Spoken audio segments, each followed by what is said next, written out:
I'm on it. I am eyeing the YouTube dashboard to see when we go live. And it appears we have gone live. It is live. Because suddenly the dashboard is telling me excellent. I'm here for the AI summaries of our show. Oh, God. Shout out to the UI at YouTube. It offered to do a shorts version of a live stream, but it's just the middle of the whole camera. Oh, gross. Oh, God. Oh, God. Oh, that's bad. Yeah, why? I don't want that. That's awful. Oh, yeah, look at that. Yeah. Can you customize that? No, I can't. That is, what a It's just useless feature. Sit there and be like the middle of a screen? Wow, that is. Why would anyone want that? Pointless. What happened? What do you mean? What is going on? So YouTube launched a feature where you can simultaneously stream in vertical. Why would we do that?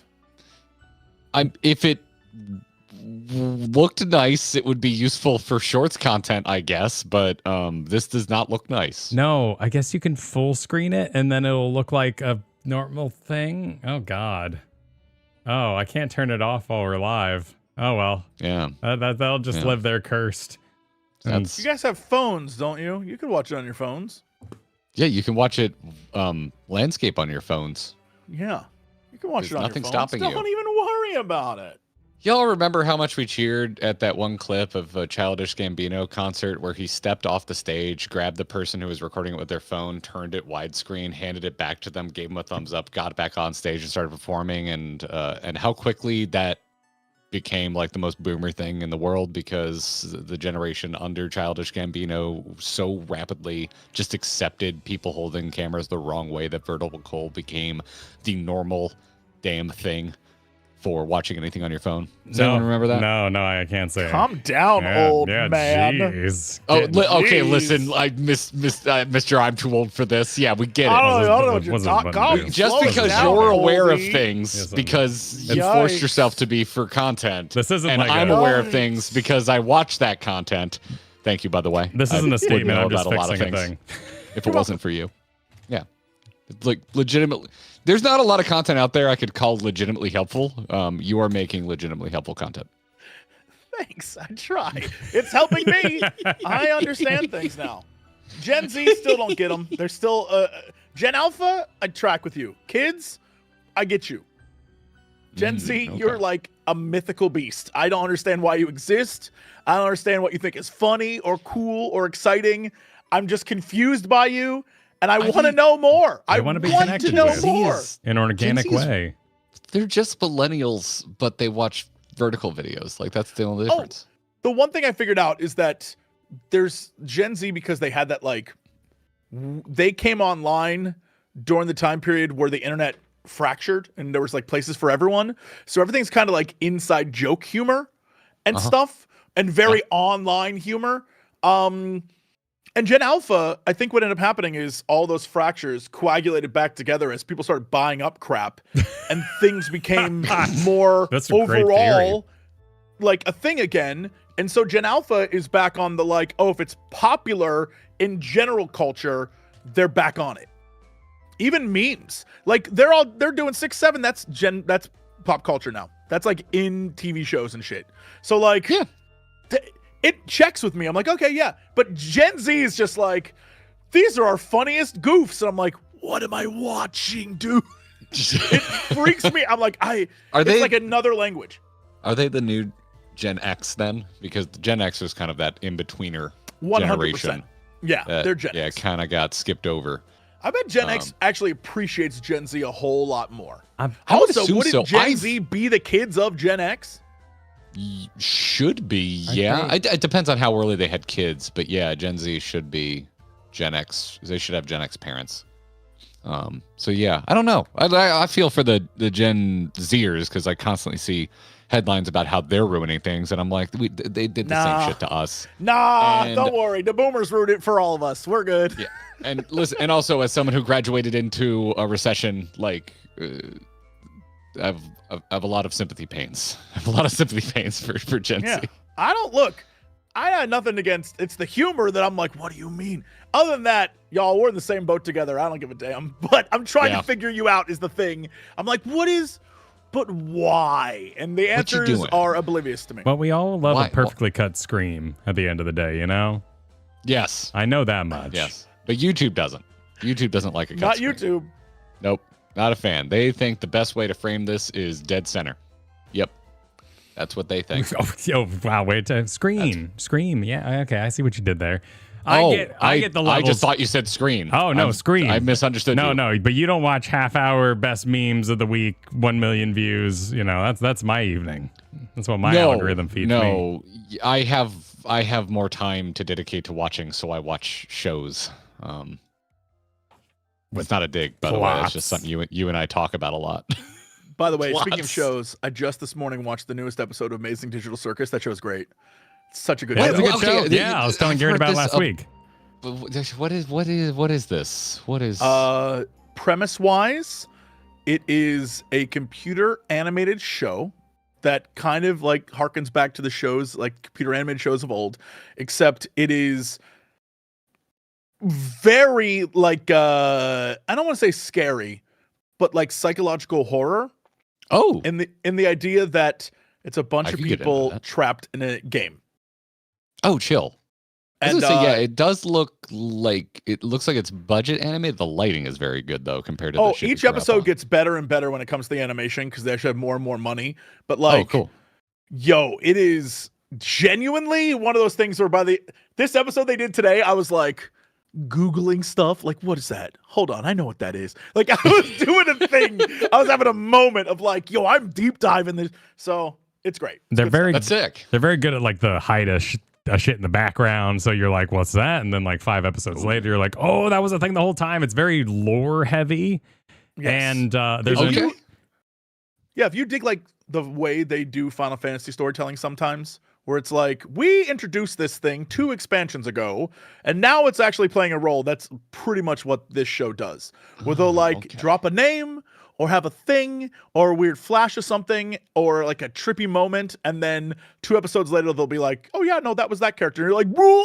It's great. Or if you just, worked in food service once, there's an episode for you. Well, I have a tab open, so I will remember to check this out. The food service, the McDonald's episode is the realest. Having worked at one is the realest thing. I was like, oh no, they have someone on staff who worked at a McDonald's. Yep. Same with SpongeBob. Yeah, when they let that rip, sometimes you'll be like, oh, I've been there. Mine was Caribou Coffee, so technically it was a coffee shop, but it wasn't. It was a corporate coffee shop, not a fancy one. Oh, that's how I felt playing through Dispatch. I was like, this is how people in kitchens talk. Yes, a whole lot of F-bombs. Just every other word, like blatant, wanton sexual innuendo. And it's probably even more cranked up because there's a good chance more than 50% of the staff are sleeping with each other. Oh, at a restaurant? Guaranteed. Yeah. Yes. Guaranteed. Yeah, it just happens. It just happens. A lot of thoughts over the weekend about that program, that show we played. Dude, we'll save it for later. We'll save it for later. Let's table the dispatch talk. Let me hit this red record button. I'll hit this red record button and then we can Hi, everybody. Welcome to live stream. Yeah, the podcast begins with a press of the red button. Hi, everybody. I'm Garrett. He's Kyle. Hello. The Game Awards have happened, which means we drew a pentagram and we put a headline about Half-Life 3 that I printed out and cut out in the center of it. And we summoned ourselves, not Gordon Freeman, but someone who also brings the orange. Jesse Cox is here. Yeah, oh man, I was really trying to get to my recording settings so I could change my filter so I could be red and be like, you have summoned me, but I didn't get there in time. So just imagine that's what happened and I had a whole bit. Okay. Yeah. Perfect. Awesome. Well, thanks for coming back. We're going to, I sent you like the world's simplest rundown when in reality my show notes are essay length. But we're going to talk about Final Fantasy XIV. We may get into a little bit of dispatch discussion. If we do that, it'll be towards the very end so that if anyone's worried about spoilers, they can easily just nope out. And then, obviously, we're going to talk about the Game Awards, of which there's just so much to discuss. I hated that Mephisto bit so much. That was so awkward. I just want to talk about that. I want to talk about that so much. The part where not the best. The part where he said, executives. Dude, Ew. Hold on. Gross. I'm just going to talk about it. Screw it. It's like you're owned by Microsoft. When he said executives, I realized it because I was like, there's no way that Blizzard, this couldn't be Diablo. There's no way Blizzard would have a guy show up and be like, executives. Then I realized Microsoft believes that the devil hates executives and the devil's evil, thus executives are good. Oh. Pretty much I figured that. I was like, oh, all right. That checks wow. out. You figured it out. Yeah, so multi-layered. Of course. Well, he's the Lord of Hatred, which means... Yeah, and he's a bad guy. And if he hates executives, executives must be good. They must be very That's the transit property of Satan to executives. Joyous. That's just a fact. Yeah. Man, it sucks that they had to follow Larian in the Goo Wars because they lost that one. I thought the D4 cinematic was awesome. Diablo cinematics are always good, and honestly, after the Larian cutscene cinematic trailer thing, I was thankful for the break. I don't need to see that again. Kyle made me watch it again because Kristen joined us. What do you mean? Oh, it was great. Watch it twice. Great. It's disgusting. No, it's awesome. Good. Listen, no, dude, it is awesome, but like I don't need to see the skin bubble again. I really don't. I have my limits. He was full of void saying, it's fine. Like it's just he was God-born or something. It's great. Let it ride. Yeah. Whatever. Inside baseball, right off the bat. Kyle, you keep a closer eye on this than I do. Did anything come of that? Did YouTube like block the VOD for extreme gore or anything like that? Because I've been watching a ton of clips of other streamers like watching the Game Awards, and almost all of them unilaterally are cutting that cutscene out like completely. But that's like more of a shadow suppression kind of thing. Like you don't get an alert on that. Nintendo alerted us. Nintendo was like, "You showed Mario and Luigi. Get the hell out of here. Give us our money back." But Nintendo is dogmatic historically. Although if you play their games, it seems to be fine. Nothing happened bad when we did our Mario Kart World stream. But good God, heaven forbid you show Nintendo advertising. How dare you help share additional Nintendo advertising? They will come after you. Yeah. The big thing I think is that it was self-censoring. People just didn't want to get flagged. So much like when people go, I'm trying to think of what they delived themselves, like whatever people say. Unalived. Like that kind of stuff where they just self-censor in advance, which by the way, I hate that. I do wish we could just talk, like use language. Yes. It's so gross. It makes me so upset. The minute someone starts dropping like internet code for another thing, I'm like, nah, I'm done with this. This is trash content. I'm out. Like it is just say what you want to say, do what you want to do. In this case, yeah, I can understand if you would be uncomfortable showing like a lizard human getting it on. But the point, it should be, I think, very obvious to anyone who watched the trailer who has any media literacy that the point is like, oh, this is a debauched scene that these people don't recognize as debauched because they're like excited for the Burning Man festival or whatever. Like, let's Wicker Man this guy. And I think that's fascinating. And then it ends terribly, which is like, you brought this on yourself. There's like a whole thing there. And I feel like if all you saw was like a dude dying and then like people behaving insanely, I think you missed the point of what that trailer was. But with that said, that's literally how I watched. I watched a lot of reactions to it. Most people, that's all they saw. And I was like, yes, we're doomed culturally. There is something to be said for this is just grotesque and I find it difficult to watch. That's fine. I will say, but like, the fear of it being copyrighted or claimed or taken down, like, I think that's silly. Like, you can not like a thing personally. That's chill. But the idea that, like, I don't want to get flagged. I hate that. It ruins creativity. I hate it too. It's just, this is a few years old now, but I remember a couple of years ago, I'm a big Red Letter Media fan, and they had to completely take down their Suicide Squad review that had already garnered, I think, like 750,000 views because they included the scene where King Shark like bites dudes' heads off and then rips them in half. And they got hit with the like too much gore demonetized. So that is a thing that can happen. So that's why I was curious if that was happening with the Divinity trailer. I mean, I guess we would find out sooner rather than later, but most people opted not to show it, so whatever. Yeah. But I loved the juxtaposition, the freaking just having like the world's most like straightforward Renaissance fair jaunty music playing as dude burns alive. I was like, this is fantastic. And then his skin started boiling, and I was like, okay, I'm kind of nauseous now. Freaking great. All right, yeah, cool, it was beautiful. Sweet. Yeah, I don't know what it is. Larian's you guys want to have Unleashed. an entire? What disgusts you guys? Let's just go down this rabbit hole real quick because I watch a ton of horror films, and I'm good with most things. There's I just have my very specific things that I absolutely wince at. I can watch dismembering all day, like totally fine. A needle going into someone's skin, blah, can't do it. Like medical dramas disturb me. The scariest scene in the world is Saw 2 with the lady in the needle pit. I hate that. But I also apparently have an issue with skin boiling, as I found out. But like, I fundamentally believe that's the point. It's like, it wasn't fun to watch. Like, it was shocking and it was crazy, and then it would intersect with smiling children or people like, and that's the point. That is like literally the point of the thing. So the fact that people are talking about it, I think, is a total win for Larian. And the fact that people are like, "Did you see this thing, dude?" Total win. Yeah, like that's the vibe. That's the idea of what it is. It was like what exactly we're talking about. Ren Fair, but like one time I went to a Ren Fair in Chicago. Shout out to Krendor. He invited me to a Ren Fair. And while we were there, at a certain point, a bunch of people started banging drums in the center of this Ren Fair thing, and everyone's like 100 people started dancing around these drums.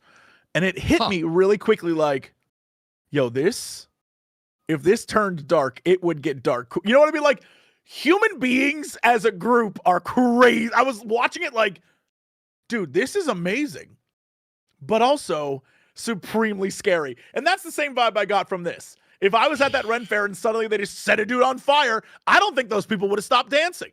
They were in it. They were like having a moment. Beautiful.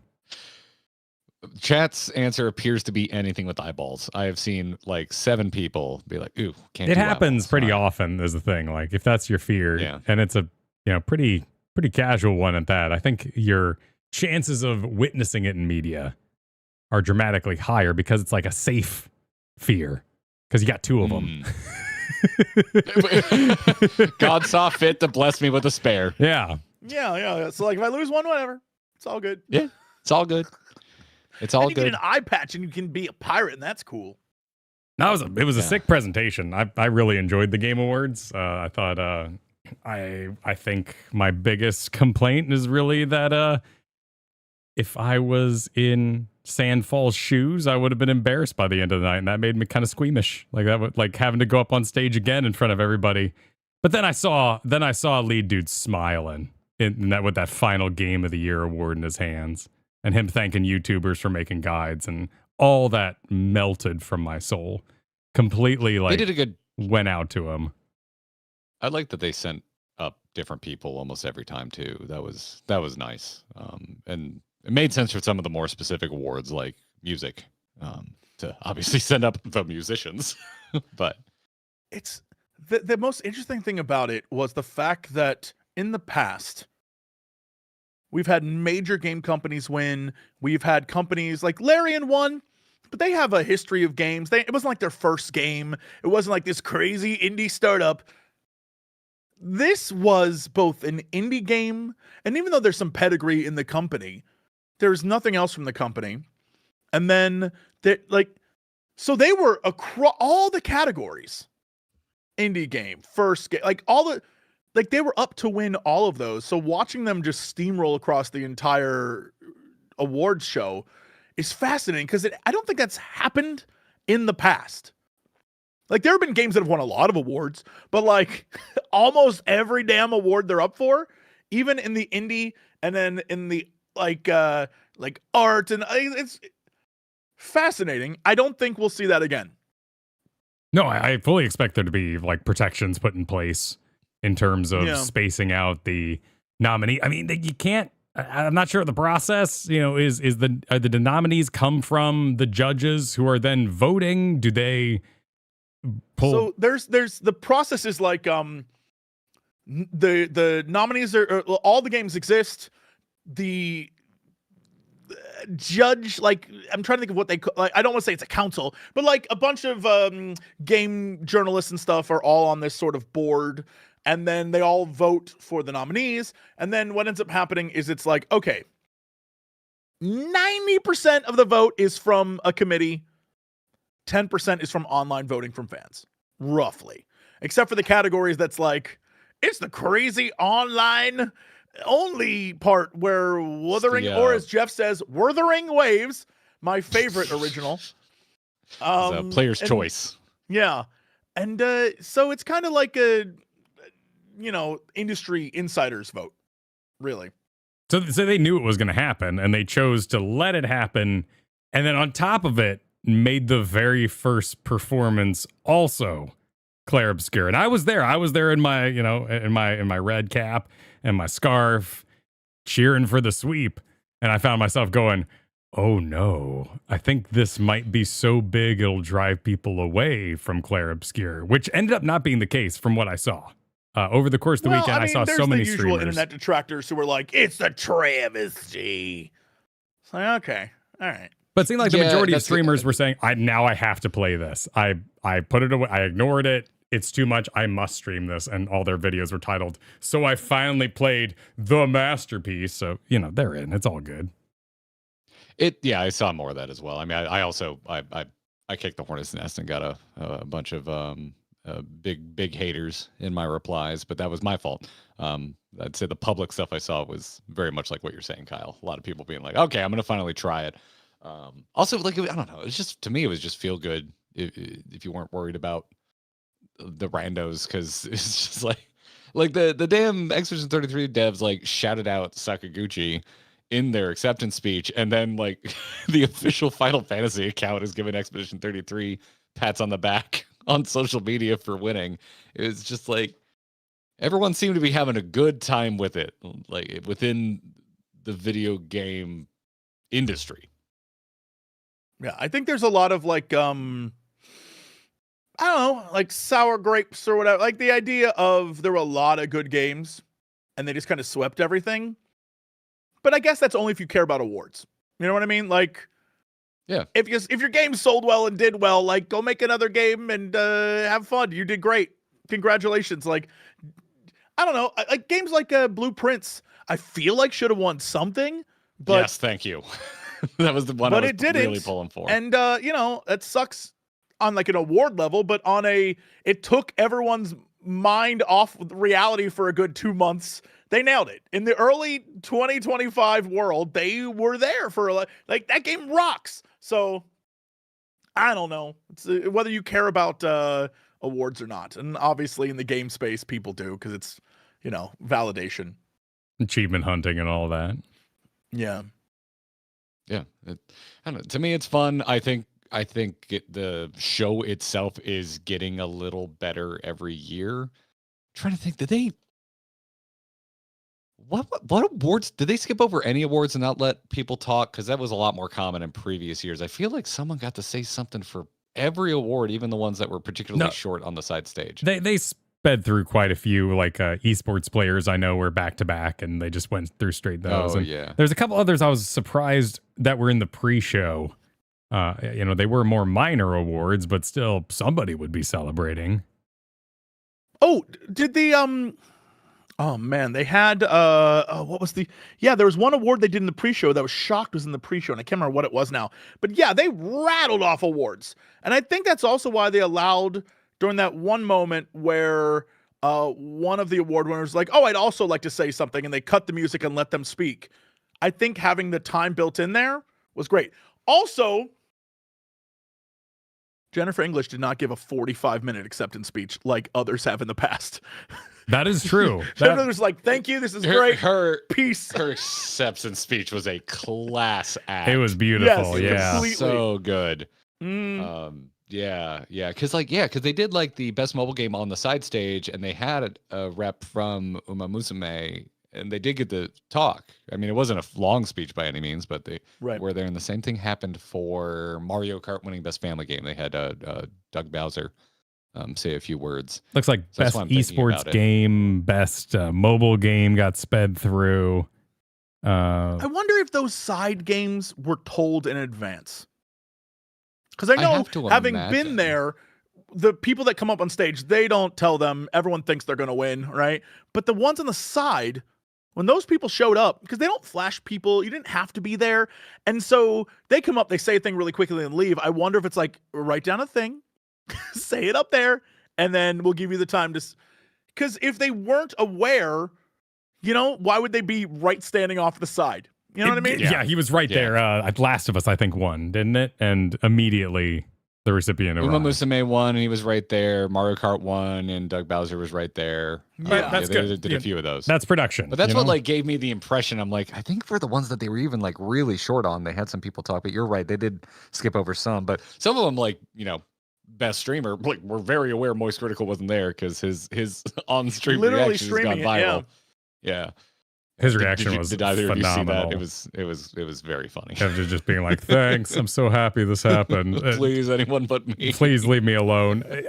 We would be robbed of the Kojima hands in the air. Why did he even come here? If everyone in the audience knew what was about to happen. The thing that I laughed the hardest at was right after we ended our co-stream, and I went on Twitter. I saw someone tweet it must have been a photo from Kojima getting on a plane, and it was just like, "Oh man, still no selfie with Keeley. It must be over." Because he didn't win anything. I saw him take a lot of selfies with a lot of people too, and no Keeley. I didn't see a Keeley. I didn't see a Keeley photo. If we were in tabloid, this would be an entire issue. I mean, yeah. Trouble the headline. in Paradise. Keeley and Kojima heading for divorce. All paid for by Keeley. Got to get those clicks or folds. Did he scan Keeley? Because are we going to see Keeley's likeness suffer some horrible end in the next Kojima game?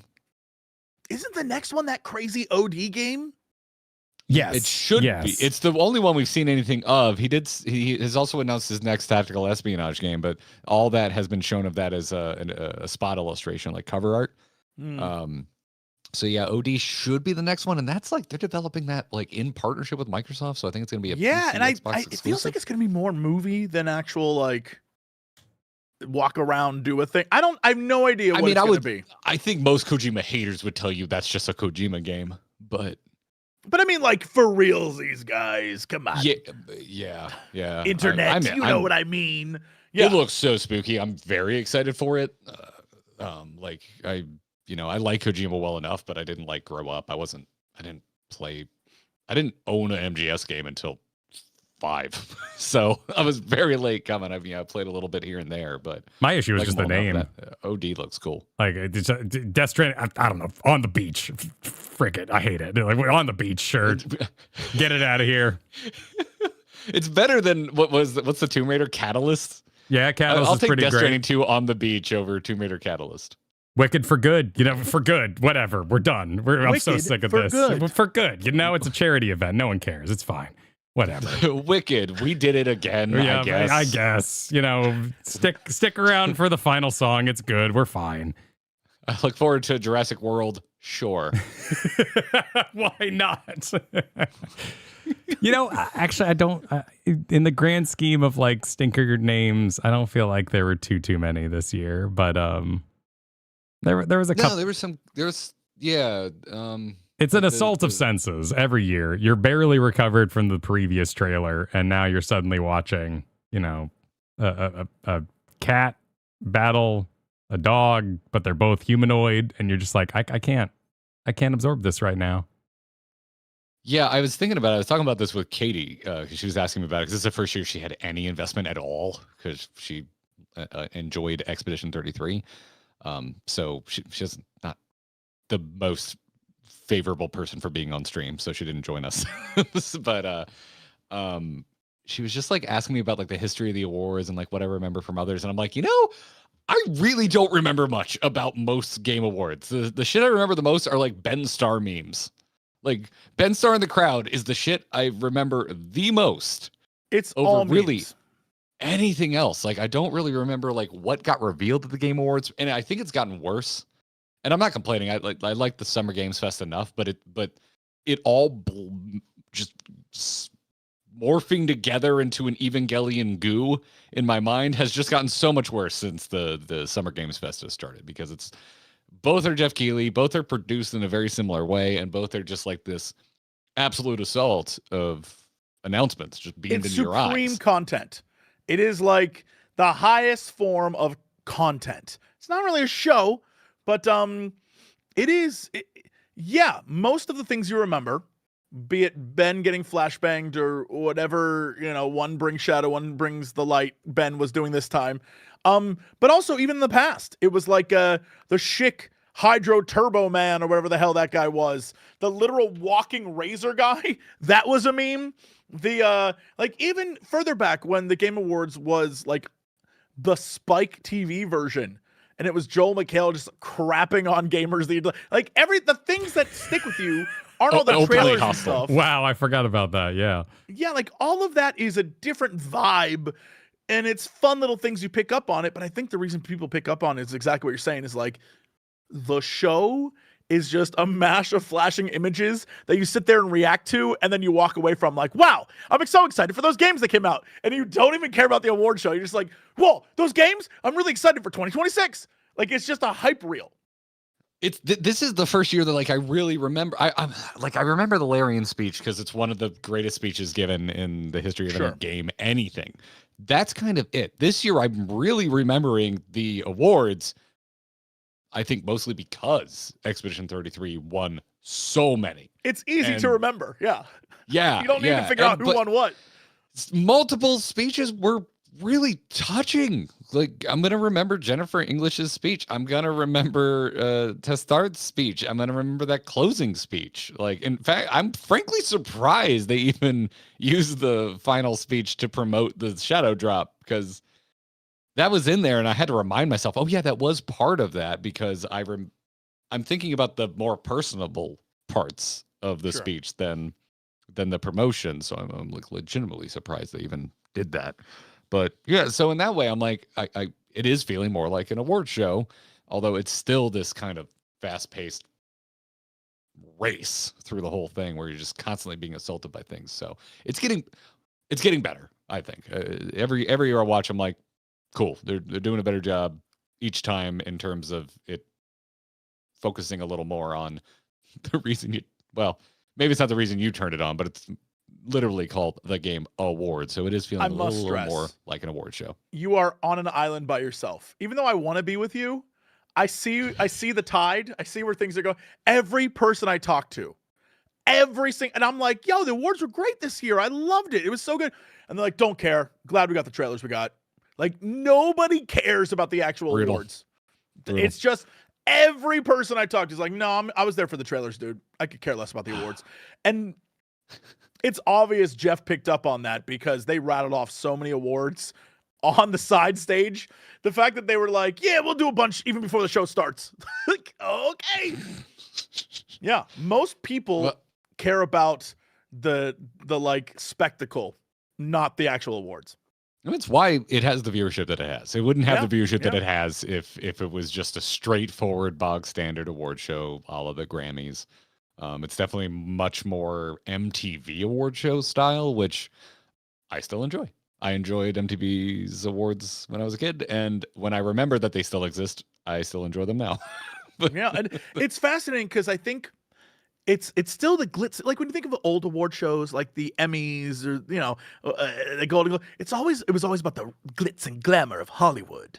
And over the years, the glitz and glamour kind of fell away, especially with social media. And people are like, oh, I have access to you, and you kind of are boring, right? The glitz and glamour vanished. And I think that's why people watch less of that But this people watch more of because Keeley's like, you want glitz, you want glamour? Bombard your eyes with colors and sounds. We got you. And it works. People are so hype on the Game Awards. And I get it. It was a good show. Yeah, it's entertaining. And yeah, so you wanted to let's talk about some of these announcements.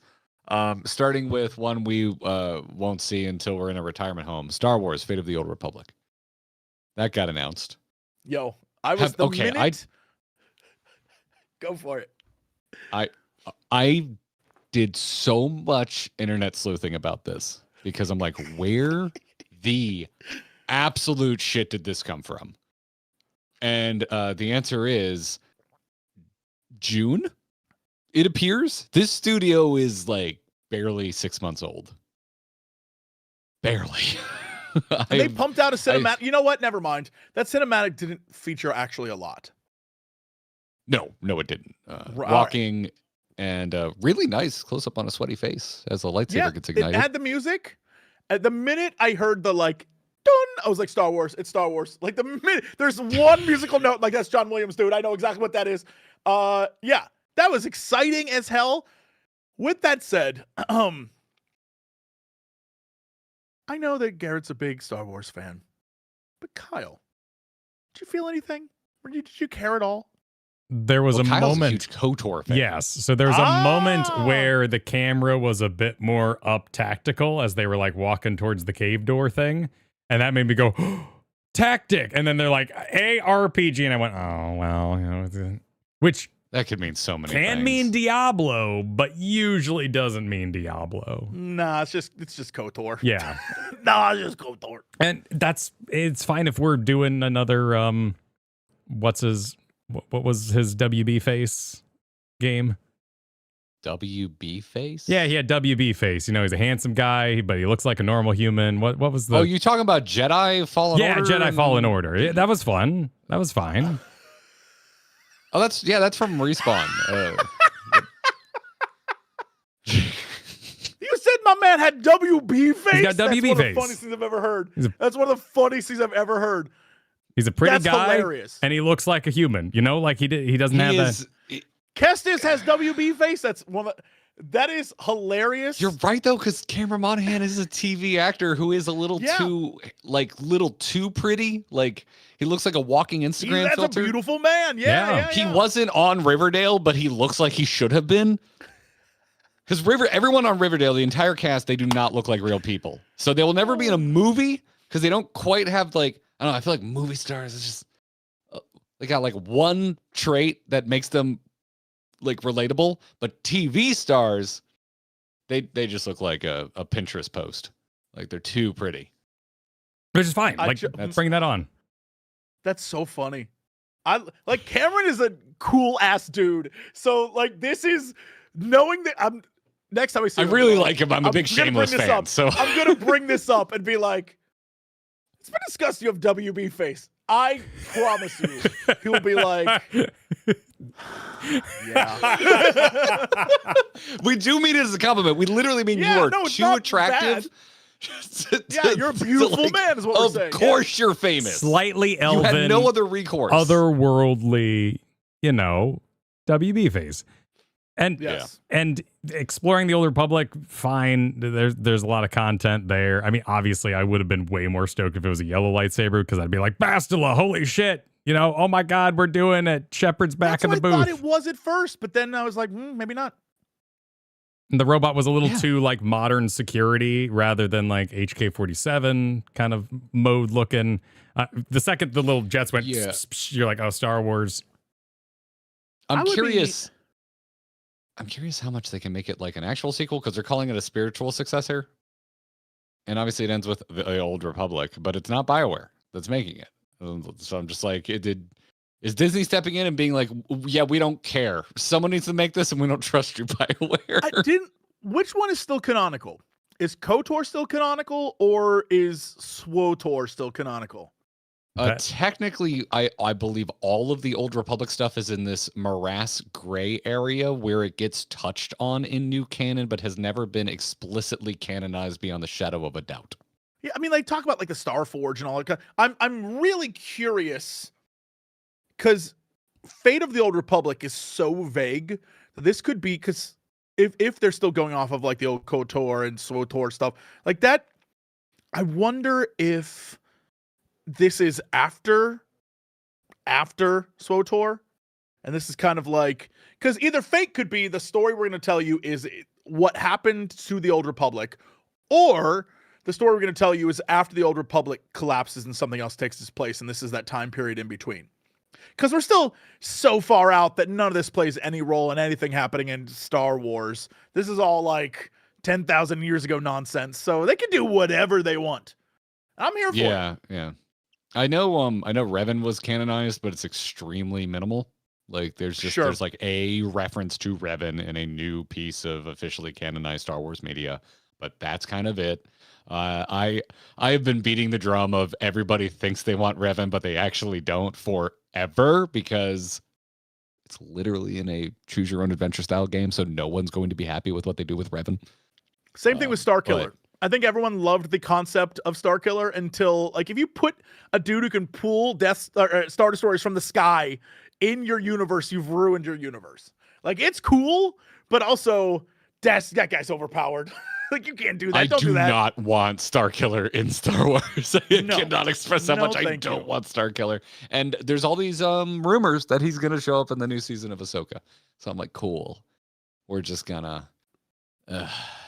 Here's the thing. If they do it, and if he shows up in the new season, you're cowards if you don't have him pull Star Destroyers from the sky. You suck. You can't lower his power level now. You can't do it. You can't take Goku and be like, nah, he can't punch. That's why they shouldn't bring him in, because they're not going to do it, and then they're going to make the Starkiller fans mad, and then they're going to make people like me mad who never wanted him in canon in the first place. I'm trying to think of an Disney special. They'll figure out a way. I'm trying to think of an example of this. It happens all the time when there is a bit of like pop culture slightly off the main road that movie after movie tries to do service to. And it's just this grab bag of money that they reach into and say, we're doing a 3-part, and then it doesn't go anywhere. And then they start up again, and that's Revan. Like, we're always trying to capture him, her, whatever you chose, whatever you made. We're always trying to capture your specific Revan, which differs from my specific Revan, which just differs from Jesse's specific Revan, and all three of us would be mad with what they do if they did it in a movie or a TV series. It ain't gonna happen. But nonetheless, I'm still very curious how much this is going to tie in, because if this is considered canon, which as it's a new Star Wars game, I'm going to assume it will be considered, it means that they could canonize a ton of stuff from the Knights of the Old Republic era. But they could also reboot. They could do a full-on, we're changing everything. Mm-hmm. Because if it's a new game and it's a new thing, and they're like, oh yeah, it's Fate of the Old Republic, and it's like same vibe, spiritual successor, it could literally mean it's anything. They could do whatever they want with it. Who wants some facts? Because this is a whole lot of brain guessing. Who wants to know who's actually working for the studio? Bring it. I love facts. I went digging. All right.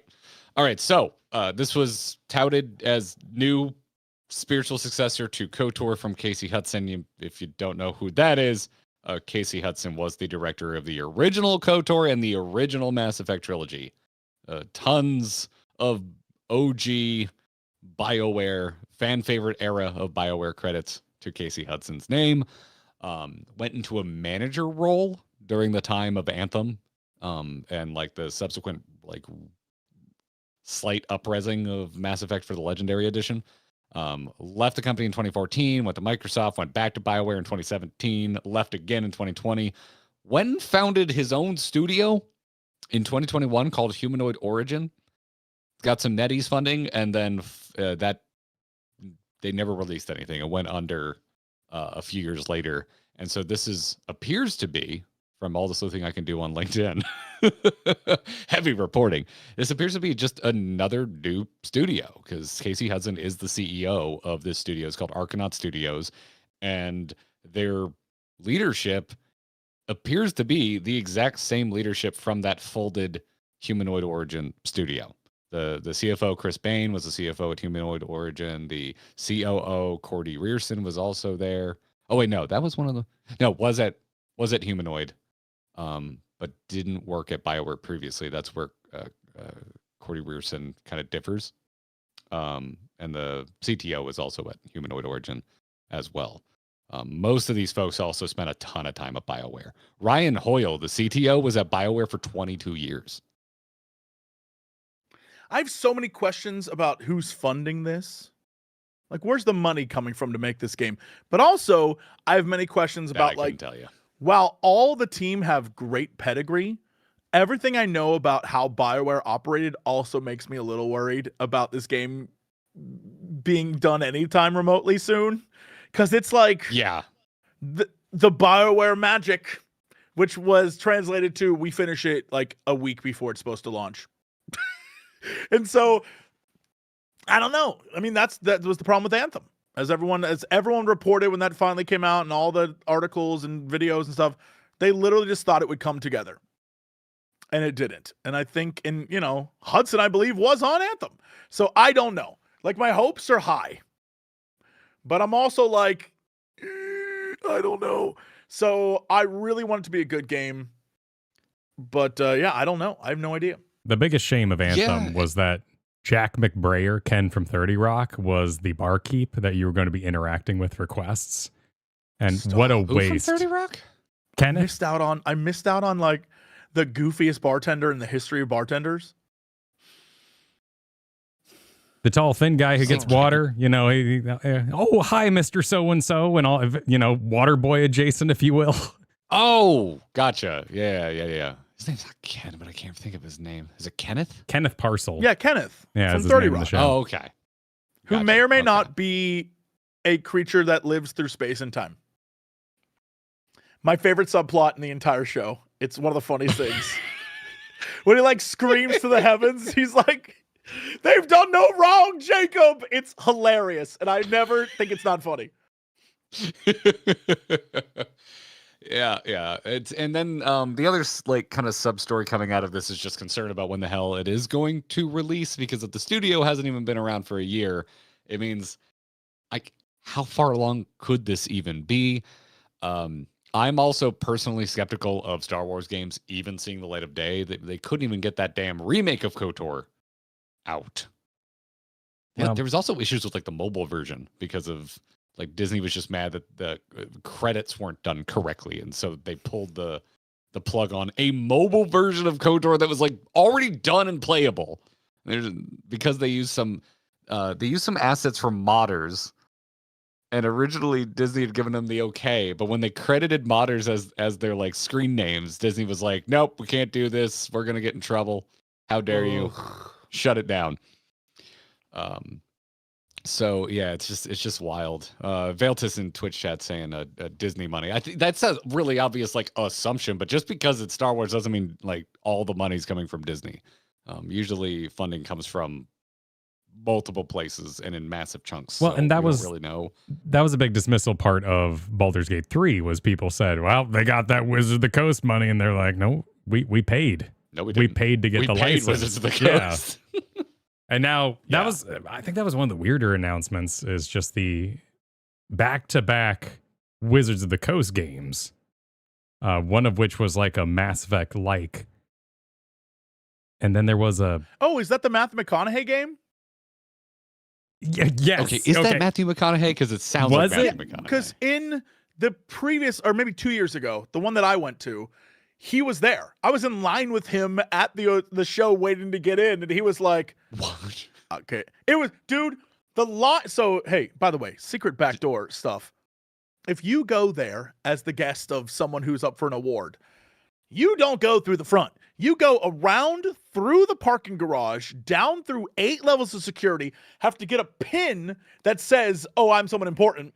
Then you go to a line where security kind of like does the thing. And then there's the photo area where you see all those photos that everyone took and is now being posted by the Game Awards.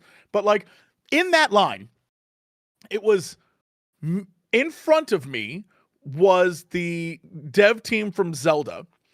Directly behind me was Walton Goggins.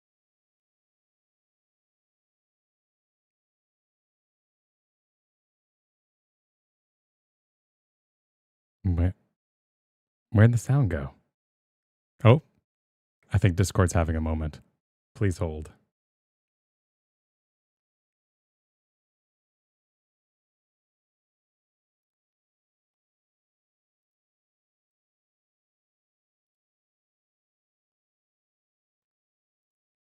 Let me actually message them. Can you guys hear me? Am I able to be heard?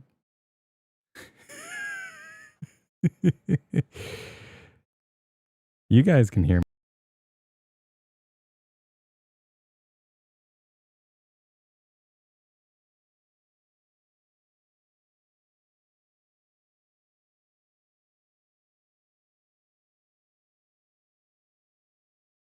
Horribly desynced, but I could hear you just fine. I was letting out too many industry secrets. No. There we go. Okay, we're back. We're back. Oh, cool. Discord decided I was the only one who existed. We're fine. Moving on.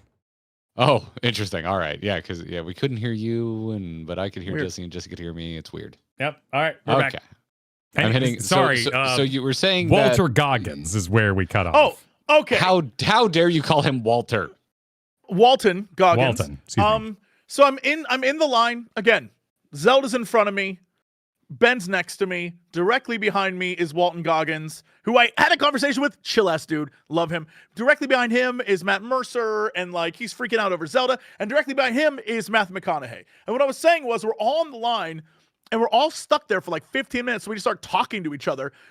Absolutely bizarre. One of the most bizarre situations I've ever been in. Like, no one knew anyone. Except I guess like Matt knew this, but like no one knew anyone. So everyone's just like being very cordial and having like the most small talk a person can have. Like I was talking with Ben about how like I don't know why I have to wear this pin. I'm not going to be up on stage. And Walton Goggins was like, yeah, man, I'm just here for the show too. I don't even know. It was like a crazy line. But that whole process. Oh, and in that line when we got to the photo area, that's where I met Cameron for the first time. And he was there with like some gorgeous model, of course, because he's beautiful. And like it was wild. And the whole situation is absolutely crazy. And now I would tell you why I said this story, except because of our technical difficulties, I've completely forgot the reason. Matthew McConaughey. Matthew McConaughey. Anyway, he was there and he announced he was going to work on this game. That's the only reason I know that he is in this game. The problem is I don't think he's the main character. If you watch the trailer, I think he's like the ghost man with a guitar who's like, a lot of crazy things are happening in this world of ours. And I'm like, okay, so you're barely in this game is what I'm hearing. You're in it, but like barely. All right. Well, that was like getting Patrick Stewart for Oblivion. I mean, yeah. Sometimes you just got to get people in the door. With that said, it does look exactly like Mass Effect. It does. I was a little grumpy on stream. I was like, oh, I don't like the way those spacesuits look. And then the rest of the trailer happened, and I was like, that looks pretty neat. I'll play the hell out of it. Yeah. Yeah. I love Mass Effect, and it's their fault that the games fell off. It's not. I didn't do it. I love Mass Effect. Does any of the three of us know what this game is called, by the way? Because I can't remember the title. Exodus? Something like that. I don't know. Kyle, you got a logo in there somewhere? Let's see if we get any. Okay, so things are exploding. Hang on. Let's see if we can get it. Yes, Exodus. Oh, it is Exodus. Hey, you got there. All right. Cool. Yeah. Can I romance an alien? These are important questions, Matthew. Mass Effect alumni making a game, and this is a perfect example of me not remembering anything from previous Game Awards. Well, it's the power of. He has all the powers of 4 years ago was kind of what I put together. He has the ability to walk across a bridge that's not there yet and builds from below. Ooh-wee. Thank you so much. I'm sorry, I've seen it before. He's likely going to summon hexagonal rocks that are close together at different levels.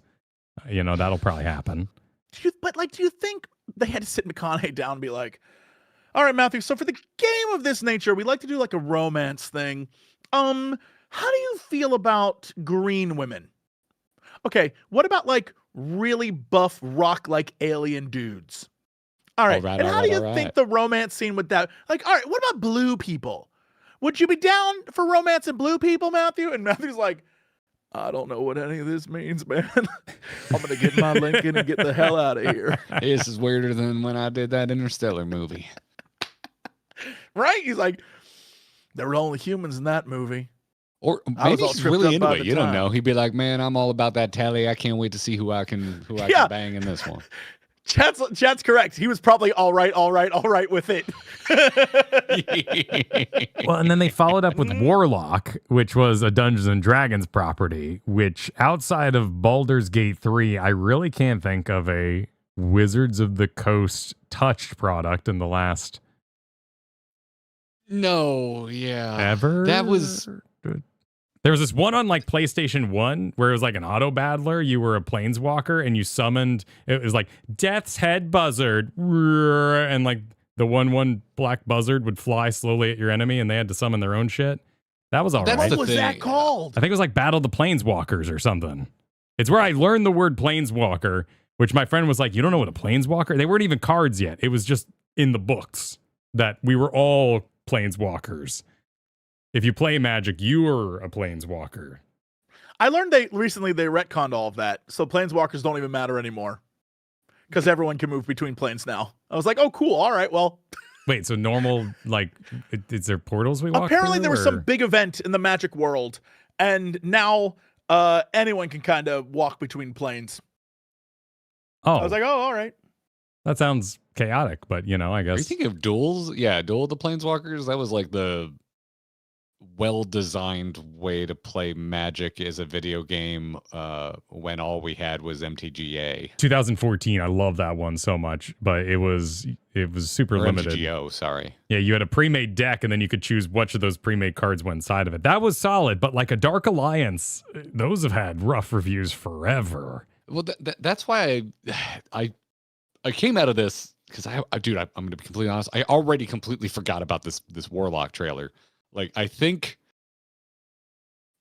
there's different levels of notoriety where you can get away with a trailer that kind of barely shows you anything. And I feel like a new KOTOR and a new game from Larian is that's the people that can get away with it.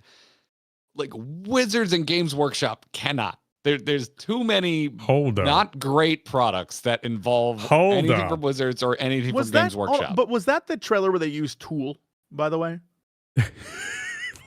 Yes. I'm pretty. So it's like when it started, look, I love Tool. Tool's great. But the minute you use Tool in a video game trailer, I'm like, this game's going to suck. I don't know why. I can't explain it. But the minute you use Tool, I'm like, no, this game's trash. And I want it like, conceptually, I love the idea of being like, oh, it's a first-person Warlock game where you're a Warlock and you get to like do Warlock stuff. I love that. And if you could hear your patron in your ear like, hey, dude, let's go mess some stuff up, I would love that. But the minute I heard Tool, I was like, oh no. I don't know why. It is what it is. I'm so glad you brought that up because 2 seconds before you said that, TR in chat wrote, silly Garrett not being into Tool, Warlock has promise. I'm so glad that you admitted you're a Tool fan and you think this is going to suck because Tool was involved. I like Tool. I like a lot of music. Tool's great. It's just, it never, ever resonates well in a games trailer. Not once has it worked for me, ever. And I just don't know why. It's really weird. Dated. Like, that feels like something we should have been doing in 2002. Like, it would be like if the trailer started and it was like Warlock's like, I'm waking up. I'd be like, no, dude. No, if it was just like radioactive, I'd be like, I'm out. I can't. There's just something like, I think who ruined it for me was Godsmack. Godsmack doing the friggin' soundtrack for the Sands of Time sequel was just like the most on the nose mid 2000s butt rock overreaction that anytime I hear anything even remotely close to that genre of music used to advertise a game, I just want to move away. I think there's a game that just came out called Sleep Awake, which is done by one of the Spec Ops The Line guys and one of the guys from Nine Inch Nails. And you would think, okay, if it's Nine Inch Nails, they're going to do some Nine Inch Nails. The soundtrack to it is like less song, more tonal, which I love. That tracks. So there's moments where it'll be like, and it's like super weird and bizarre. Be like, yo, they're doing a thing though right now. And that I love. Rather than just like, hey, we're a band, we're awesome, we're going to make a soundtrack to this thing. It was like, no. We're going to actually create music for the property that goes with the property, I'm fine with that. If they got Tool to make a song for Warlock and the song was called like I'm in Your Head or something, I would be like, okay, this rocks. I'm here for this. This is great. But it's a different beast when it's just like, we're going to pull a song that is literally almost 30 years old and drop it in this thing. It's a weird vibe. I never understood it. I'm looking up if One Republic likes anime.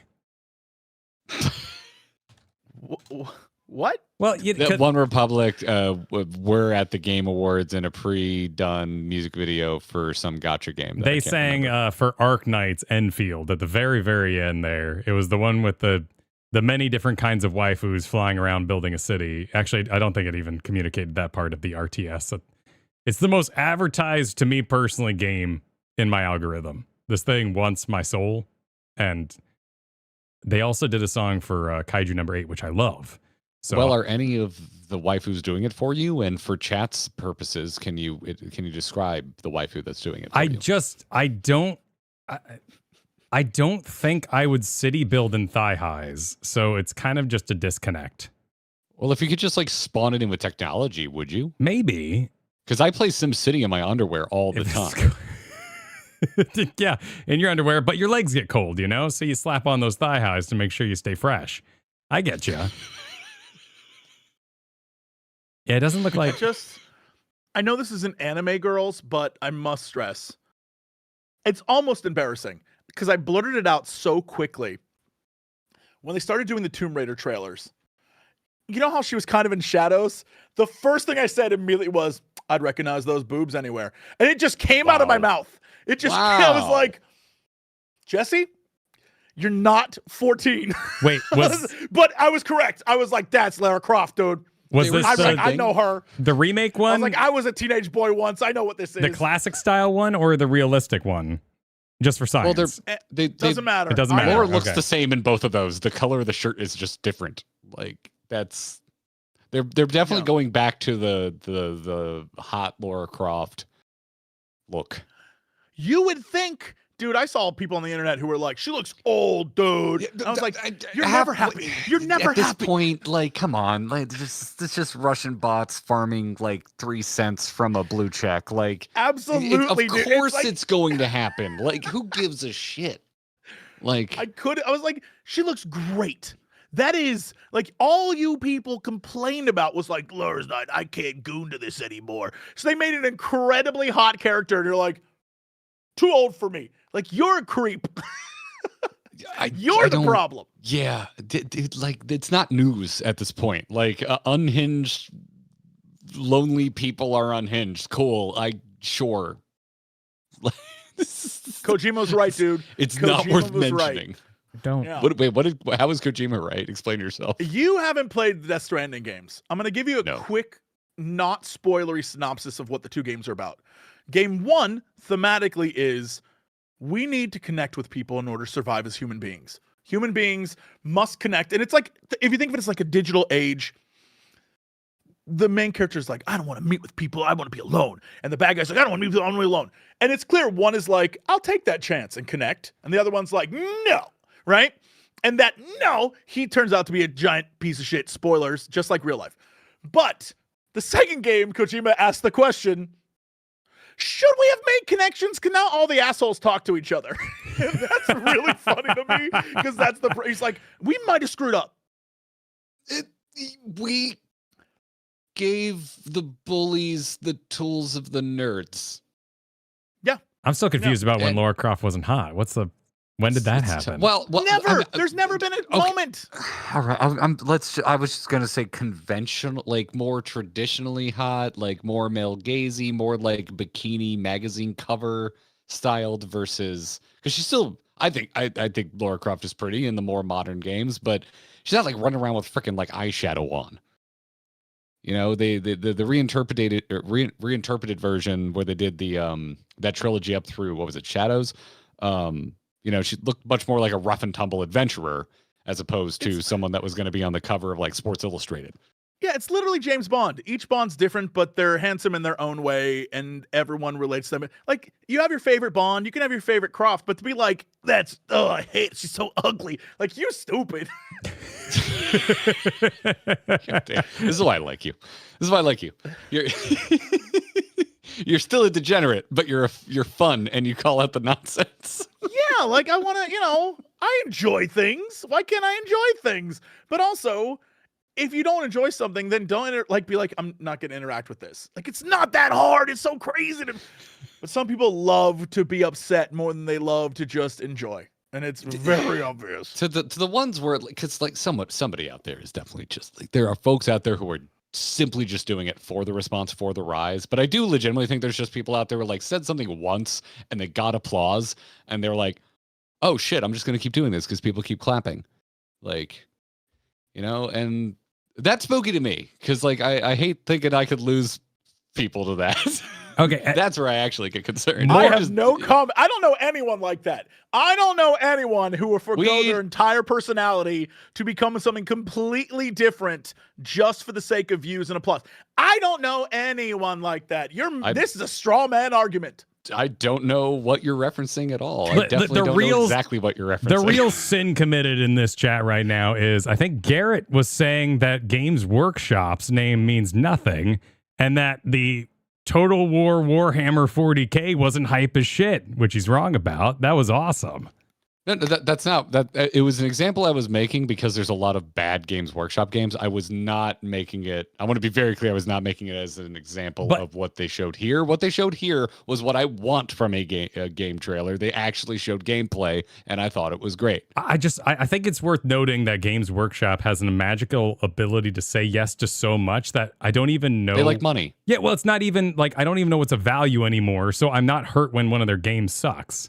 But this is real quick. Sorry to interrupt. On my desktop, I have a note that I wrote myself, and it literally says, Jesse, reach out to Games Workshop team to pitch them game called Heretic Simulator. It's about heresy and goth mommies. They'd say yes, and it's on you if it sucks. I think that's beautiful. Like, are you going to pay us? I need the money first, but like, that's the idea. That's some developers probably. Yeah, that's great. Sure, okay. In this scenario, I have the developers because I have the money in order to pay Games Workshop to use the IP. Right. Like, as long as sorry to interrupt, please. As long as you make a nice Kyle trailer talks about of 40K because this is exciting to me. How much of a stake can I get for like $1,000? Like, I will put your face on one of the goth mommies. Is that fine? I'm not sure. That's a pretty good deal. No, that's all I can offer you. Goth mommy face or nothing. Can I be a servant of one of the goth mommies? Can we? Ooh, no. All right. Here's what I'll do for you. For you, you can be the flayed face on the back of like a Slanesh worshiper's cape. Oh, hell yeah, dude. Go for it. Go for it. Just tell me where to mail the check. Invest. Tell me where to mail the check. All right. Love it. Cool. Pretty sure Garrett is a goth mommy. Oh, well, thank you, Rebe. Honestly, I don't think I've ever been complimented so much before. That's fantastic. But yeah, you're totally hyped for this, dude. Yeah, I thought it was. I don't play these games, but I thought it was a phenomenal trailer, and it's exactly what I want game trailers to be. During the actual event, I think I had to stop you and Kristen from just talking over the gossip of the situation because who they got to host it. And I was caught up over the weekend. The announcement for Total War Warhammer 40K. Who did they get to host it? Oh, some dude with a mustache. The dude from Netflix who's like cheating on his wife and like nobody. David Harbour? Anymore. Yeah, David Harbour. Yeah, he's everyone hates him now. Jesse, suddenly. the whole time they were just gossiping about this, and I was like, "Shut up, please! I'm trying to pay attention." Mostly. So I spent the entire trailer watching it, trying to figure out because most of it is cinematics, right? The beginning, and then eventually they show you the game. For years, so I love Total War Warhammer games. I've played them all. Literally, when I edit videos, if it's just a video where I have to watch it just to make sure there isn't weird screw-ups in it, I'll put that on and play Total War Warhammer 3. I love these games. Love them. And so I've had questions asked to me, like, could they make a 40K game? And I was always like, how would they even do that? There's space battles, like there's planets, like what does that even look like? And to watch them do it, I was like, I need to see footage. How'd they do this? And it's so simple.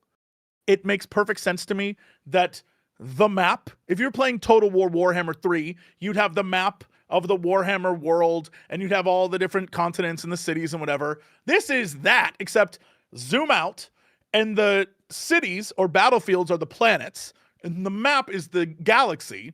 Makes perfect sense. Absolutely was like, oh, yeah, all right, sure.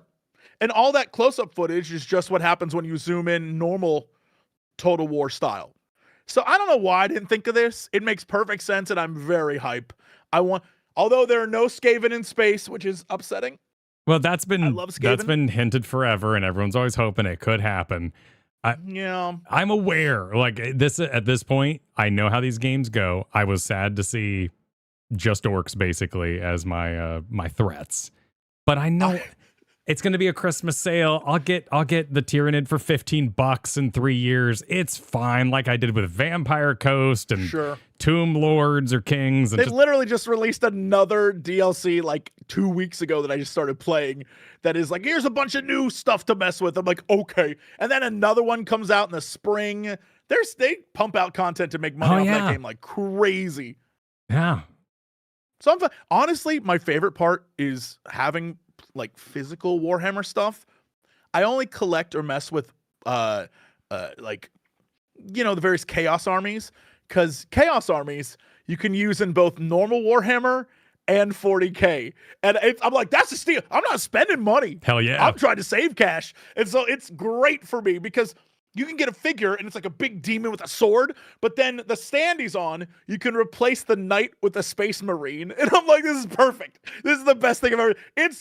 It's Chaos on the cheap, and frankly, I'm here for it. And I would love it if this new game, it's like space marines and space guys, and then just demons from Total War Warhammer 3. I would love that. They won't do it, but I'd love that. I mean, why would they? They have all the models for all the, you know, from the other Total Wars. Would it? Sure. Because it got really messy by 3, because you would buy factions that then you could use in a special campaign in 2, and that started snowballing this DLC into 3. I'm assuming they're going to clean slate, and like they won't be like, if you own Total Warhammer 3, you own Slanesh in space. We did it, everybody. But actually, that doesn't sound like them at all. They're going to make you rebuy it. That's not going to happen. No, I have so many characters that have the like, you didn't unlock this character. I'm like, I bought your game, man. There's too much stuff to buy after that. I buy like it's almost Civ levels of ridiculous. We're like, we got 23 expansions, and you're like, so I can't do weather mods in this because I didn't buy that expansion. Cool, same vibe here, except if you play the game, the characters are still in it. Yes. So even if you can't get access to them, they're still there, which I kind of love, because some characters you can like, I'm going to be, there's one guy who's like a chaos wizard who can like transform into people now. So now you can just transform into anyone and use their stats. And I'm like, yes, I shall do whatever I wish. Love my goodness. What a deal. What a steal on that guy. I can transform into any faction. I just saved myself $300. I still don't quite understand how that dude plays, but I know that I can transform into people, and I've tried and it's great. But then it's like, you can't move for 4 turns. I'm like, what's the use of this? Whatever. I don't. They have such fun ideas, like the guy who's essentially one of those gotcha kids action figures, and you can put different arms and tails on him. Yes. Where you have to buy Donatello to get the whatever. Yeah. You have to buy Donatello to get the arm of Super Shredder, and then you got to buy Leonard to get his head. Like, it's essentially one of those, but he's freaking great. The new guy they just released is a Norskin chaos guy who his whole thing is he betrays everyone. It's like Sail the Faithless, I think is his name, and his whole gimmick is like, oh no, I get a bunch of things that I can use on you. Like, one of his abilities is you press a button, like every 4 turns or 5, you can press a button and just steal an artifact from someone. I'm like, yes, he's great. There's so much goofy stuff. So I can't wait to see how they translate that to the space version that has admittedly so much more lore. Like, so much more is going on with 40K these days. I think because mostly, you know, fantasy fans are like, yeah, whatever. So I'm really curious how, like, what they're going to do, how they're going to do it, but I'm excited. It's an investment, Garrett, not only financially, but time-wise. These are not short games. I play this game. I need to look up the information. I play this game so much. I must have like 800 hours in it. And I still think Total War Warhammer 2 was like a better overall game, and I still love Warhammer 3. I love it to death. I can't stop playing it. It's a problem. I have currently 653 hours. Nice. Wow. Jeez. I love Total Warhammer 3. So you stoked. You stoked. Yeah, I'm very happy. Yeah. I love that for y'all. Not being a hater, I just every time I look at these, I'm like, this looks like too much for me to get into. It is.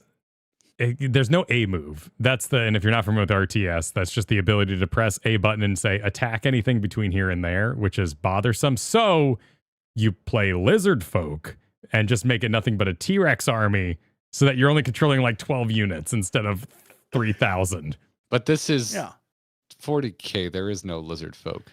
Well, not yet. Well, that's so the lore of the universe is that there were these ancient ones, and then the lizard dudes are kind of like they're bros, and so maybe they could show up at some point, but also they may all be dead because the 40K lore is like extra dark, and so there was like a long time ago war, and it killed a lot of things. So like all your favorite factions are probably dead from that stuff. Anyway, robot skeletons, and I'm like, yo, robot skeletons, okay. The necrodermis. Yeah, I just love this, Kyle, because 2 people in chat just realized why our YouTube channel is originally named A Move TV. Yeah, that was the reason. Exactly. Wonderful. Yes, we started with StarCraft, everybody. Yes. We've been trying to obscure that name as much as possible because it is a pointless moniker at this People point don't know what it means anymore. But yeah, you can ultralist this, Garrett. If you ever wanted to play, you can like just go heavy single dinosaur / robot units and cut down on your army. It's not gonna be great. If I ever want to play, it's because I'm gonna have a lot of time off stream to get completely lost by myself. Yeah. And I have no idea what I'll want. But that's how I get into games like this. It's how I got into Civ all those years ago. But that doesn't really happen anymore. Because when I'm not streaming, I try really hard not to be in front of the computer anymore. So yo, that's a vibe. Yeah.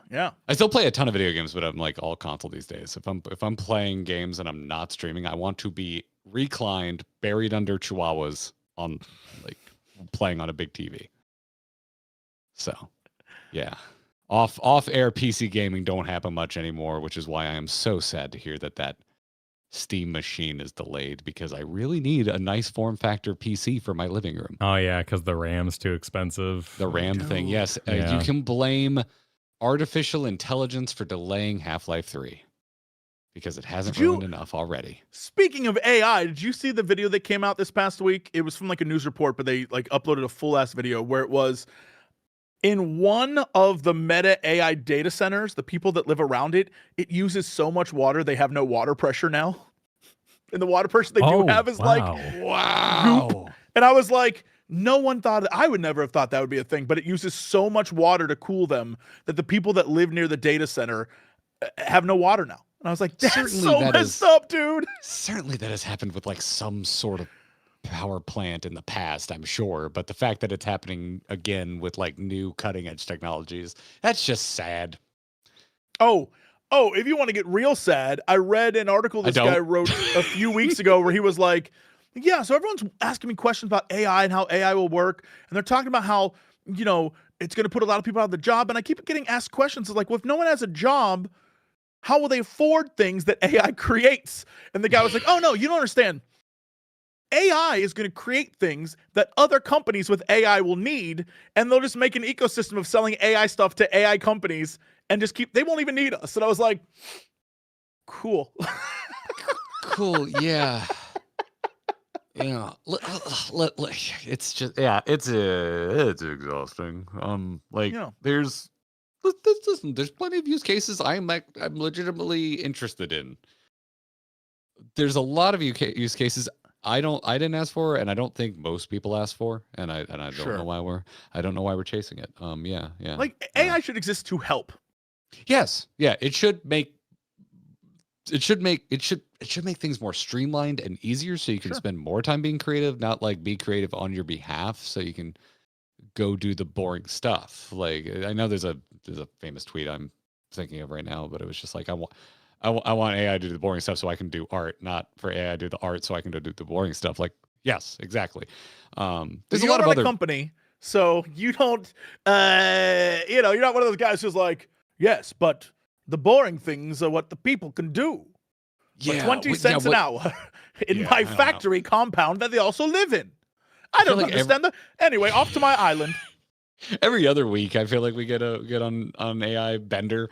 So like, I'm just trying to cool my jets a little bit. But the latest thing for me was this Thanksgiving, I was exposed to traditional advertising for the first time all year because I watched a bunch of football. Oh, you saw a bunch of AI ads, dude? There were so many. It was nothing but AI ads.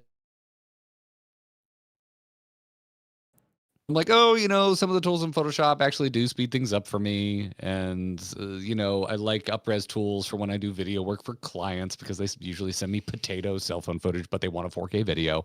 Like, cool. Sure. Thanks, AI. That is not only a boring task that I don't want to do, but a task that previously there was just no options at all. It's not perfect. And there's a AI upscaler happening with shorts on YouTube right now that actually make us look older because it enhances our wrinkles. So thanks for that, YouTube. We look even older than we actually are. But I was watching ads during all the football games on Thanksgiving, and like every other ad was for like generative, like very specifically like generative AI. Like, look at these parents using it to fool their kid into thinking the rabbit one where the bear was like traveling the world. Yes. There's an ad going around right now where the family is traveling. Parenting. The child loses its plushed animal, and the parents tell AI to generate photos of their plush traveling the world. And my only thought, like, screw like lying to your kid or whatever, because that's Santa Claus. We all do that anyway. It's fun. My only thought was just like, how are they making money off this? I wouldn't pay for this privilege. Who's going to pay for this? Yeah, there was a thing I saw literally 20 minutes before coming on this show that was like, Mark Cuban was caught up in stuff because he's like, AI is good. It's going to help creatives work faster. And someone responded, being creative isn't about being fast, dude. What are you talking about? And it's because everyone involved has a business mindset of like, we need to create things quickly and make as much money and not spend much. And that's going to, yeah. I get where he's coming from. Because like, depending on like what type of creative are we talking about here? Like if there's a workflow, yeah, there's probably some stuff you just don't want to be doing if it's a big enough. But that's like the business mindset, Like we need to create a thing because it has to be out by Thursday.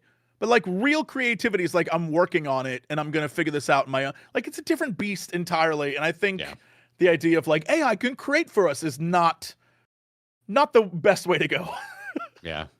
Vane in chat says, how are we making money off of this? Is not really a relevant question in most of the tech industry. And I know that Vane works in the tech industry, so that's pretty amusing to hear. So, yeah. Well, to the Game Awards, it was suggested that by Shroud that Arc Raiders didn't win because the overwhelming fear of AI caused that game to be dismissed over and over again. I don't think that's fair. It's all good or bad for Arc Raiders. Like, AI is a pretty small part of that game overall. So, like, again, I see where he's coming from. I feel like it's been a bit over-focused on for how much it actually is involved in the overall product of the game.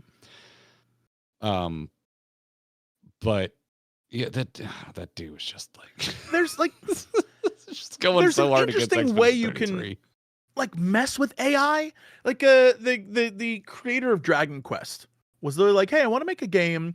It's an RPG, but your companion character is like an AI character that you can talk to and interact with, and they'll like go on this journey with you. And in my mind, I'm like, there's a way to do that where it's the game itself is scripted and everything about what you're doing is created by the game devs. But then you have one character that's thrown in with you pretending to be like another person on the adventure with you. Yeah. And if done right, that could be super interesting, like as merely an experiment. But it also could be like, everything's AI, dude, which also then ruins, I think, the whole point of what you're trying. Like, I don't know. There's ways to do things. I think people just are like, how can we do this as easy as possible? Rather than like the hyper creative way of like, we'll take time, we'll craft a world, we'll do this thing. And then it's like you start for the first time along with this AI who's starting for the first time and you go on an adventure together. The only problem I know to be true is they better make that. No, I was about to say they better make that AI like the ugliest looking ogre that ever existed. Because if it's a hot elf, the internet's going to ruin that for everyone. But like even a hot ogre or like an ugly ogre, people would ruin that too. So what? Everybody has their type. Everybody has their everyone type. Everyone does. Right. Yeah. Yeah, that's how I get dates. Yeah. Some people don't like very pretty Lara Croft, apparently. Yeah, look, I know. I get it. Yeah. Not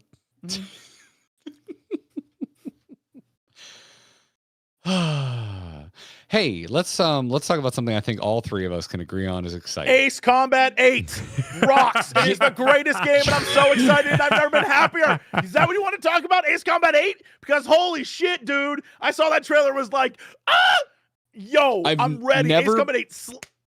I've never played an Ace Combat. We are we talked to our good friend Marco enough that we are starting to be indoctrinated into the church of Ace Combat. But that trailer just made it look so damn cinematic. I'm like, I just want to play this on my big TV because it looks pretty. Like I am a Top Gun garbage can. Like I will watch Top Gun with any excuse.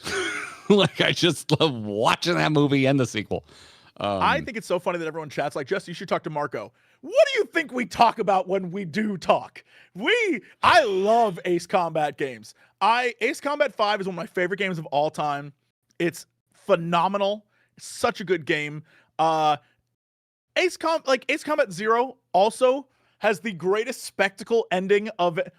Like it's an Ace Combat game. Like you're in a fighter jet, you're doing stuff, but it's not Microsoft Flight Simulator. It's the most anime shit you'll ever see.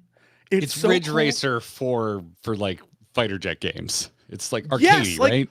4 has spectacle. Like all of them, the last level, I'm not gonna say which one, but one of them is like you versus your like boy while a nuke is flying in the air in the background and you have to stop him. But the only way to do it is you have to joust dogfight. I'm like, this is the coolest thing that ever existed. It's great. But like all of them are good. I think the last couple ones, 6, 7, Assault, whatever that one was called, I think they focus more on like the actual spectacle of the game rather than the story. Like 7 I love, but I recognize the story of 7 is literally a direct sequel to 5. And if you have no knowledge of 5, none of that lands for you. Huh. It might, but I don't think any of it would land. Why are people saying Yo Buddy's still alive? Is that a should I know that reference? Is that a reference? It's a reference to Ace Combat 0. Oh, okay. In Ace Combat 0, they do like I don't even know how to describe it. Like cutscenes are weird.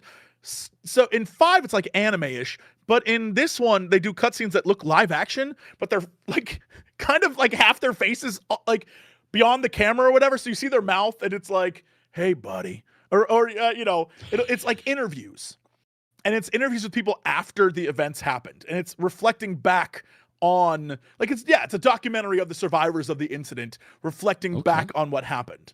And one of the lines of dialogue that the guy, he's like, "Still there, buddy? Like, hanging in there, buddy?" Like he calls you, you're his buddy. In fact, the interviewer, you know what I just realized? Ace Combat games have been around so long. Ace Combat 5 was Matt Mercer's first voice acting role, I believe. What? And you can tell because he sounds not only young, but like he's doing it for the first time. Like his voice, it's so wild. And they're like, oh, yeah, no. Ace Combat 5, also, most of the voice cast is also the American cast or English cast of Cowboy Bebop. So that's also incredible. That's pretty sweet. Oh, so Steve Bloom is in there? Steve Bloom is your captain. So he has like a lot. God. And Wendy Lee. This is 5? Yes. Wendy Lee is one of the other, it's great. Incredible game. It's from PlayStation 2 era. I don't think, the crazy thing is, I don't think you can buy it modern day, except for the fact that when 7 came out, if you pre-ordered it, they gave you a PlayStation 4 version of Ace Combat 5. but only if you pre-ordered. So I have that and I love it, but it's also bizarre. Okay. It looks like it's Matt Mercer's first video game credit. Gotcha. Okay. Bunch of additional voice credits for anime, including the original Cowboy Bebop, Trigun, Sailor Moon, Akira. Oh, you know what it was? Gundam 08 MS Team, yes! The reason I think he was in it, it probably was during that time period where rather than find voice actors, they would reach out to like casting companies or whatever. Mm-hmm. And that whole group that was in Bebop formed a thing. And so I'm sure Mercer was part of that. And so when companies would reach out, they get all of them as part of the cast, which is why there was a period where it was like, oh, that person's in this again? Because they would just reach out to that company. Do you know if that's how we ended up with the entire cast of Firefly voicing the entire cast of ODST, or was that hyper intentional and they've reached out to every actor individually or something like that? Fantastic question. I don't know. Because maybe I love ODST. ODST is so good. That is that's a fantastic game. So from the outside, I've never played one of these games, but I played Star Fox. All I can imagine is the hypest thing in the world is the music, and it's just yelling at me about how amazing this is while I turn constantly trying to find a jet. How do the games actually play, and how do I find said tiny jet in the sky so that I feel engaged? So you'll have radar, and you can go back and forth, but you also like the best way to describe Ace Combat. This is going to sound crazy, but it's absolutely true. Top Gun 2, the newest Top Gun movie, is literally from start to finish an Ace Combat level or game, where it's like the guy comes on the screen. He's like, okay, here's what we're going to do. We need you to do this run and do this thing. And same, like the last part of that new Top Gun, when they do like you go in the hole and you fly out of the thing, that is literally an Ace Combat level. Like it'll be like, okay, we need you to do this and go to this thing and change this. And you're like, okay, I know my objectives. I'm going to do this. And then you start the level, and you know, depending on which game it is and what the thing is, that's how it works. It's great. So like Rogue Squadron? I'm so sold. But with updates? Like the map updates? Each one's different. So like, you know, Ace Combat 0 was sort of like a backstory filling in the gaps of one of the things. Because like most of the games are different worlds that just so happen to have like jet fighters. But like the continents aren't, that's America. And that's like, they don't do that. They'll have like Osea, or they'll have like, you know, Yuktobania, right? They'll have these different places. But most of them are different. And then in the middle there, they started doing the exact same world and just different time periods. So Ace Combat 5 and Ace Combat 0, I think even Ace Combat 4 might still be in the same world. I don't remember. But like did that. And Ace Combat 7's in that same world. And so they'll build off of that. But like for the most part, it's different stories with different things. So like in one game, you may be a pilot and you have one wingman and you're caught up in some stuff. In one, you have a full squadron. You can control your squadron or tell them what to do. In another, it's focused on like you're the last guy remaining and you got to get out of there. There's all around you. Like, so it depends. Each story's different, but they're all way over the top and hyper dramatic. And like, they really try to like, oh, these are your wingmen, and we're going to give you, you know, background on these guys. We're going to give you stories on the ground, which is, you can see in the image here. Like, just clearly you're on an aircraft carrier and you're doing a whole bit with all these people. The question is, who are they? Are they like reporters or people on the ground? Who knows? But they're going to interact with you in some way, and you have like fun little adventures. And then you go up in your plane and you do the mission, and the mission will usually have something in it that's like, boy, you really screwed up. Here's some crazy stuff to fight. Like 7 was all about overarching theme of I don't want to say AI, but like robot controlled fighters versus human controlled fighters and what that means on the battlefield in the future of combat. Like Ace Combat 0 was about like war has destroyed everything and like humanity sucks, and if we just reset everything to 0 and start over, like we'll be better for it. Like that kind of vibe. You know, Ace Combat 5 is like, Ace Combat 5 literally is the movie Sum of All Fears. And I'm going to leave it at that. I'm not going to spoil anything, but it's that movie. I haven't seen that since it came out. I remember very yeah, little like of if it. you've seen that movie, you kind of get the plot of Ace Combat. Like those, it's phenomenal. Every single one of them is great in its own way, except like I was saying lately, like a lot of games, it's a lot of style over substance. Like, it looks great, it plays great, it's amazing, but the story's kind of like, yeah, we figured that out later. So my hope is strong. The story is good for this one, but yeah, I love these games. The music rocks. It is consistently good. And you need good music when you're flying around in a plane for like 25 minutes, dodging missiles and and if you're curious, been what I've been most exposed to already because of watching Marco. Like, the music is bonkers, but I don't know. Like, I just kind of I forget that it's a game, like a long running series that's out there, because it's just everyone something that's missed me entirely. But this trailer looks sick. Like, I'm like, shit. Yeah. Is it time? Is it finally time? Yeah, everyone forgets that it's a thing until it comes out again, and then I get so hyped for it. But yeah, it's still at its core a jet fighter game. So unless you really like the concept of dogfighting, you're like, that's what you do. You dogfight, and even though there are dudes talking in your ear, and like there's anime voice actors screaming at you, like, "Oh, I'm gonna kill you!" and you're like, right? Unless you like that, you're still not gonna like the game. You know what I mean? Fair. To me, it sounds like my favorite, and I miss it dearly, era of Need for Speed games, where they were like extremely character drama driven, and in some of them even just had straight up FMV sequences that were extremely corny, and I loved it, and I miss it. Yes, that's this. That's exactly what this is. Hell yeah. Yeah. All right. Well, you sold me. There's some aggression in chat saying that we look like wimps that wouldn't like it, and you did a bad job explaining how it plays. But I guess this just has interesting fans, like many games. I know. Why are the weirdos finding us lately? Should we stop doing shorts? Let's be clear. Let's be clear. They're correct. I'm bad at explaining games because I get so excited thinking about stuff that I enjoy that when I describe stuff, it comes out like a crazy person talking about it. I know this about me. I do a whole. Well, that's why we invite you on the show. Yeah, well, thank you. But it also, please understand, I always worry about describing things because I will listen to how other people describe things, and I'm like, that was so clear and concise. Why can't I do that? I get so worked up. I'm like, I love it.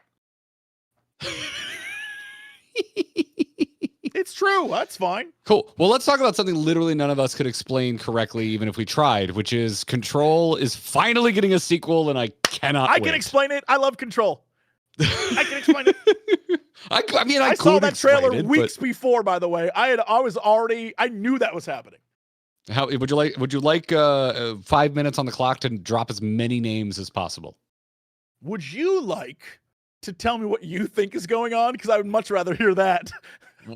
I mean, Kyle, would you like to talk about what you think is going on in Control? In Control? I think we're going to play as the brother, and the new weapon looks very cool, but I secretly really still hope we get a gun. I love the gunplay in Control. No, man, 1. this is way better. This is way more interesting. I want to stick. It reminds because you're you. Yeah. You're you. Because it reminds me more of interesting for you. Those old, like, go into the grocery store rental games called, like, Legendary Weapons or some shit. And it would be, you got to collect the tiger claws and the big hammer and the sword that extends on your third attack kind of thing. And that became, I think, kind of a Monster Hunter-y sort of thing. But that's very much in its own, like, box of hard work and lore. Whereas this looks like it has twice as many monster models as Control. And that was really my biggest issue, was I was just sick of flying. I was a flying guy. I hated fighting flying guy for the 20th time. Ooh, the one that popped up and was screaming in your face. Hate that guy. And now that guy can kiss my ass. Now there's more. I don't like that's that guy. Invisible Guy. There's things to do. Yeah, that's like they have the wings go like, yeah. I'm like, no, dude, that's not cool. I think the folding cube of madness has lost its edge, and I think post-apocalyptic Brother City is going to be a good storyline for them.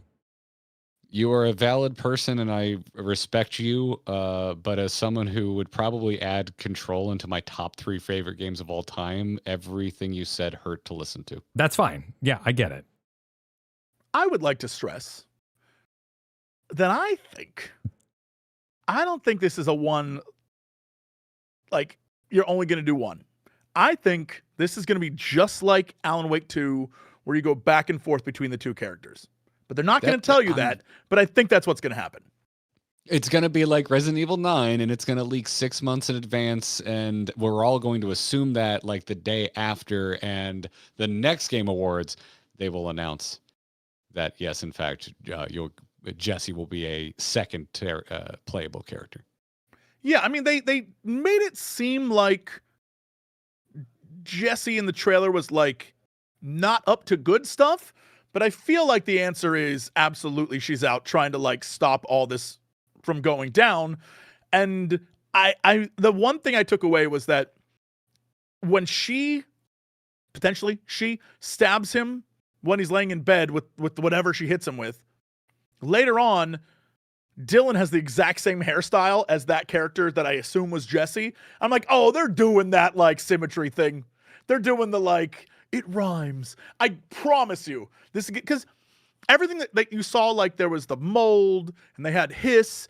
So basically everything got out. Everything's a mess. The question is how much of it is real and how much of it is like illusory. And because who knows? Because like, is that really New York or is it some sort of abstraction of New York? I have no clue. It'll be great to find out because it's a weird game and it's going to be super strange. However, with that said, Sam Lake is not the lead on this. Sam Lake, I don't think is actually working on this one. Interesting. Yeah. The rest of the team is, and they're all lockstep, but like, it's weird that he's not working on it. I want to be like very clear that I adore Remedy. They're doing some of my favorite stuff out there right now, but I have never found either Alan Wake game to be particularly compelling gameplay wise.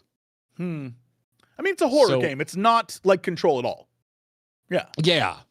I mean, I would consider Alan Wake 1 borderline unplayable from its Control standpoint. Whereas Alan Wake 2, it's tight, if not a little straightforward compared to like an RE4 or a similar over the shoulder style, survival horror game. Sure. So I totally get where you're coming from, Kyle. Like, I don't think you're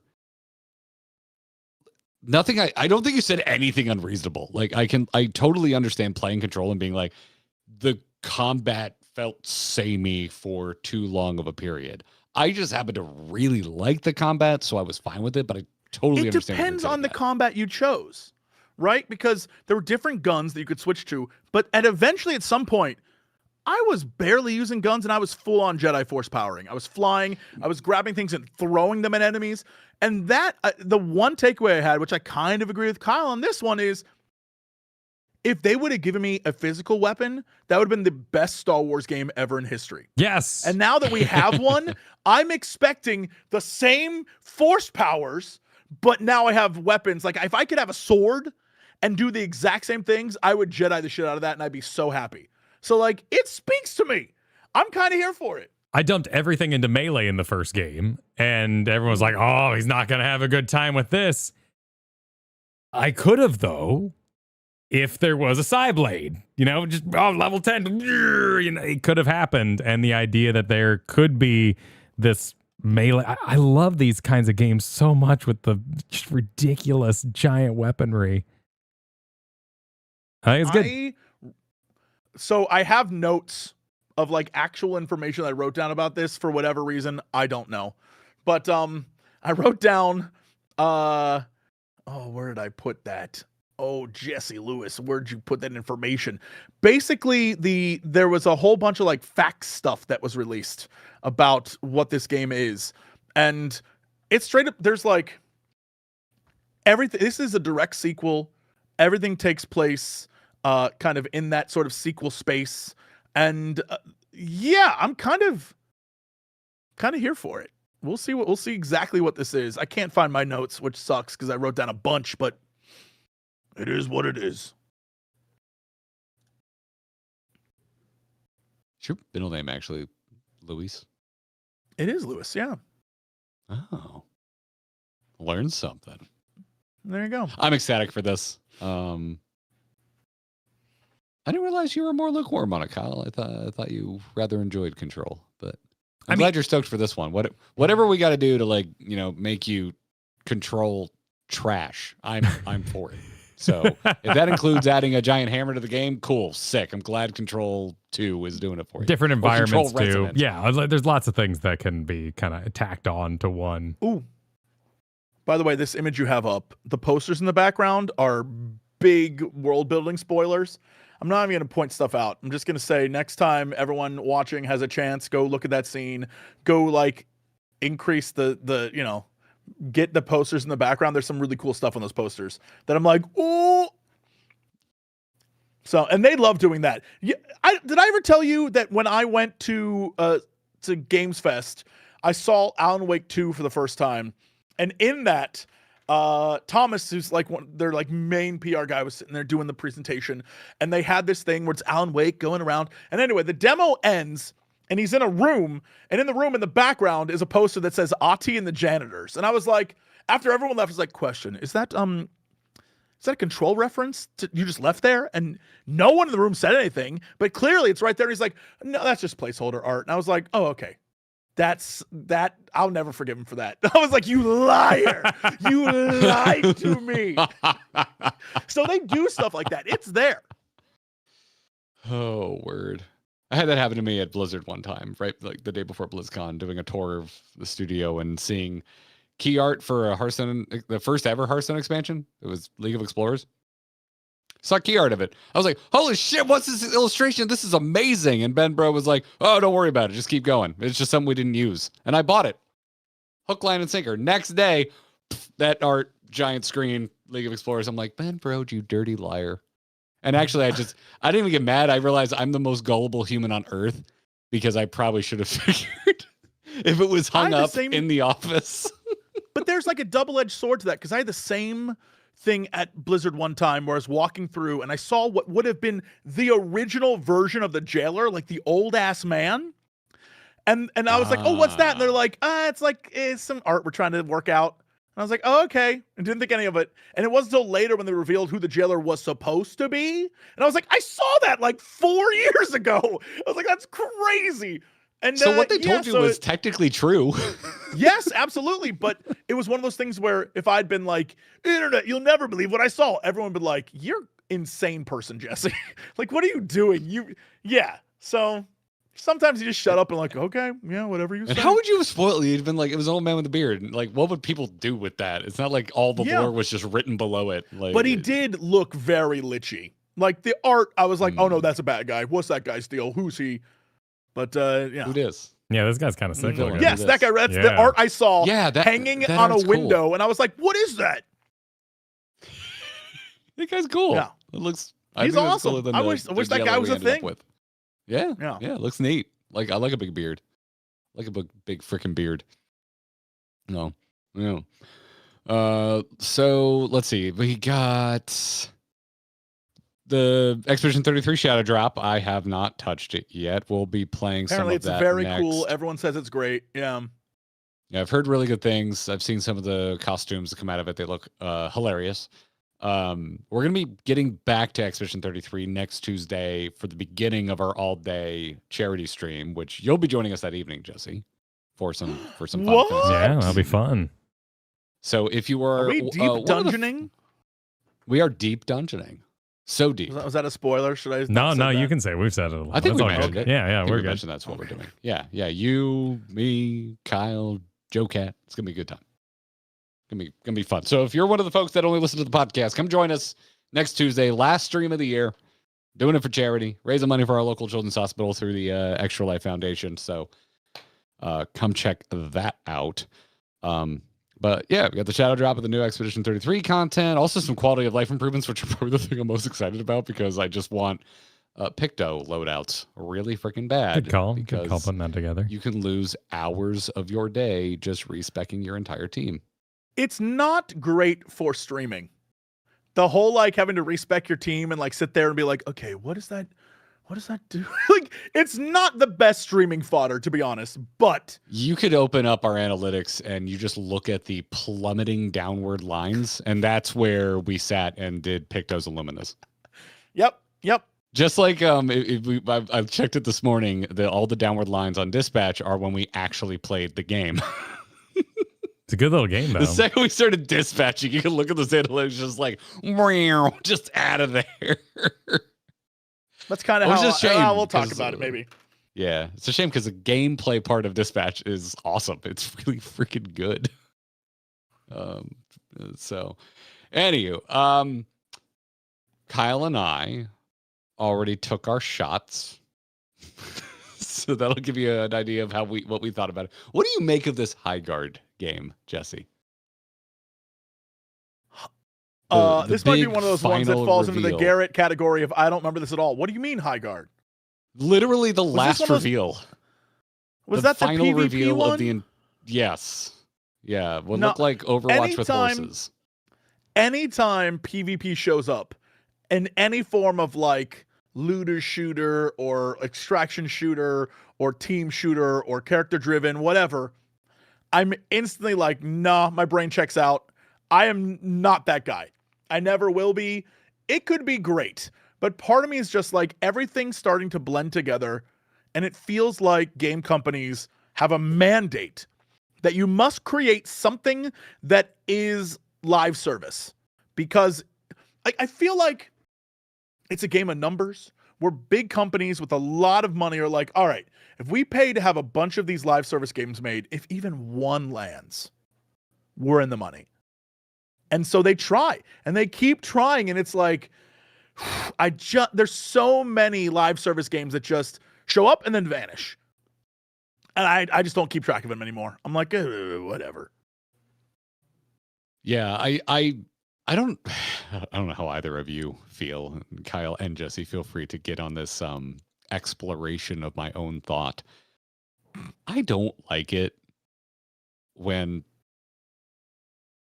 I'm having any sort of public live experience and I give my piece, my take on something, and then I leave the live experience and I find out I had the most normal basic take that everyone appears to be having. And that's my experience with Highgaurd, because the trailer started playing and then Kyle, you and Kristen turned to me and go, Garrett, you're the only one here who gives a shit about shooters. What do you think of this? And I was just like, this looks rough. And I proceeded to talk some trash. And then I came out. I left that stream thinking, oh, you went a little hard there, Garrett. That was a little rude. And I was greeted by a social media feed that was the meanest things I've ever seen said about a game reveal. It's been a fascinating social experiment because so many people have been like, was it Jeff? Did he do it? Did he do it wrong? The sentence was too long. The hype was too big. Titanfall. Did he tease us? Is the location wrong? I think in the Game I Awards. think he did exactly what the hype for a game of that pedigree would be. In my mind, you're telling me Titanfall people are making a thing? I'm excited. Immediately excited.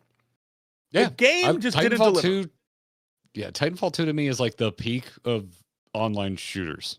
It's the most I've really ever enjoyed one. It's so much fun that even the single player campaign of Titanfall, it's just like It's single really player good. It's one of the best shooter campaigns of all time. Yeah, and I'm just like, yes, you tell me that. Jeff did nothing wrong. Jeff literally said all the right things to get me hyped for this.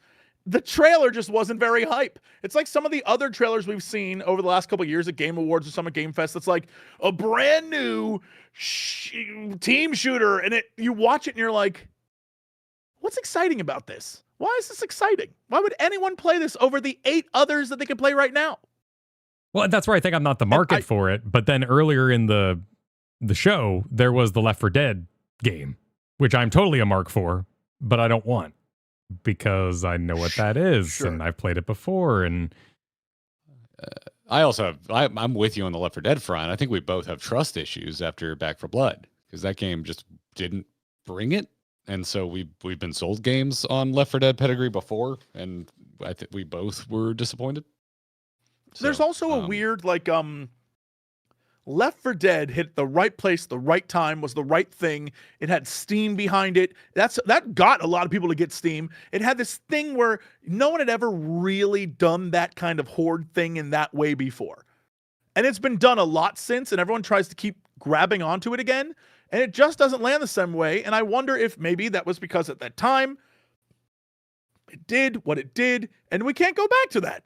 Like, it was a one and done thing, and you can try to go back, and there are great horror games that exist, and I've played a bunch of them. Hell, I'm playing Dark Tide right now because they released a new character, but like, nothing really captures Left 4 Dead. It's just, it's lightning in a bottle. And to say like we're going to do it again, I'm with you. I have trust issues on that. I'm like, are you? Yeah. Yeah, so yeah, that's kind of and I see in Twitch chat like saying this could have been Titanfall 3. Like on one hand, I'm like, that's, even as someone who wants more Titanfall, it's like that's kind of unfair. You know, they might want to do something different.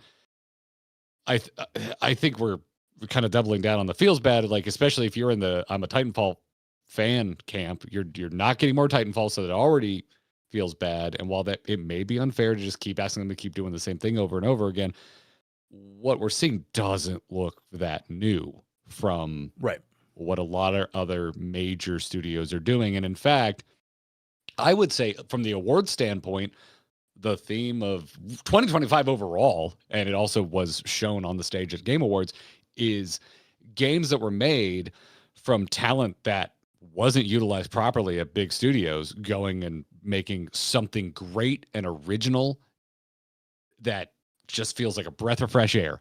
And to me, Highgaurd here is like, it is that storyline completely inverted.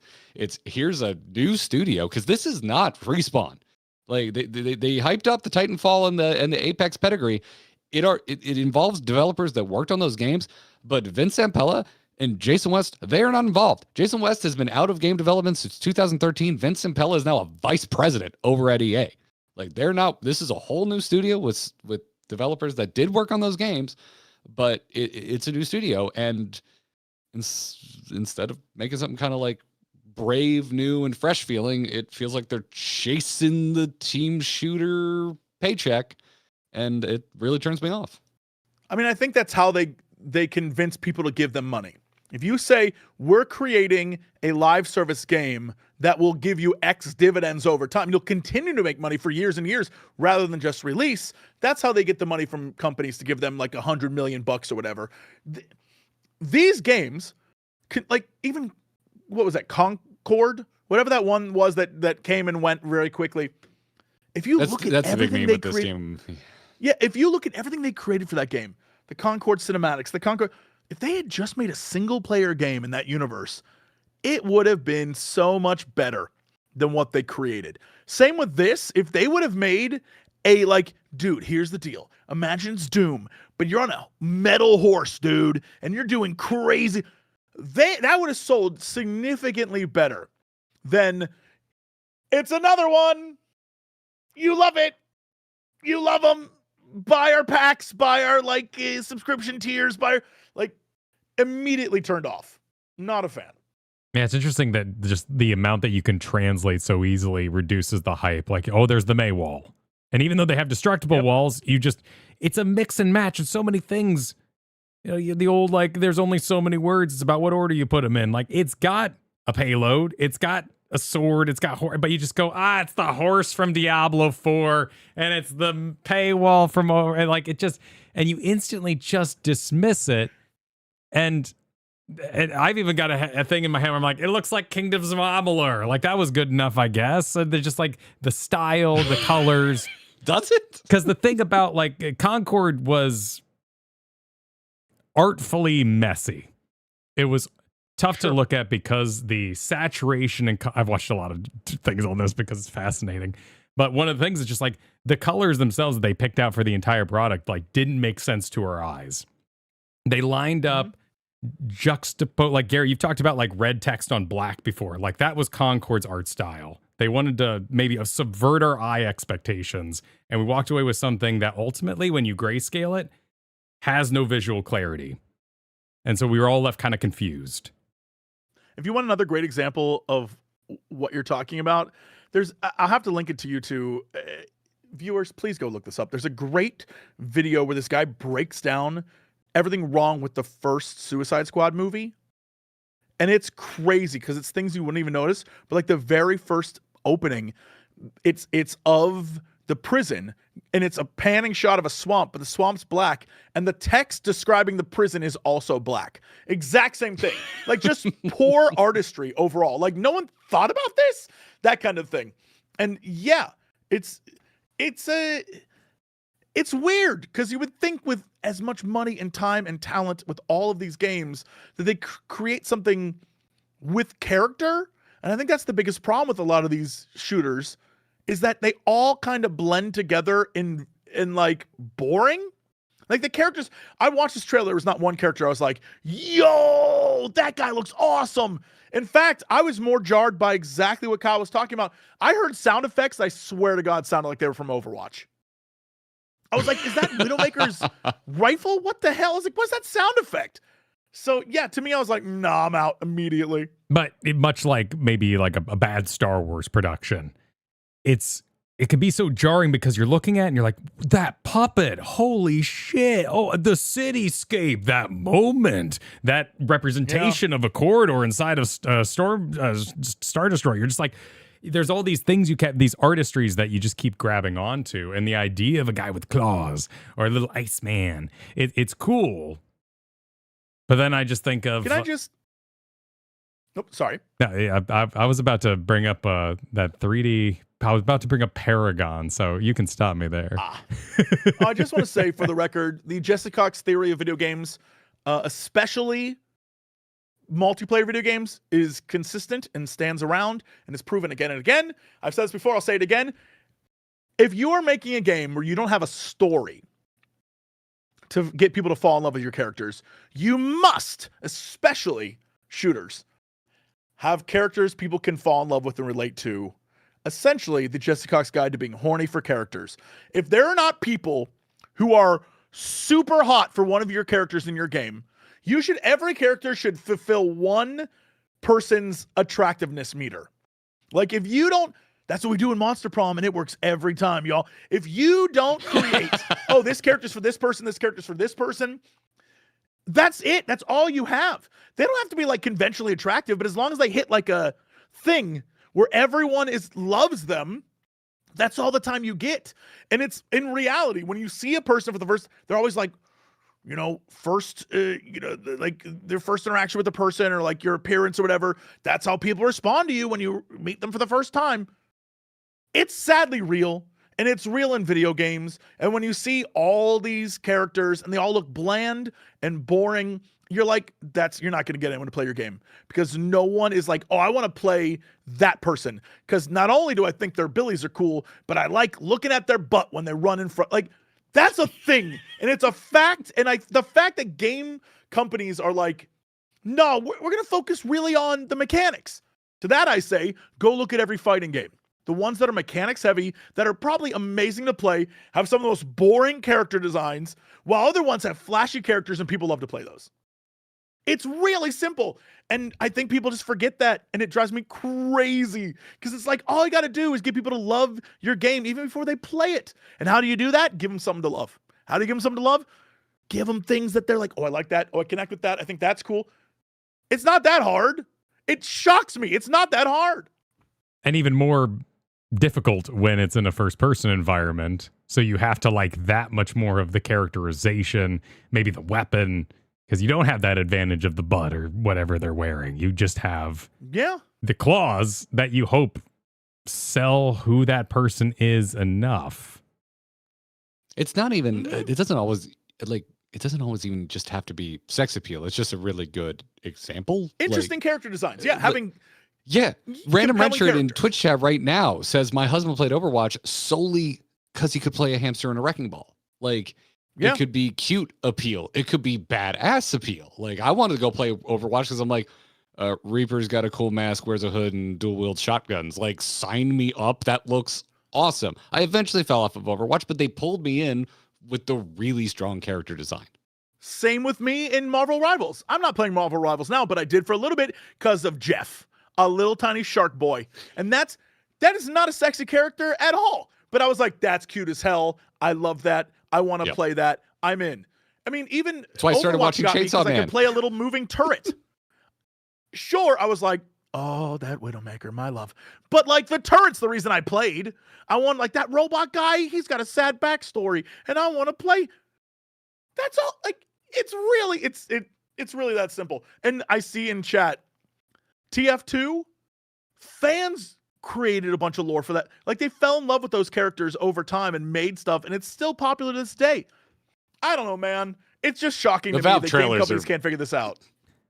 The series that Valve did a lot of heavy lifting too on the characters. True. Yes. Those are some of my that was a meet the learn things. about these characters. They have personality. That they actively, again, it's not that shocking to me that these games aren't going to do well when it's like our brand new game and it features this guy. The guy on the screen right now. What am I supposed to take away from this man? It's tough because it's like an ice troll, and ice trolls are cool, but I'd rather be the snowman from Frozen because he's got that big goofy jaw and he's a cutie. Yeah, like it's kind of how I feel about Star Wars original trilogy versus prequels, in that in Star Wars, if you were describing me Han Solo, people could go on forever about Han Solo. But if I was to be like, describe to me Qui-Gon Jinn, like that's a tougher ask. Because as a character, he wasn't as developed as Han Solo. And so he doesn't have the layers that Han Solo has. Same thing here. They made a character, he looks cool.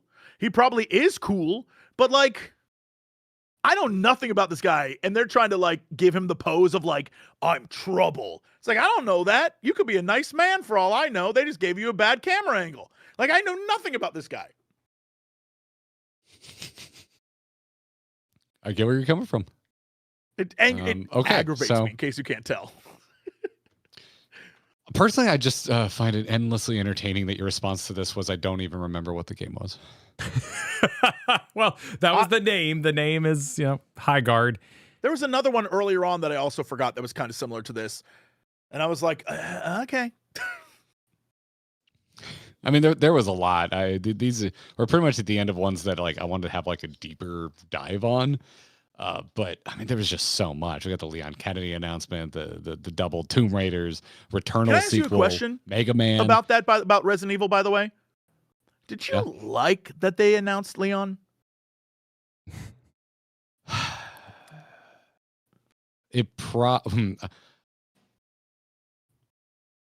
I find this conversation, this type of question, like in the same line of like knowing who's going to be like in a Marvel movie ahead of when it comes out. It's like, it would have leaked. It's going to leak. They're not going to be able to keep it quiet the whole time. We all basically assumed this anyway. Yeah, it's weird because I would love it if they hinted at it or gave us like a at the end Leon shows up in the trailer or whatever, but showing the gameplay and everything, I was like, okay, well, I mean, now I get that we're going back and forth. And part of the fun of when I played the game at Summer Game Fest is when you play as, God, I can't remember her name, the young girl character, she has no discernible talent with guns. She is not, like, she is a run and hide character. And every time you do something with her, you're running and hiding. It's terrifying. Because it's like normal person stuck in Resident Evil. And Resident Evil, everyone's like fighting and stuff. This character is literally terrified. The entire time she's like, she's freaking out. She's losing her mind. And then it's like, okay, now the gun guy's here. And it's like, okay, so half the game is 100% going to be normal Resident Evil. Okay. But I don't know. I'm fine with it. It doesn't affect me too much, but I also wish they wouldn't have shown as much. Because there's something about being in the moment and having it be like, what the what? What do you mean? Like that's, I don't know. I miss that kind of thing. We don't do that anymore in games really, unless there's something else. In which case I think there might be, because GameSpot kind of, GameStop in Australia, I think, released a pre-order screen and their pre-order bonuses, and Leon Sex Kennedy was not mentioned once, but another character was. And that tripped me up. I was like, what do you mean? So they didn't show that character, so maybe we'll get, I don't know. We'll see. It comes with a lot of information. Yeah. I think of what was it, Resident Evil 7, the one in the house. Because in that yes, that would be 7. In that final chapter where you get to go nuts as Chris Redfield, that's cathartic. You get to you finally, after just running for your life for so many hours, get that release. And then we have so many games where you play through twice as different characters, so it's so easy to just get the ball rolling. It would have been a cute surprise week of also, Leon. Here comes Leon and all his bullshit. Somehow in 4, he was so fresh. He was in this new environment. Yes, it was related. He knife fought his boss. Now he's entirely in the Wesker camp of this is a full blown Resident Evil game now. Did any of you have a moment of like, oh, I know what that is? The minute it was like, we have to find Elpis. Elpis is the key. I was like, everyone. I can't. Yeah, I get. Listen, it gets. I go through ebbs and flows of everything as a 14 reference being something I enjoy and something I'm like, all right, we're overdoing it, y'all. But I couldn't stop myself like that. It activated me like a sleeper cell. Yeah, it's just like the minute it happened, I was like, oh. But it also changed how I viewed the trailer because I thought Elpis was going to be one of the, like a T virus or a G virus or whatever. But really, I think it's a cure because, hey, go back and watch that trailer. When my man Leon Sex Kennedy shows up again, there's like something here. He's got like, what do you think the S stands for? Come on now, Garrett, it's sex. And he's got like a thing here. I think he's infected. I think he got. And I think he's looking for the cure, and that's what Elpis is, because Elpis is hope, if you remember from Final Fantasy XIV. So we'll see. I don't know. I'd be into that. I just like, as someone who experiences time in a linear fashion, I like that Leon has bags under his eyes now. I appreciate that. It's the apocalypse, bro. You better have bags or you're living too easy. What was there equal pushback on Leon isn't as hot as it used to be? Because like I feel like there should be. I think it's kind of unfair that, yes, ladies, actually it is time that you get as toxic as us males. Like meet us on our toxicity levels. I think he's saying it already happened, Garrett. Your wish has come true. Now you need other wishes. Yes. I saw on social media people were upset that he was kind of like, yeah, they were like, that his hair looks wrong. That's not my Leon. I'm like, nice. Awesome. Okay, cool. So great job. Let's go, girls. Mm-hmm. Let's do it. Only cowards are mad. He should be older, therefore hotter. Frick yes, Sir Louis. He looks sick. He looks great. Sick. Although there's like, oh, that must be rain. It makes him look like he has like the world's shittiest handlebar mustache in that freeze frame. I was gonna say like a booger hanging out. Yeah, I think that's just a little freeze frame rain there going on. There we go.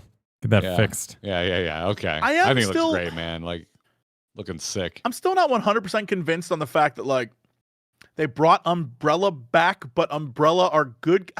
Dude, the story of 7 and 8. I'm like, what is this? I still don't have complete answers. I probably need to read a wiki. I need to get the guts to finish 7 because it scared me, and I was very close to the end, but I eventually stopped. And I haven't even touched 8, so I got some homework to do. I think 8 was substantially less scary. Yes. Oh, I remember 8 is a lot more shoot. Cool. I'm into that. I like when Resident Evil is action. I never got into it growing up. Except for one moment. I found the okay. All right. Except for the scariest moment in the game that I'm not going to spoil. Yeah, it's all shoot, pretty much. Garrett, stream it and don't look at analytics because you'll see it going up as soon as you start getting close. I'm gonna need you to just like ride shotgun. I'll keep like all chat and everything hidden, and can you just whisper in my ear every once in a while? Let me know it's gonna be okay. Because 7 legitimately scares the shit. 7 was scary. That game terrifies me. I love horror movies. Horror games really bug me. There's so much joy in this world. Watching people make poor decisions, I hate having to make those decisions myself. It really ratchets up the terror for me. There's also something in horror games that I realize when I play them, it's not the horror that it scares me. It's the if I die, I have to redo this like hiding section or running section or whatever. And Yes. I hate that. It drives me crazy. It's Yeah. my least favorite thing in gaming, where it's like, you got through 15 hours, the scariest thing you've ever seen. Now hide. It's like, are you kidding me, dude? Fine. And then you're like waiting for a guy as he's walking in front of you, and you're just sitting there waiting. And he's like, I'm going to stand here for 5 minutes. And you're like, so compelling, this game. So, like, it grinds to a halt. It drives me crazy. It's why I haven't returned to Alien Isolation. I think that game is a triumph. It's one of the greatest horror experiences I've ever seen. It's an amazing package. It is a constant battle against shitting my pants. Like, every moment I exist in that game. Yeah, it's bad. It's bad. But I love Resident Evil and I want to get through. And yeah, I don't have a satisfying answer for you. Do I wish I wanted to know? Like, I think if you can keep anything under wraps, I would always rather not know. But it's just very hard in a modern landscape to keep certain things under wraps. Yeah.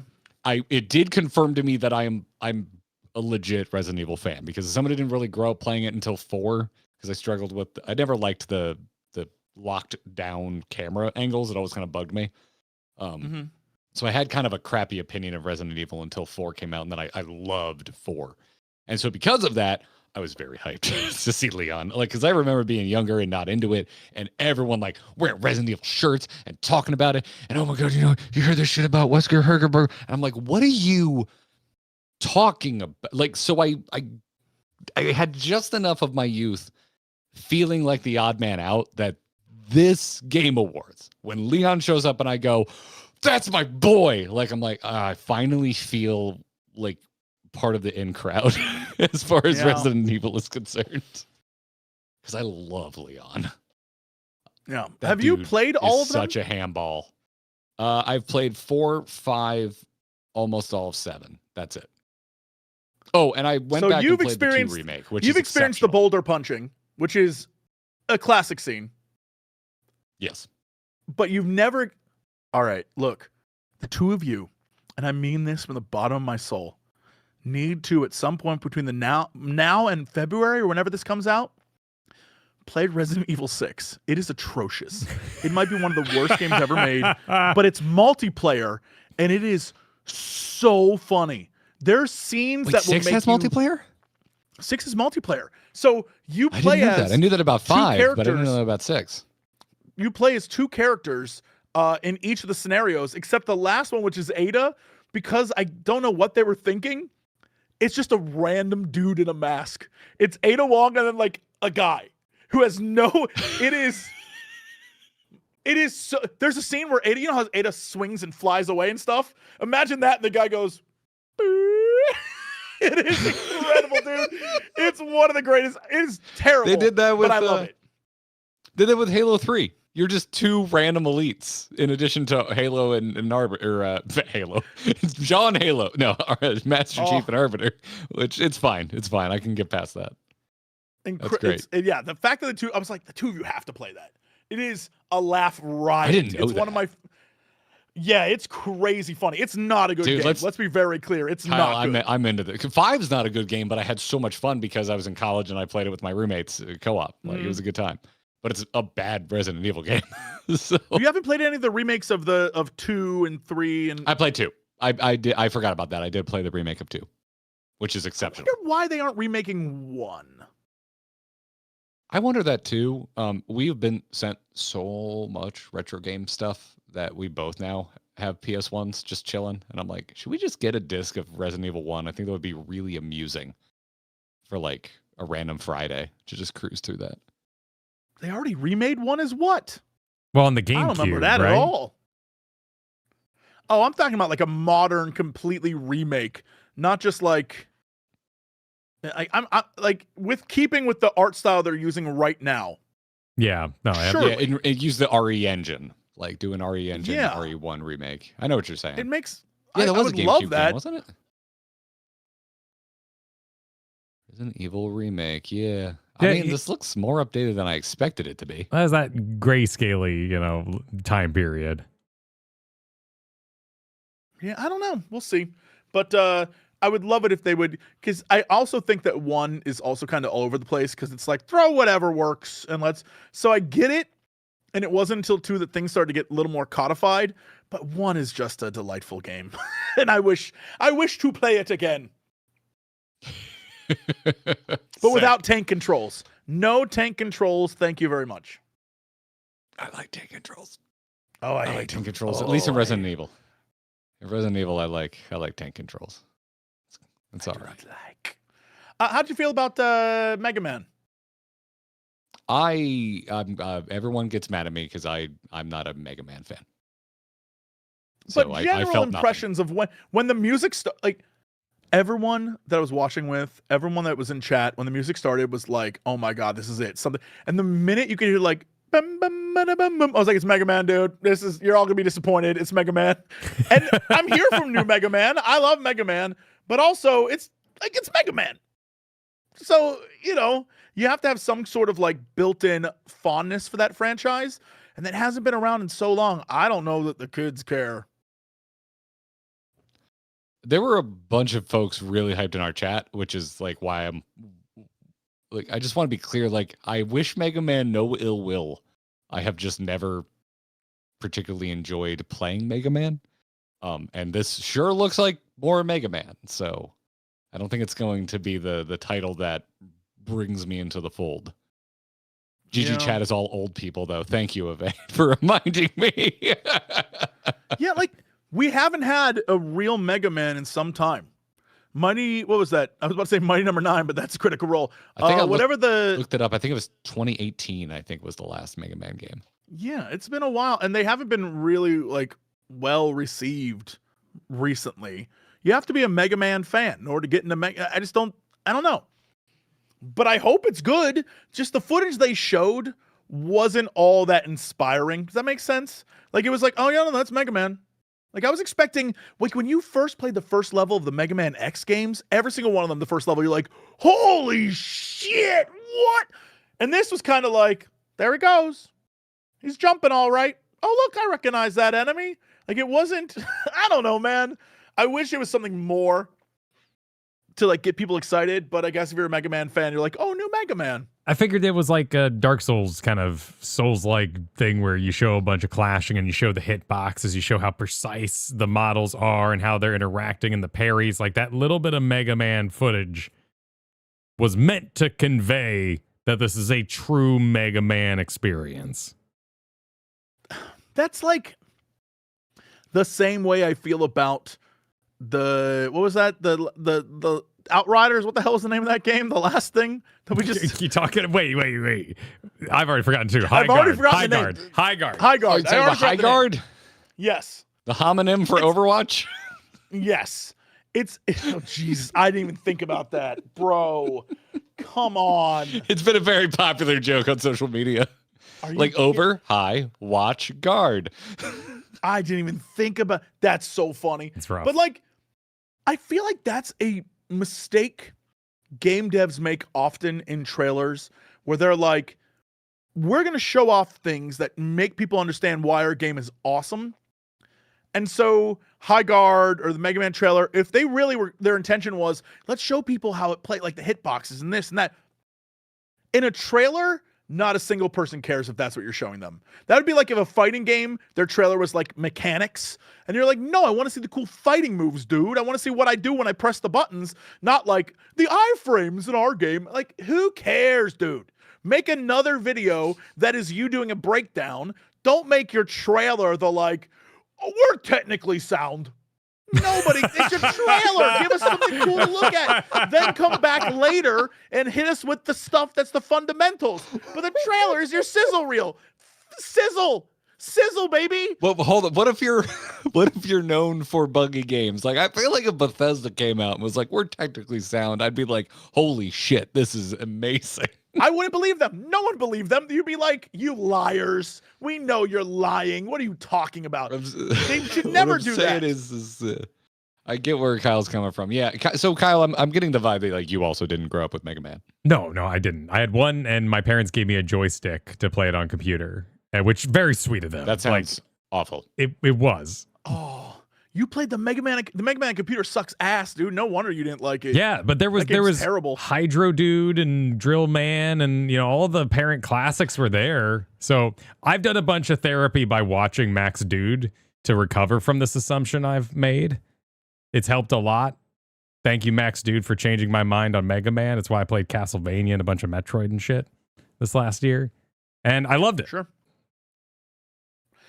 They're not like Mega Man 2 stands as like a classic game for me. I love that game to my core, but much like Super Mario World, going back these days and trying to play, I'm like, oh no, I'm old. Oh no, this requires too much skill for me. But there was a time where I was like, I could beat this in an hour, let's go. And I do it for friends just to show them the game. And that's like that's I don't know. I wish I was like really invested in the franchise, but even just watching it, I was like, all right, I hope people enjoy, but it just doesn't land for me. Well, and that space is taken up by a Hades these days when I want to bust through something I know how to do really well, walk away with a couple points for next time. Sure. Yeah. Sorry, I never got into it. I realized that I think my form of playing games now is like cheating, like hacking the system. You're talking about like, oh yeah, Hades, I can breeze through that game. And I was trying to think like, what game can I breeze through that I love? And I realized, because we talked about Total War earlier, and I've been playing a lot of Warhammer and I'm very good at playing it, but I also realized that right now I'm trying to get achievements in the game. And it's got, it's one of those like Civ things with like 800 achievements, and most of them are like, play it on this difficulty level and then this difficulty. And I discovered that if you start the game on the easiest mode and then before your last turn before victory, crank everything up to the highest difficulty, you get all the achievements for the highest difficulty. No. And I'm like, so what I'm saying is that's how I play games now. I am a cheater, I am the game genie. They call me the game shark on the streets. That's amazing. I'm a bad dude. You better watch out. I did on my second playthrough of Expedition 33 so that I could play through it with my wife. I was just like, put this shit on easy. I'm going to look like a god parrying because it actually makes the parry window wider. And I was playing on expert with Kyle.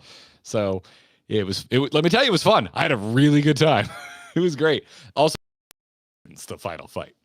It completely ruins the final fight. You don't see half of the cutscenes in that final fight if you do that much damage. I literally had to go back and redo them.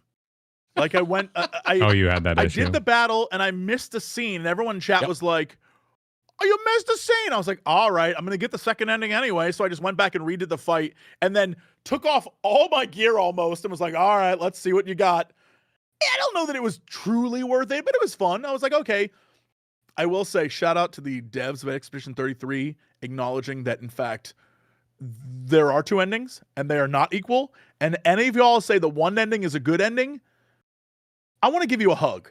Like, I want to, like, it's too dark to be good. It literally does a jump scare. No good ending has a jump scare. Are you kidding me? Anyway. That's still my ending. As far as I'm concerned, that's my ending. Are you kidding me? You're my ending. An insane person. That's my ending. You're an insane person. That's my ending. Not confronting the problems of the family was your... I'm sorry, Jesse. I thought you were an RPG fan. You claim to be an RPG fan, and yet you don't want to gain the power to kill God. Wait, hang on. Are we doing That's an Expedition 33 breakdown here? Like we need to put something on the screen here. You've never been more wrong. You've never sit in your wrongness in your shame room and appreciate how wrong you are. All right, can we time out? I don't want to spoil anything, but I will shame you. Yeah. We can move this. We can move this post Final Fantasy 14 talk so we can give people ample warning to leave. Okay. Does that sound good? Let's Yeah, pause. I don't want to spoil any of the actual what happened, but I do want to shame you. Chad, stop yelling spoilers. We haven't mentioned any specifics. Yeah, we're not. I don't want to ruin the game. It's the best No part. names have been mentioned. Yeah. All right. I think that brings us to the end of our Game Awards discussion. 2 hours and 20 minutes later, I think that brings us to the end. No big deal. Yeah. Let's talk about something we can totally get along about, and there's no controversy. Let's talk about Final Fantasy 14 for a few minutes, shall we? Yeah. Perfect. Nobody has a spicy take about Final Fantasy XIV. It is the most universally beloved game that has never dropped the ball and never caused an entire sub-industry of Doom content to pop up. While you bring that up, I just want to say for the record, I am becoming more and more convinced that people don't actually engage with the things they critique. And it's like when someone says a thing about a Marvel movie or a DC movie or any nerd property, Star Trek, Star Wars, whatever. And you realize like, oh, you watched exactly 35 minutes of one movie 20 years ago. And now you think you know everything and cause like I saw a giant ass post, like this guy's whole write-up of the new trailer. And it was literally like, they're so lazy. They're double dipping. It's so dumb. Like, we're going to do Doom Train and Phantom Train. They're just reusing stuff. I was like, they're not even remotely the same thing. I don't know where and then what's so funny is their avatar was Warcraft. It's like notorious for reusing things. I was like, are you kidding me right now? I genuinely believe it's just like, 2 Train, they're lazy. That's 2 Train. 2 Train, too many Train. Me fight 2 Train? That's too many Train. It's like, what are you talking about? 2 Train is too many Train, Jesse, obviously. You know, you're not aware of the game rule that says you're not allowed to have more than 1 train? 2 Train, too many Train. Jesse, it's called Monster Train, not Monster Trains. I just don't, like, it looks awesome. That fight looks cool. The music sounded great. What is I don't know, man. I just can't figure it out. Yes, thank you, chat. Yes, 2 Train is my favorite rapper. Love 2 Train. Choo choo. Get on board, everybody. I agree with that to a certain degree. There was a little more active with shorts content. And after about a month on TikTok, let me tell you, I think I agree with that sentiment. Because reading TikTok comments, boy howdy does do YouTube comments sound like decent discussion. I've never once taken the time to look at TikTok comments. Not once. You've never. I know I'll hate it. You've never, come on, gang, let's check the comments for clues in a TikTok? No. The only time I ever looked at TikTok comments was when some guy posted a video of him going around and giving out iPads, and he gave it to a guy, and the dude, shout out to my son, wherever you're at, who said youtube.com/Jesse Cox to him, and everyone thought that guy was me because they thought he was promoting his site, so everyone came to me, and I had to go look and do research to figure out what was going on and be like, wait a minute, why is everyone being like, enjoy the iPad? I'm like, what are you talking about? What do you mean? And now I know. So that's the only time I've ever done it, is because some guy shouted me out when he got a free iPad. And frankly, you're my man, son. You're my man. Yeah. Anyway, shout out to our community. Well, you know, every once in a while, I still catch a stray. The discussions in our comments have been pretty freaking good lately. Like, I don't know. I think when you fostered a good community. Hey, spoilers, you did that. You brought people on who were great. You have a community that loves the two of you, and there's a little bit of like just a tiny bit. Don't let it inflate your ego. A little bit of respect from them, and yeah, that's what happens when you're not a complete mess, and you actually like create a community based around like, hey, let's talk about things and have a conversation instead of like, you know what I hate? We hate that, don't we all? We hate that. Okay, but okay. First off, legitimate thank you. Thank you. That's extremely kind. Second, people are coming for me in the comments because I'm not a huge fan of ATB and Final Fantasy IV. So everyone probably doesn't agree with you because I haven't exactly been quiet about how I don't love ATB. They're right though. They're right to said, come at you for that. More folks have reached out to me to say it gets a lot better in the future games. 4 is pretty much the roughest version of it. So, dude, 6 will change your entire mind about ATB. Another like shout out to the conversation being had, and I don't know. That's why I'm usually just happy to like let my thought fly because I'm more than happy to adjust that thought if proven later at a later date, or proven differently at a later date. So, Um, yeah. So just like let me not like ATB. It's okay. It's all right. I don't like it right now. I'll eventually see how it goes. It's not game ending. I haven't quit playing Final Fantasy IV. So we'll be okay. We'll be all right. But anyway, back to 14. 7-4 releases tomorrow. It is imminent. It is right. I'm so excited. Around the corner. Yeah. Okay, cool. I was going to ask how you felt about the last live letter, the trailer, all of everything leading up to this, because I think it's one of my favorite trailers because it's good. Don't really know what the hell's happening. Like I think of all of 7-1 through 7-4 trailer wise. I think this is the trailer that has left me with the least amount of an idea as to what we're doing, where we're going, other than obviously a lot of the new raid is represented in this trailer. Yeah, and a lot of the new variant dungeon is there as well. Yeah, which I think looks sick. Like I've been kind of on a seesaw of variant dungeon. I had a pretty not great first experience with it, and now I quite like it. I just don't think I didn't like figuring out the puzzle myself. I think they're way more fun with a guide. I'm gonna be completely honest. Like, I'm with you on that. I didn't spend 1 second trying to figure out the puzzles. I either went with someone who knew what was up, or I just, here's a guide, it tells me what to do. I wasn't going to take the time to be like, well, how do I navigate which fountain to hit or which, lantern to light, or how, like, one of them is like, okay, so when you're in this one fight, there's an enemy that shoots water. Well, one variant is you let it shoot the water, and one variant is you don't. And I was like, how would you ever deduce that information? And I understand, because if you read the text that you get, there'll be hints, and they'll be like, when I was venturing in this one thing, and you're like, okay, I understand what they're doing. But with that said, I wasn't going to take the time to figure it out. I was like, no. You're making me do this dungeon 12 times, 10 times, or I'm not going to take the time to learn the gimmick. We're going to plow through this 10, 12 times and get it over with. That voice was the perfect variant dungeon diary for me. It really encapsulated how I feel about that.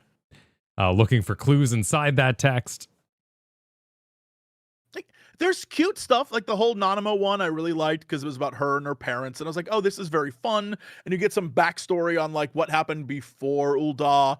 Like that, like there's fun stuff there. I loved the Lalafell one. That one was great and actually played a role in this expansion. So like it checks out. I'm like, okay, this is great. But also very similar to this new Deep Dungeon. It's weird to me that for a game that keeps most of its content front and center, like story content, this new variant is going to have story stuff. And the new Deep Dungeon, I just watched some dude's like 35-minute video about the new Deep Dungeon. It's incredibly lore heavy for the first.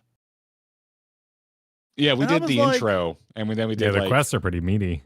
We did the intro quest, and we went up to the first first two major checkpoints. I love it. I'm such Shadowbringers trash. I could take or leave Deep Dungeons up to this point. I am enamored with this one, which is a big reason why I was just like, can we just say it's for charity and force two of our friends to do this with us? Because I just want to play more of it. Like, what's crazy is, and the things so like the new Corvos stuff, the stuff that looks like a painting, which is, right? Yeah. Lore-wise, the new things are going into a book for this variant dungeon. It's Expedition 14. Yeah. What's funny is that this stuff, if you look at the flying carpet mount or other things in game, literally talks about this thing, about like this very specific story that we're doing. And I'm like, this is why I love this game. That's cool. They're just pulling threads and like, let's do this thing and this thing. And now that we have Corvos, it's like, could we go to Corvos in the future? That'd be neat. It's right there on the map and you won't let us go there, but I would love to go there. Like, there's things they're doing, and I like that they're doing stuff. It feels like we're back in it and things are happening again.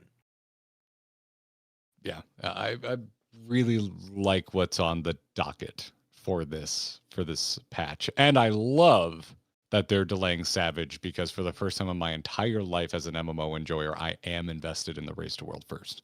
So thank you for not making that a Christmas activity, because wouldn't have been able to watch it. So I'm glad they're delaying it until January. Yeah. Yeah. It's neat. It's cool. I want more stuff to do. I've officially started running out of stuff. And honestly, I'm so excited. It's, you know how people get upset when there's nothing to do my MMO. I feel joy. I literally hit this past week. Fate's done. All the questing for like the tribes done. I got like 2 jumping puzzles left to do. I got like a few, like I am all jobs leveled, every single one. I got like stuff to, I'm checking off stuff, just living my best life. Like, I'm doing it. Now I can just live free and experience the game whenever I wish instead of feeling compelled. Yeah. Oh, it's great. At my highest peak of World of Warcraft involvement, that was me. I would log in. I'd get like my weeklies done, and you wouldn't see me again unless it was raid night. And I really enjoyed that balance and that relationship with the game. Yeah, I'd done so much. I'd spent so long playing WoW that I'd done everything. So I was only needed for the things I was needed for. That's where I'm trying to get to with 14. I want to roll in, do the content, and be like, I've done everything else. See you guys later. Like, that would make me so happy. That's the dream. My dream is to constantly have in-game excuses to New Game Plus the MSQ. Like, if I could just like level every job all over again by just slamming the MSQ when I'm bored, I would love that. I know there's a million other ways to get XP, but speaking of doing everything, I just got my, you know how there's like the mentor with the sword, the mentor with the hammer, and it's like, right? But if you do both, you get like a full mentor crown. I finally got my full mentor crown. If you want to know how much of a hack, thank you. If you want to know how much of a hack I am though, when you get access to the mentor, like, hey, you can help people if you click the mentor thing in your roulettes, right? It has requirements.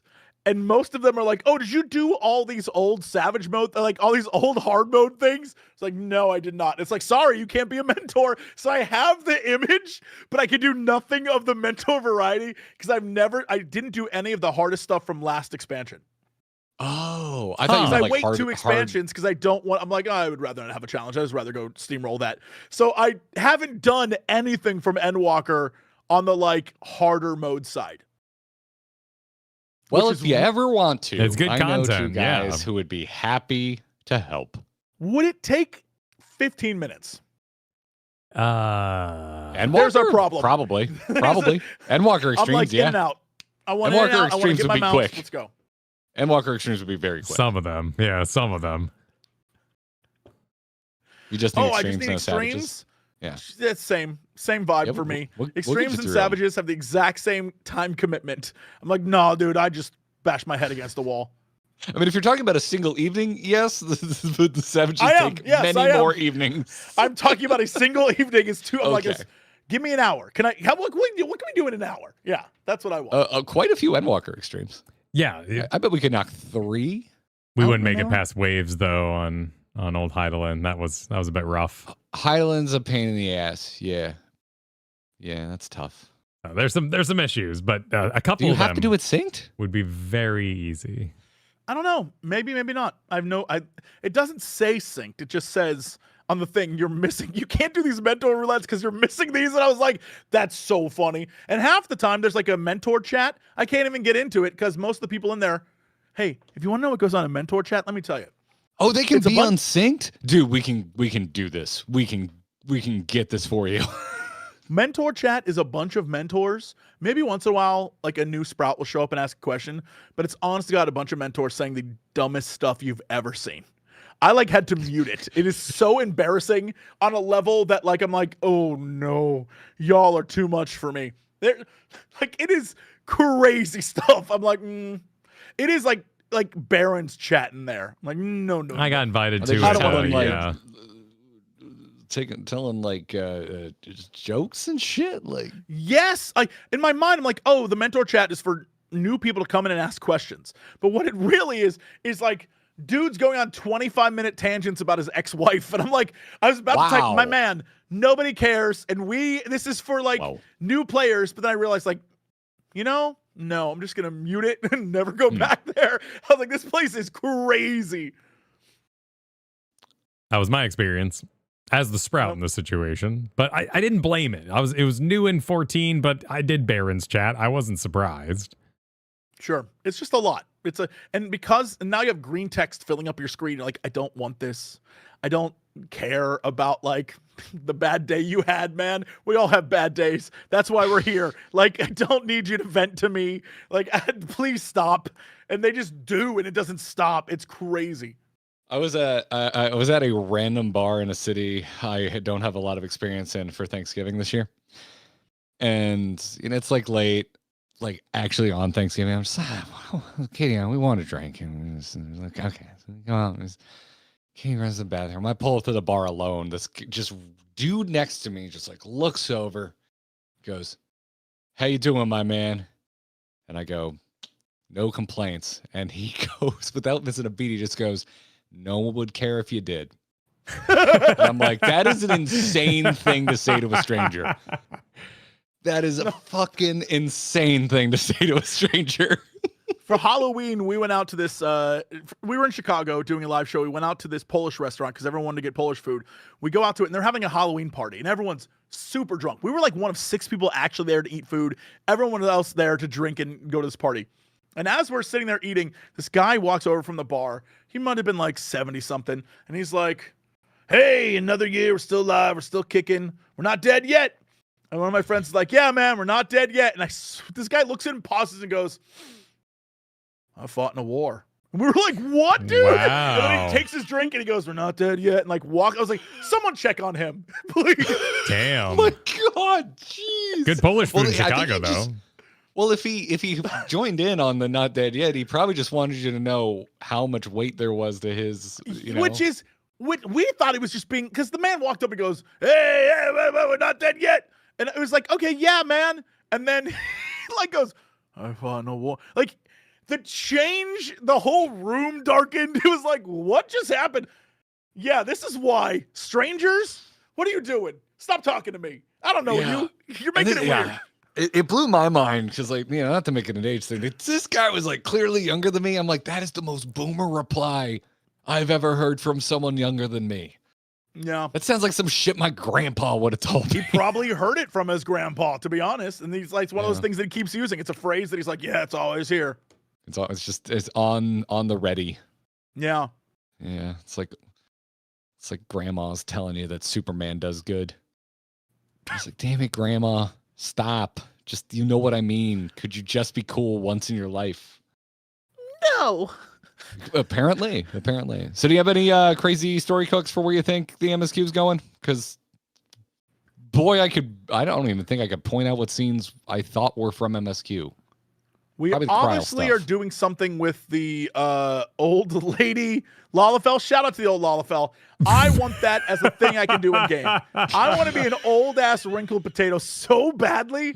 Okay, let me update the title of today's podcast. Her old face is great. I love her. Jump scare, terrifying. I will say I watched the two of you react to the trailer, and someone no names did in fact jump scare that old lady. I went like, oh. Which is great. And yeah, no names. No.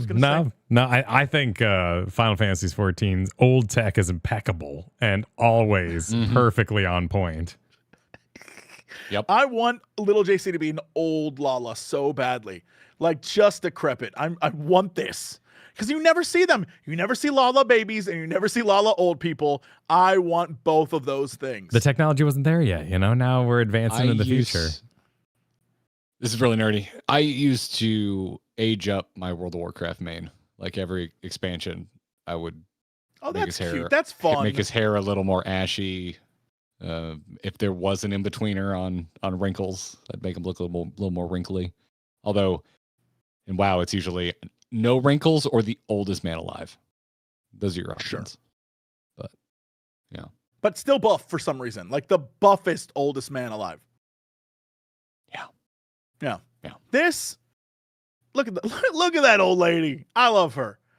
I want, like, what you been up to, old Nana? Kyle, you have any horribly insulting words you'd like to hurl at this old Lalafell's direction? I mean, she doesn't look like she's stretched out in a Warhammer game, so that's good. You know, she's not holding pins on her sides of her face to keep her smooth. Like the old lady in Stormblood. That was her problem, is she was ancient but too smooth. So we're getting there. We're approaching it. I think old man Ellison is pretty decent. I would put that at top tier FF14 old tech. Because there were a lot of old men Ellison all the way back in Heaven's Ward that we played before the graphics update, and they looked decent. Yeah, they were all right. They looked all right. But I think everything else, you'd make a pretty big jump down to C or D from there. Mental in YouTube chat says it's a JRPG. That old lady's 35. That's the meanest, truest thing I've ever heard. When I find out characters and they're like decrepit old white hair, it's like 32. I'm like, no, stop. What do you mean?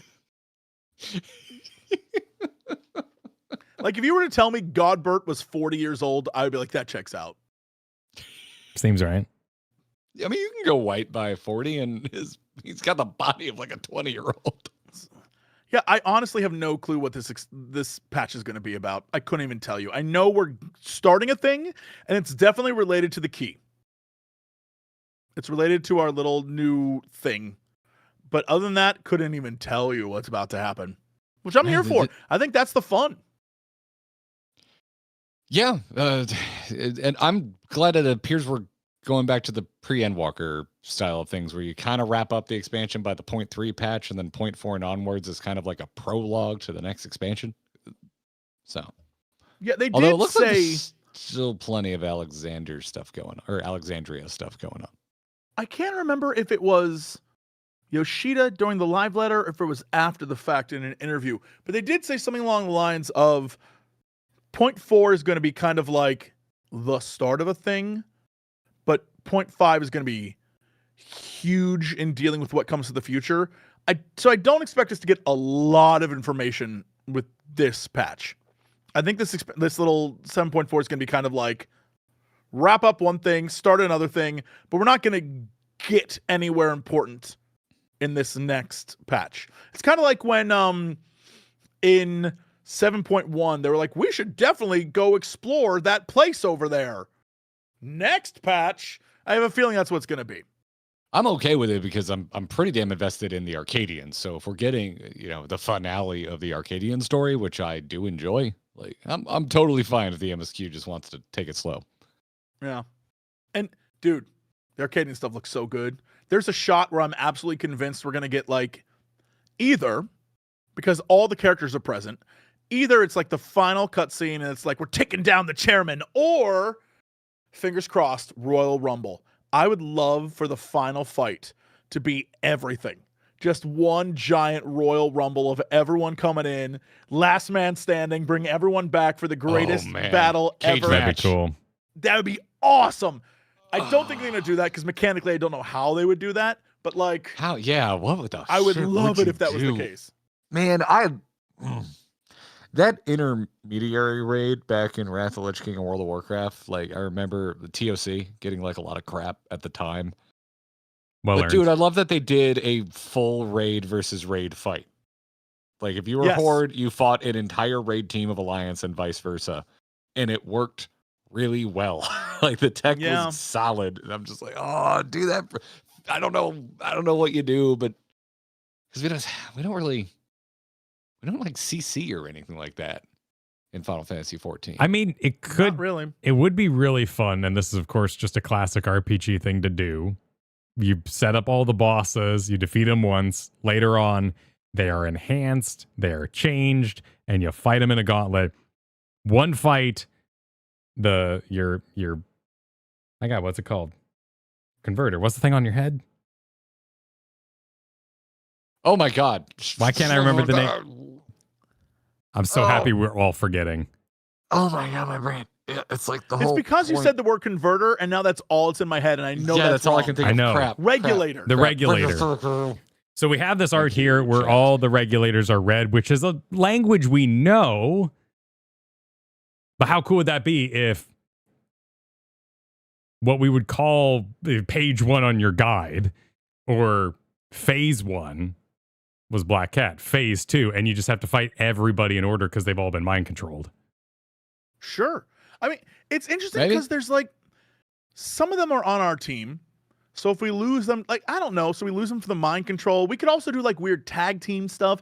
I just hope the final battle is as much a spectacle as I want it to be, especially that like special bonus hard mode phase. Like I want it to be over the top, wild, ridiculous, because that's what wrestling is at the end of the day when it comes to like major events like this. And so I don't know, man. I would love for that to happen. But all the other things they showed us, we got like a Coliseum guy and Succubus girl and 2 twins that's surfboard, and that's fun. There's a lot of cool, fun mechanics. I don't They're know. definitely bros. I don't know if they're brothers. Damn, that's the truth. It's beautiful. That's the truth, It was man. beautiful right there. Wow. No, they're fun. Their fight looked really, really enjoyable. Of course. I know there's a lot of hype for the Tom Morello track too, which is good. But the pop punk track that was clearly playing in the background of the surf fight, like, you want to talk about being activated? I was not chill about that. I love how everyone in chat immediately was like, "Sum 14, dude," and I was like, "That's really funny," and I love that. And that's It is perfect. very Sum 41 sounding. Yeah. It freaking sounds sick. Also, I wrote down a note that was said while the two of you were reacting to it. But you biggest showed up with notes about I showed us. up with notes. Yeah, I did. My biggest Wow. complaint with rock tracks in the game is the drums. And I 100% agree with you. I me. agree with you that the idea that while Final Fantasy XIV has a lot of amazing songs, it's missing like a rockin' drum track.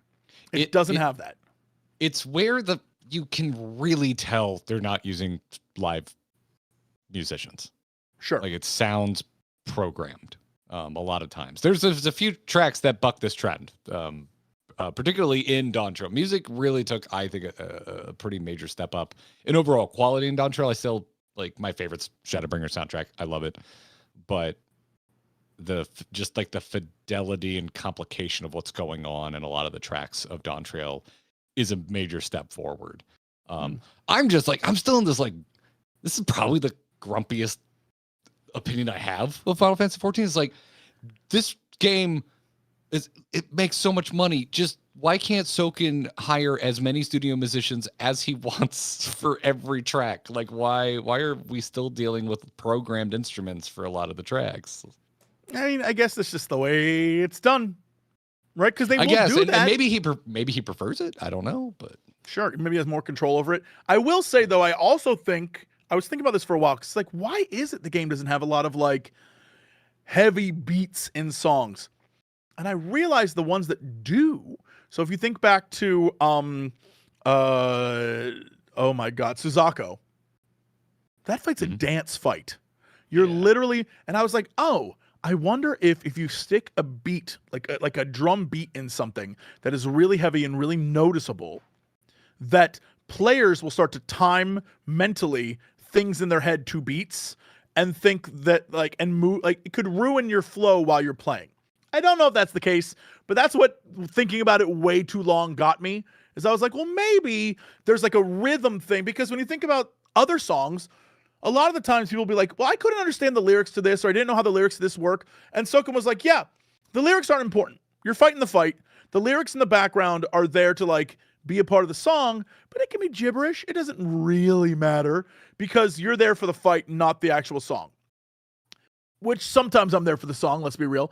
But it's that kind of thing where there's reasons for doing the things they're doing, clearly, other than I just prefer it this way. Yeah.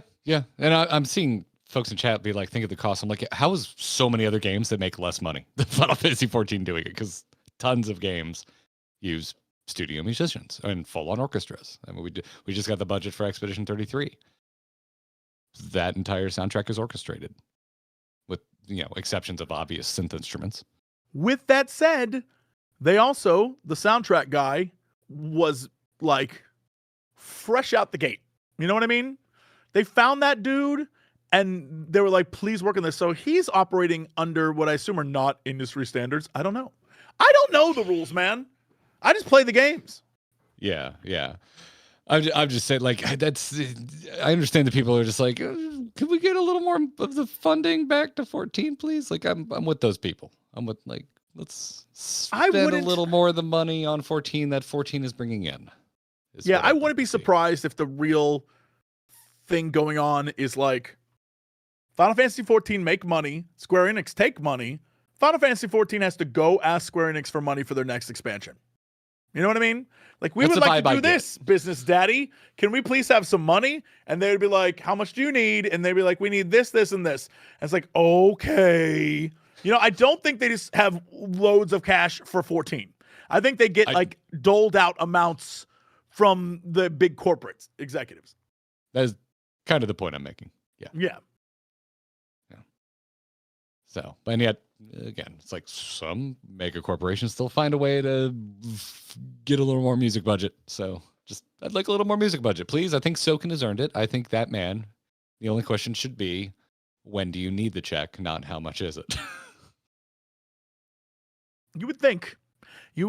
However, Square Enix has to invest in new AI NFT futures. So, well, not NFT anymore. That president was let go. And now the new guy now it's just the AI guy. Right. My bad. To put on let me put on the completely different hat where NFT is crossed off and they drew in AI. AI.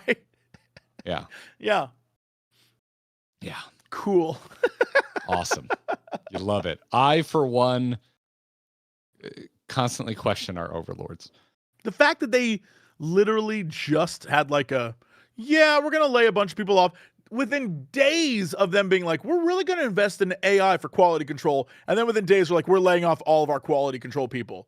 Like, that is the most, everyone who's like, AI won't, like, that is accurate to what will happen across all industries. Everyone's like, it's fine. It won't be, oh, no, we're all fired. I just trained my artificial replacement. Yikes. It's a yikes for me, dog. But 7.4 looks freaking great. I'm very excited about some of the music that we heard, and it just makes me want even more good music. Have you guys done all the role quests? Not for this expansion, no. Or the last one.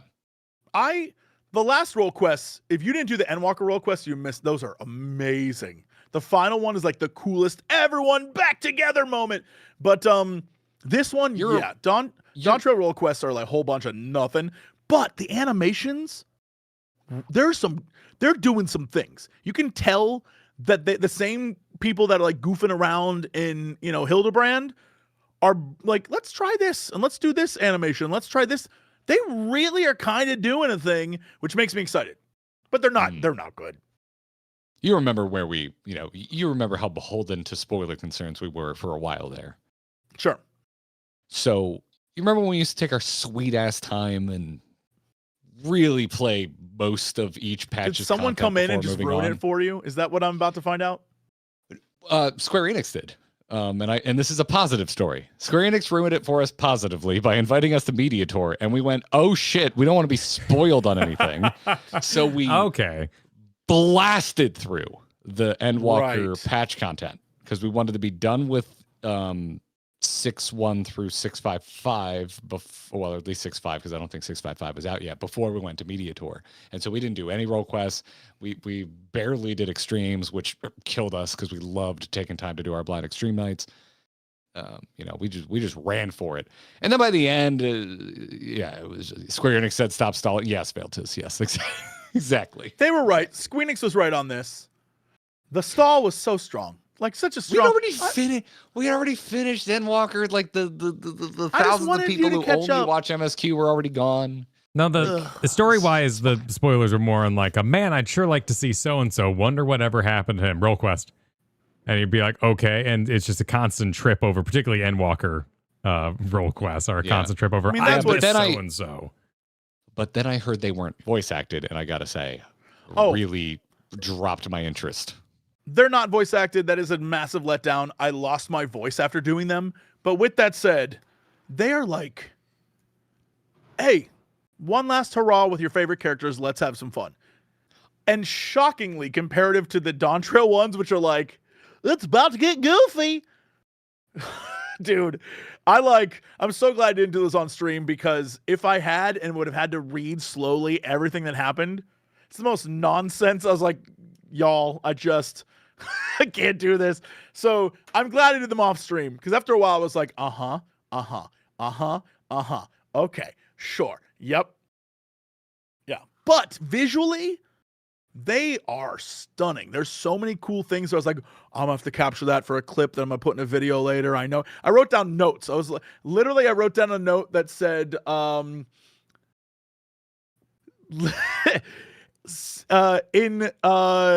scene level 2 Dawn Trail Mage Roll Quest, scene where you summon forth ability, see ether ? Good to use for future video. That's I have a ton of notes like that. And I'm not sure what that means exactly, but I know it's in the level 92 Mage Quest. And I'm like, I'll go back and grab that at some point. I just deleted about half a terabyte of when I play 14 offline, I always have OBS open just so I can hit record if I think something might be a little interesting for something. Yes. And I just finally got rid of like half a terabyte from our entire playthrough of stuff I did offline that I was like, maybe we'll use that for something. And it's been like 2 years. We haven't used it for jack. I finally just destroyed it. Yeah, the problem is I wish I could do that, but I have to use my alt character that I made look like the, standard boilerplate hero. So I have to be like, all right, well, I can't use little JC. So I got to remember, then go back on this other character, do the exact same content over again, and then record that. I'm like, cool, dude. This is what I set myself up for. What we're trying to say, dear listeners and viewers, is that we do not live a normal Final Fantasy XIV life. Do not take anything we say as an indication of what a normal Final Fantasy XIV player should look, behave, or be scarred by. Yeah, don't do it. Yeah, don't. Just don't. If you're thinking about making Final Fantasy XIV content, just don't. Don't even start a channel. Don't even think about the internet. You know what? Leave the internet. It was a mistake. Get out of here. Wow. Start a TV channel. We should just live in the woods. Live off the land. All move to Alaska. Live off the land. Let's do it. Disappear. I can't. No one will find us. I legitimately have that thought at least once a week. I'm like, what if I just became a hill person? Yo, hill people, they clearly are onto something. They made They're making their decision. own moonshine. They're doing their own things. Having a good time. Yeah.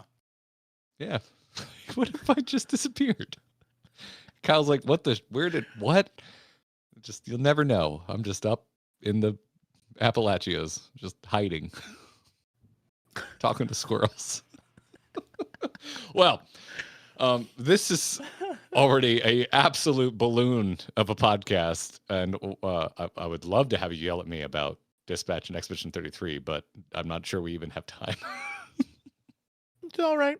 I will say about Dispatch that I played through it once, and while I loved it, I have a question about it that I don't quite understand, because there's some things I'm like, could you fail? Could you be bad at this? Could you just be a complete asshole? So I think this week I'm going to start the Jesse Pinkman run, where I just make every wrong choice and I'm a piece of crap to everyone. And I want to see what happens. I'm going to test the limits of the game and see how bad of a person I can be. I'm a BRB, but I want to be a part of this. All right. I'm just going to pause then. I'm just going to pause on the recording so I don't have to find this and edit it out later. And are you good on time for final nonsense, Jesse? I mean, I got to ditch here in a minute, but like I can stick around for whatever. Okay. We'll wait for Kyle to get back and we'll wrap up. Oh, Kyle. Kyle had to be. Is Kyle back? Video broke. What is that image? Oh, it's like an AI that freaked out. Something as he stood up. Kyle has a really cool setup, but sometimes you can knock a wire and things get weird. He got a video mixer this year, and oh my god, I want one so bad. A video mixer? What do you mean by this? You can run up to 4 cameras directly into it, and has software that plays nicely with your computer, so you can just do live switching between cameras. Or in our case, when we record our like custom, completely offline videos that are fully edited. We can run our 3-camera setup, and it automatically syncs it all up. It does time code with the record quality mics, and it syncs it all up. It grabs it all at whatever resolution we tell it to. It's So like a TriCaster? wonderful. Is that what you're using? Pretty much, but a much more like easy to work with one. Interesting. Okay, and it's hardware, not like in the computer. It is hardware with software so that you can talk to it with your computer. But it's a completely external unit that you plug HDMIs into that are coming out of your cameras. It's the thing JP used for his 30-camera setup when he did. Y'all, you're wrong. It can't be the same thing. The stuff JP used when he did his multi-camera, like, huge setup, that was like TV studio. I wish you could see behind the scenes. Because it was crazy. There was like cameras moving. It was one of the wildest experiences ever. I was like, how did you afford any of this? Yeah, I can't believe that's the case. But if it is, awesome. Kyle, who makes your video mixer? What's the brand? A10 Mini Pro ISO. Oh, it's not a Blackmagic product? I thought it was Oh, no, it is a Blackmagic. Yeah, that's the company. Okay. Is it ATEM? Is that the Atom? Yes. Okay. Oh, yeah, I see. Oh, it's like specifically made for streaming. Right. You can stream directly to YouTube if that's what you want. It's used in a lot of churches and productions in that way, where you do a live stream to your website. Yeah, actually, funny, a lot of the reviews are written by folks that do AV for churches. That's fascinating. Oh, wow. Yeah. Okay. Cool.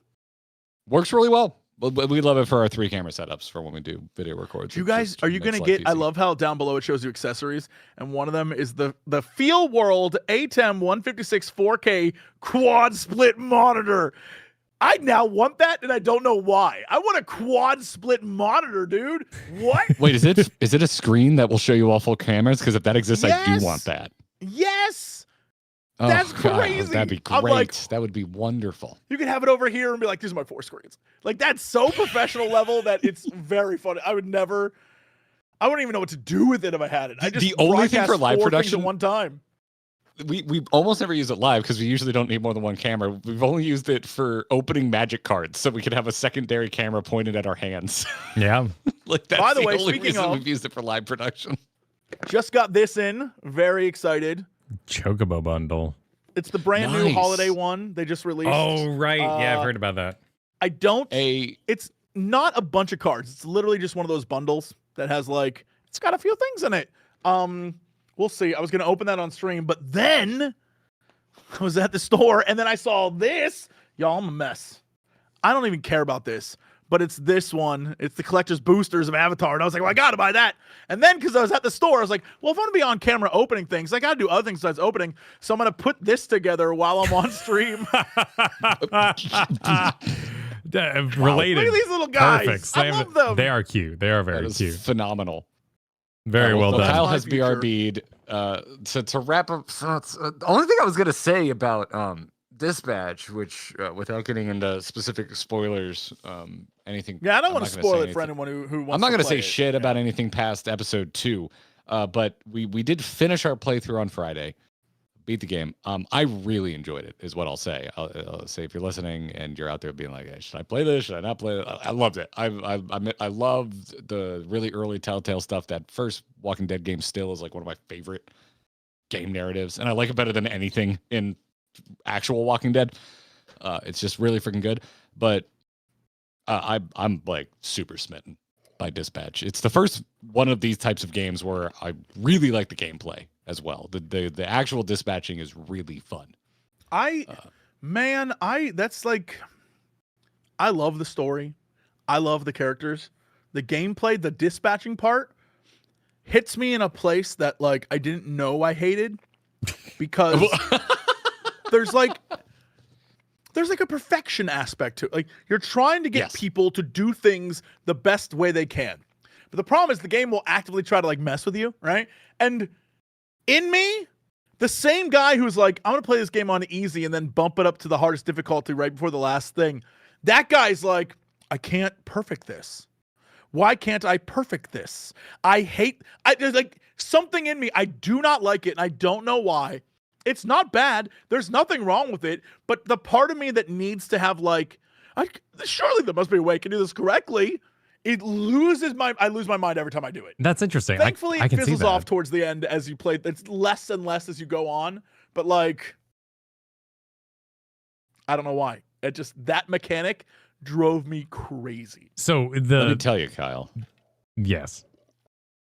On my second playthrough, which is I've only gotten up to episode 2, because I wanted to do a playthrough with my wife Katie because I knew she was going to like this. This is absolutely her sense of humor, and so like Jesse, I'm like, sweet, gonna make a bunch of different choices. Katie's making all the same choices because I'm letting her make choices so that she feels, included. Yeah, sure. Although she smooched. The first smooch option, she did in fact smooch. Okay, well, I stopped you from doing that. That was on me. You did. You stopped me from smooching. So once again, I definitely married correctly. I married the right person. And yeah, despite some people in our Discord's hopes, I'm right in not marrying you. So yeah. Anyway, let me tell you, Kyle, not maxing out individual stats makes the dispatching so much easier. Because in our playthrough, Jesse, we were like chasing maxed stats, like 1 per team member. That is so pointless. Like, don't do that. Like, even people out a little more, and it makes the game so much easier. I want to try and do the Jesse Pinkman run and see if I can like actively sabotage all the missions, actively be a truly terrible person, treat everyone with no respect. I just want to know what happens. Because surely, like, is it a game over? Like, what happens? So, because I played through the game trying intentionally to be like a good, like, I'm going to do this. I'm going to win. And now I want to know if I can really lose. And we'll see. It could literally just end. Like, the game could just be like, did you fail anything? We definitely failed. We failed plenty of dispatch missions. Yeah, but I mean, like, in a way that it was like game over. No. That's what I'm trying to get. I'm trying to see if you can end the game by being terrible, or if it just keeps plugging ahead. We almost failed out of a hacking segment in the final episode because there's some pretty tough hacking segments in episode 8, and one of them we used all 3 lives, and at the last second, I locked in. I'll toot my own horn, but I also failed 3 times in a row. So I'll untoot my horn. I want to know, like, can I not even get there? You know what I mean? Like, can my story end in episode 1? Like, that's the kind of stuff I want to know. No, I don't think so. So and now I'm going to try and see what I can do and see what I can mess with it. Cause like, you have the options, and sometimes it leads to really compelling things. Like when I messed around with Baldur's Gate 3, me messing around created the best story I've ever experienced in a game. And that was my mess around. And then I tried to go back and play it normally, like, yes. And I was like, all right, it's not as good. So I wanted, because they created the story. They're like, oh, we know people are going to do this. So we made a thing. And I wonder if that's the case here. I don't know. I'll find out. My understanding is that you can fail like hacking segments, for example, and it just treats it as if you didn't help the person you were trying to help through hacking. So there is a story concession for you failing, but it's not an end state. Yeah, I want to be like, nah, man, Jesse Pinkman was high at the time, so he couldn't hack. So, like, I don't even try. Sure. Like, I don't even want to get, like, I just want to be the worst. Also, the beanie that Jesse wears, I bought it on Amazon for $17. I'm going to wear it the entire stream. I'm really committed to the Pinkman vibe. Yeah, bitch. Let's go. Yes. That's fantastic. I'm going in. Yeah. Hell yes. Well, I loved it. Can't recommend enough. Apparently, not everyone loves the dispatch minigame, but I quite enjoyed it. I like the minigame. I've got some beefs with the end. It's not that I don't love it. It's that it's like you can't perfect it. There is no like perfect playthrough. And so for me, I'm like, what do you mean? Surely there's a way to win 100%. Surely. I can see that being, yeah. But the shuffleboard, the aspect of the gamble of it is fun. But if you want to max stat out of it, there are plenty of situations where that's not going to work. I think you would have to restart early episodes so that you are maximizing XP acquisition so that you can have more than the average amount of stat points heading into the later episodes. So you would probably have to re-roll a lot out of episode 2 and 3, where there's more missions where there's like events that cause certain hardships. Let's just call it that. So yeah, I don't know. I find it really compelling, though. I'm already invested in the second playthrough, so it's a good time. It's a good time. Although I think freaking Katie is just gonna go for Invisigal, and I'm like, I already did that. But dude, she freaking loves Invisigal. This is the most I've heard her laugh like all year. Like she's just like dying of laughter from the dialogue in this game. So it's clearly hitting, which I'm happy about. So anyways, I think we're going to wrap it there. You'll just have to yell at me about my Expedition 33 choices later, Jesse. I mean, I know you're wrong, so I don't need to yell at you. Like, I know how right I am and how wrong you are, and that's fine with me. I appreciate that. I would have liked more comments that said that instead of, I got like novellas on what's wrong with me as a real person based on games I made, or choices I made in a fictional setting. No, I would never. Look, everyone's allowed to make mistakes, horrible, horrible mistakes. And sometimes you forgive and sometimes you forget. But in this case, neither. I'm glad Garrett takes all the heat for this, because ultimately the heat I receive is my prediction was wrong. Whereas I would respond, I think I predicted a better ending in most cases when I do this. And I liked my own invention more. This may not be the case in Clair Obscur. That was 100% the case in Dispatch. I invented a way better ending than I got. I was about to say, chat, I was about to be like, chat, please give me the timestamp of where Kyle creates an ending for Expedition 33. I was really looking forward to, like, the thing that you had thought up. But if it's Dispatch, all right. But I wish I would have known, like, Expedition 33 ending? What did you think was going to happen? You can watch. He did. We sat on the final decision for 30 minutes talking it over, and Kyle goes through this entire just dissertation about what he thinks will happen based on the choices that he makes. You can see You can go see that. It's in our playthrough. Yeah, attempt to break down which ending will do the most good. Oh, well, there's your problem. Yes. Ultimately, that was my issue. Yes. However, the decision he ends on is so much worse than anything he thought was going to happen that it's truly, truly an artful level of comedy. It's great. He pulled out a whiteboard. That's so funny. I can't recommend it enough. Just go to our playthrough, scrub until you find the point. Done. Just, it's happening. Let it run.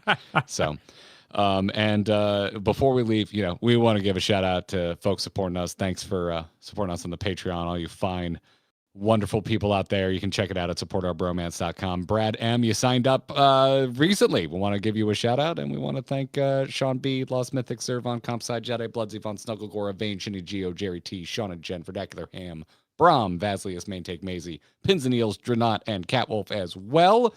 And we also want to give Jesse time to promote all of his things. If you are somehow not already watching Jesse around the internet. Man, oh man. Thanks for having me on again, fellers. Tomorrow, obviously, streaming Final Fantasy 14 like all the other nerds. And then, later this week, we'll do my Dispatch Jesse Pinkman run. And, much like these two fine gents, at a certain point, I'm going to not do any more for the year. Maybe I'll stream, but I don't intend to do anything of value for the rest of the year. Wow. Yeah, I'm pretty excited about that. And then I have MagFest in January that I'll be headed to. Oh, you're going to that? Oh. Yep. Every year, except for last year, because I couldn't make because someone got COVID.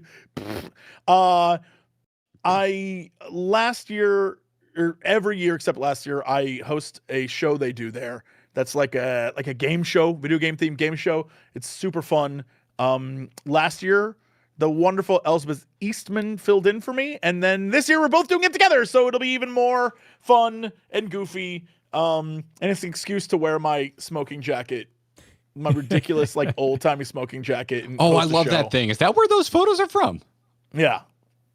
So I got a lot of those, and I do like a little bit. And then, other than that, like, hey man, do you like Star Wars? We do a Star Wars podcast. Do you like weird paranatural alien stuff, and then me being like, that's not real. Chilluminati is the place to go. Do you like podcasts on Fridays? Geekenders is a thing I do. Do you like streams? I got that. Do you like other things? I got that. I got so much stuff. Some say too much. Mostly me. Some say, Jesse, why you do all this? Why? And that person is Jesse in the mirror. Every morning. Yeah. I'm like, you have people in chat are promoting Scary Game Squad on your behalf. Thank you. Yeah. Yep. We got more. I'm too old for this. I really super weird, very trippy. Coming soon. I really like Too Old for This. I will promote that for you as well. Oh yeah, that's another thing I do too. Hey all. Also, I'm Too Old for This. This is another show I do where I watch content for Gen Z and Gen Alpha. So check it out. Let's go wrap it up for this edition of the GG Wonderful. Podcast.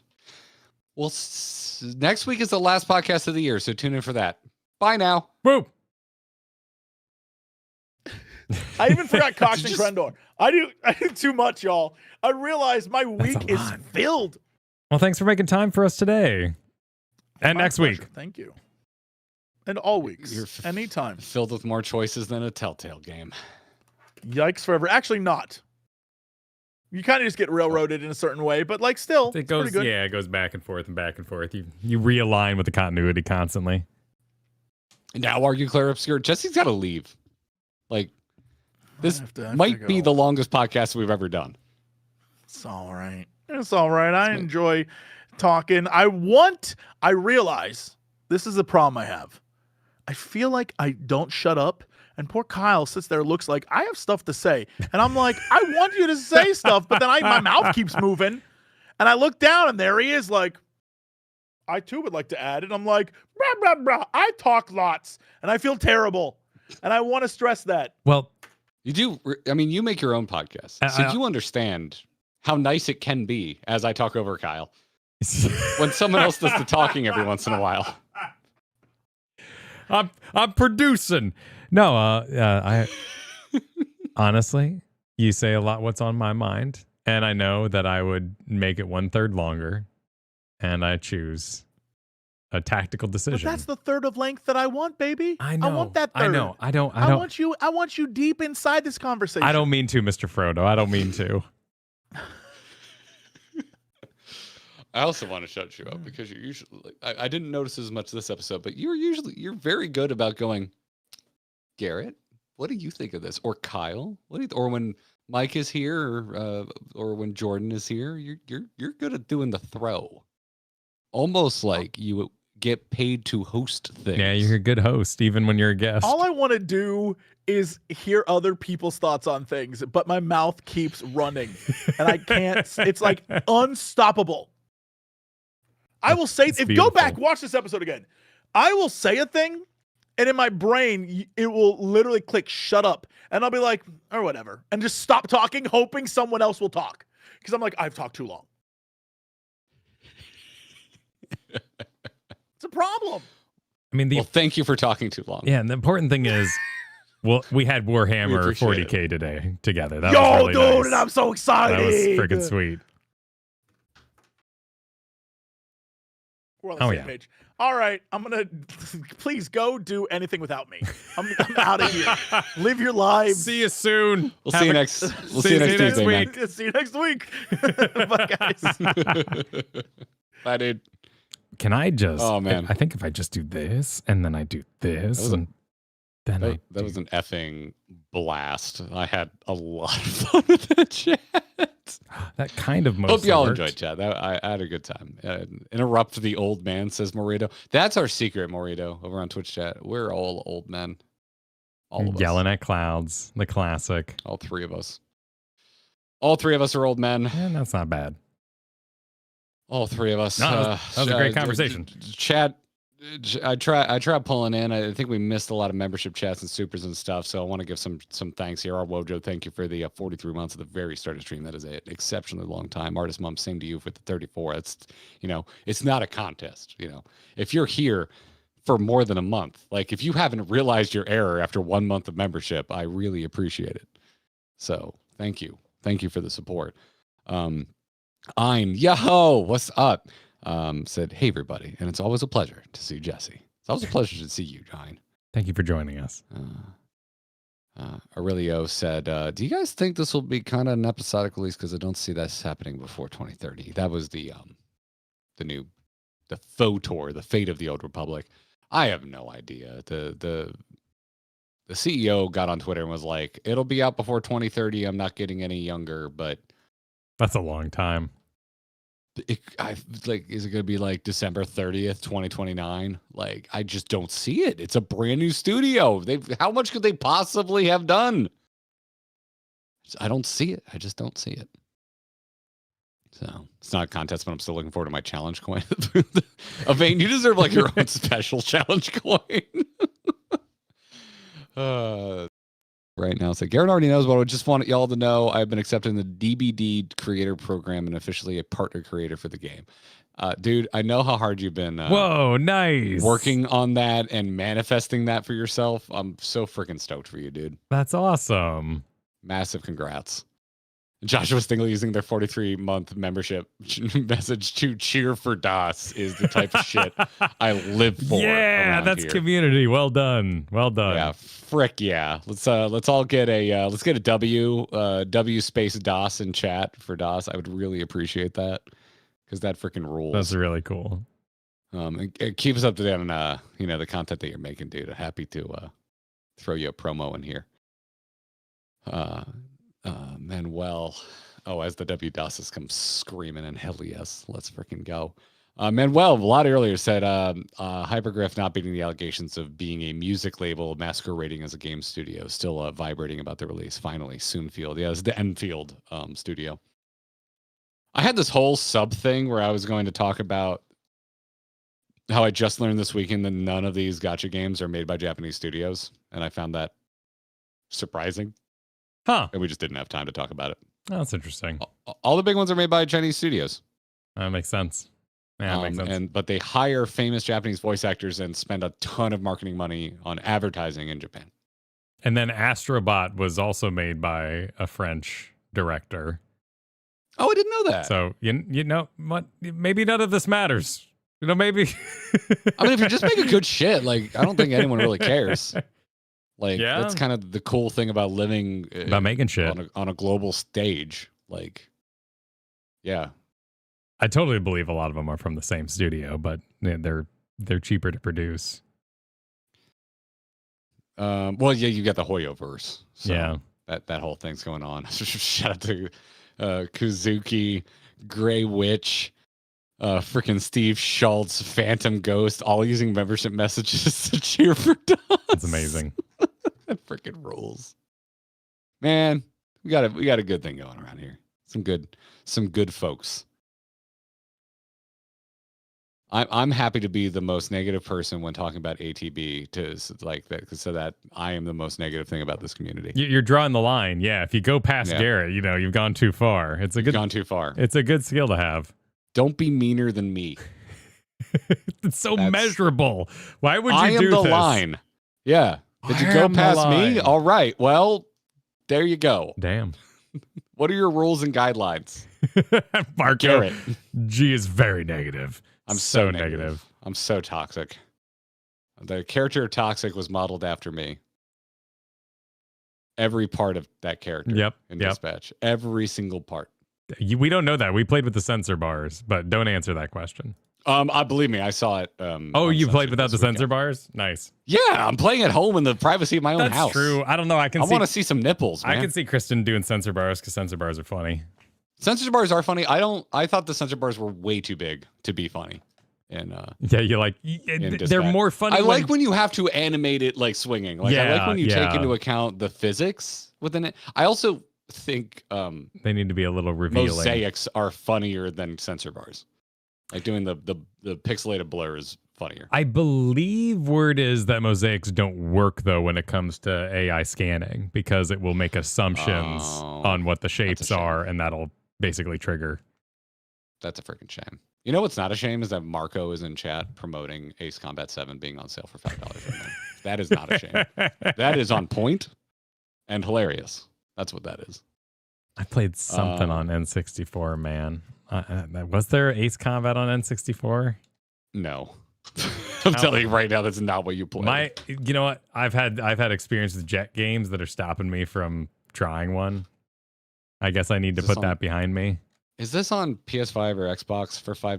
Because I want to play it on a console, on my couch, on my big TV, because it looks like a spectacle.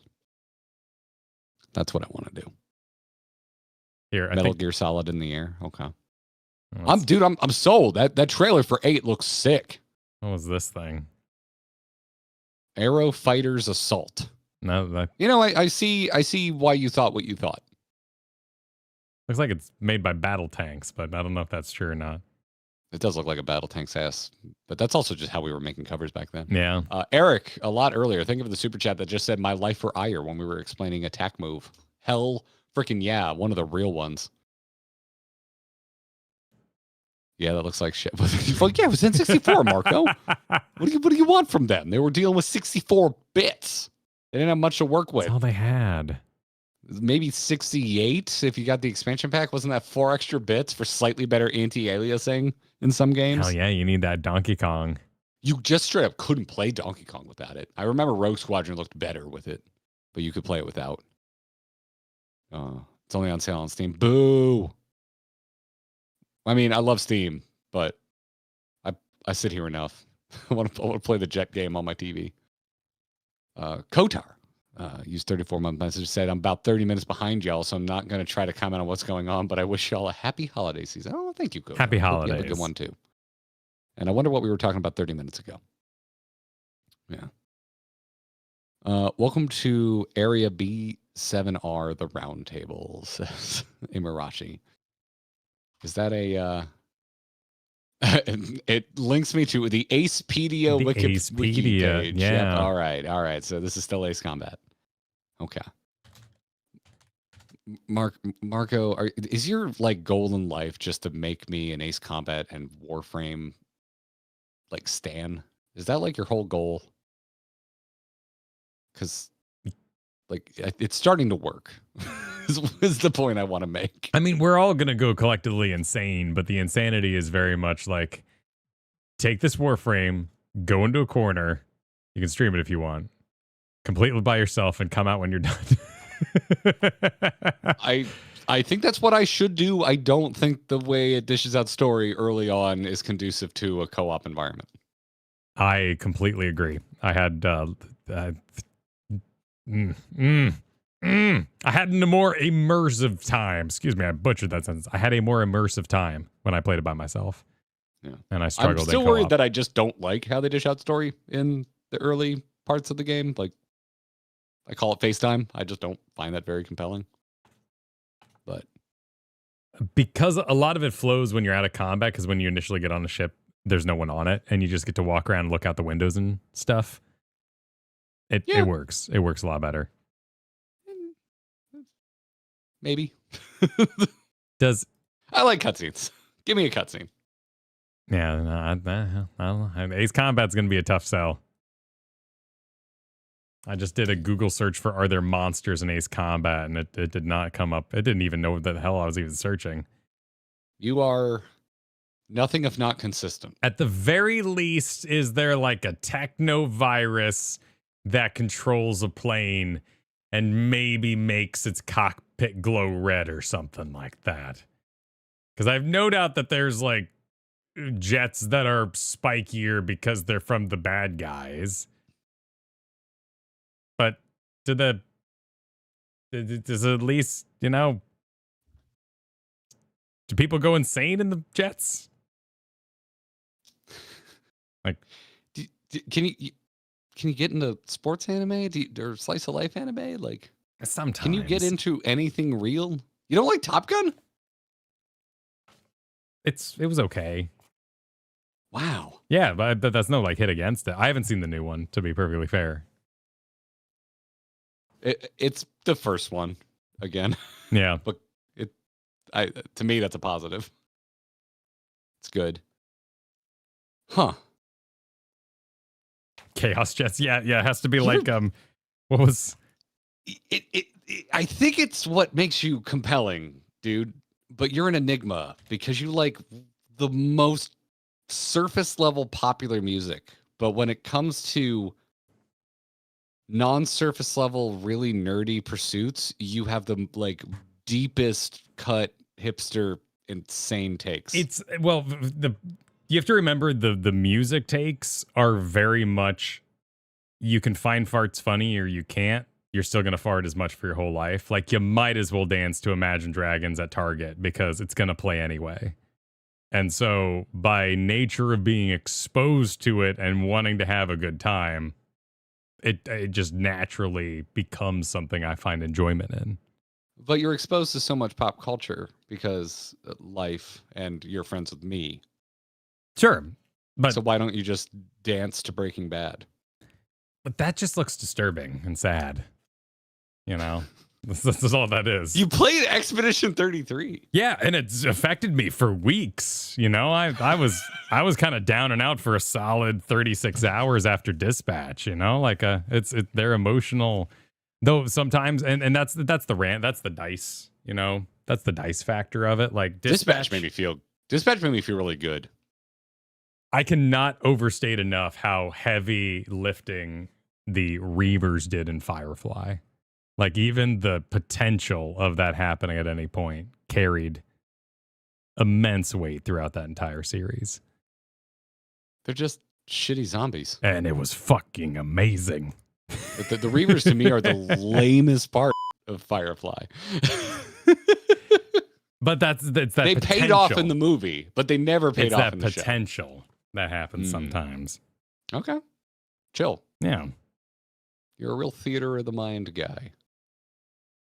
I like that. I felt great after Dispatch because it poured on the romance that I was like, I am so happy that I am happily married.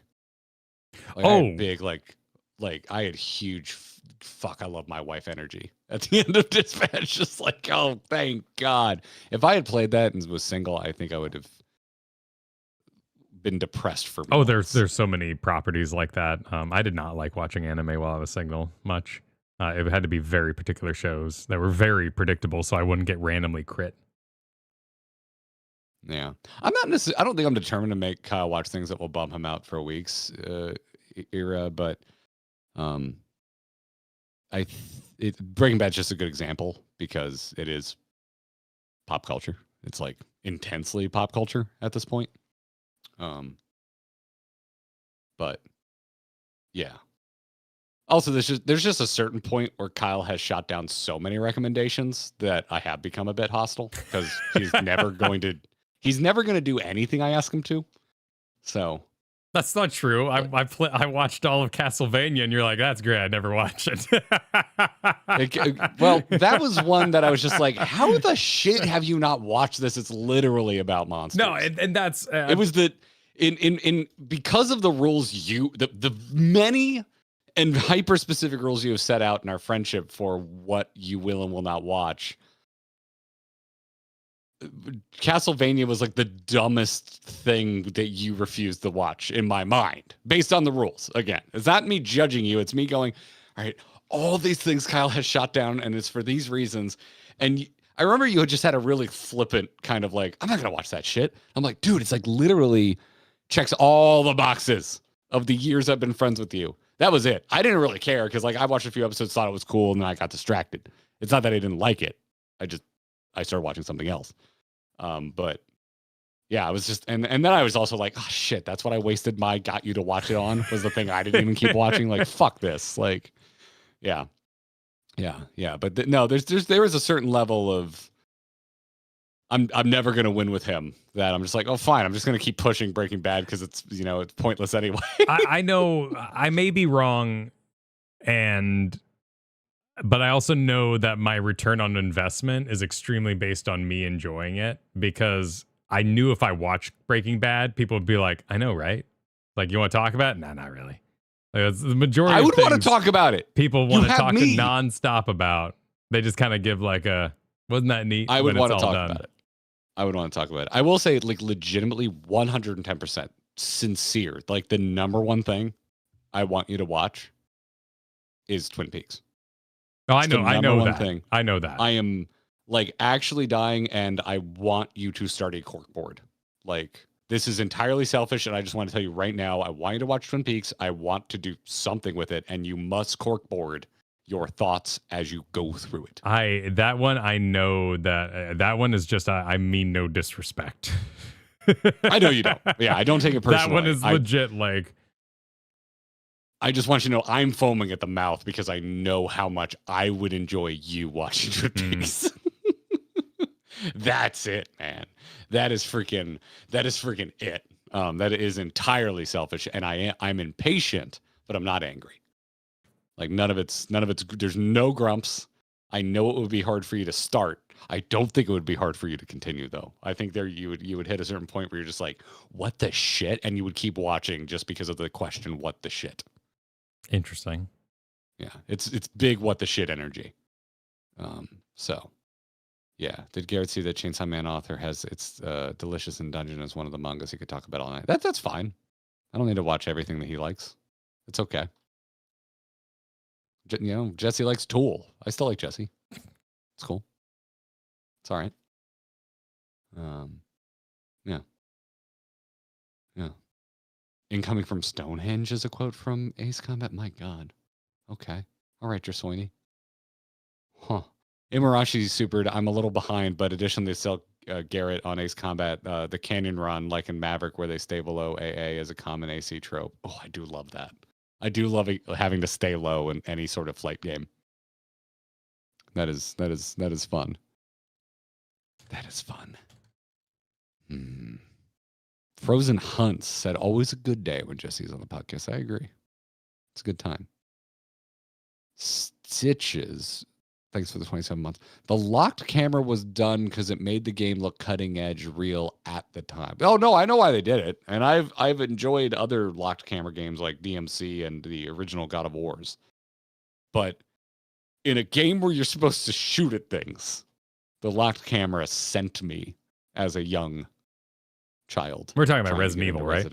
We're talking about Resident Evil. Okay, we're not talking about Ace Combat. No.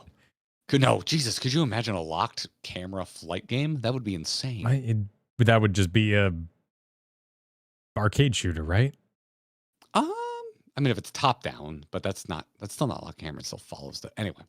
Yeah, no, that would be bananas. Yeah, and I know that there's some serious trickery done in that. I don't know, old diseased booger giraffe game. That'd be interesting.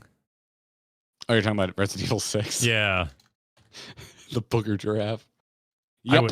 That was certainly a decision on that logo. I think that a lot of us probably dove straight to 5 when it came out and then didn't buy 6 because of what 5 to 4 did in the first place.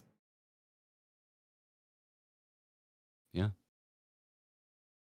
Patrick, thanks for the 20 months earlier. Bethesda tried that with Fallout 76. It just works. I do remember them promoting its stability and finding that amusing. It was an online game. I guess that makes enough sense.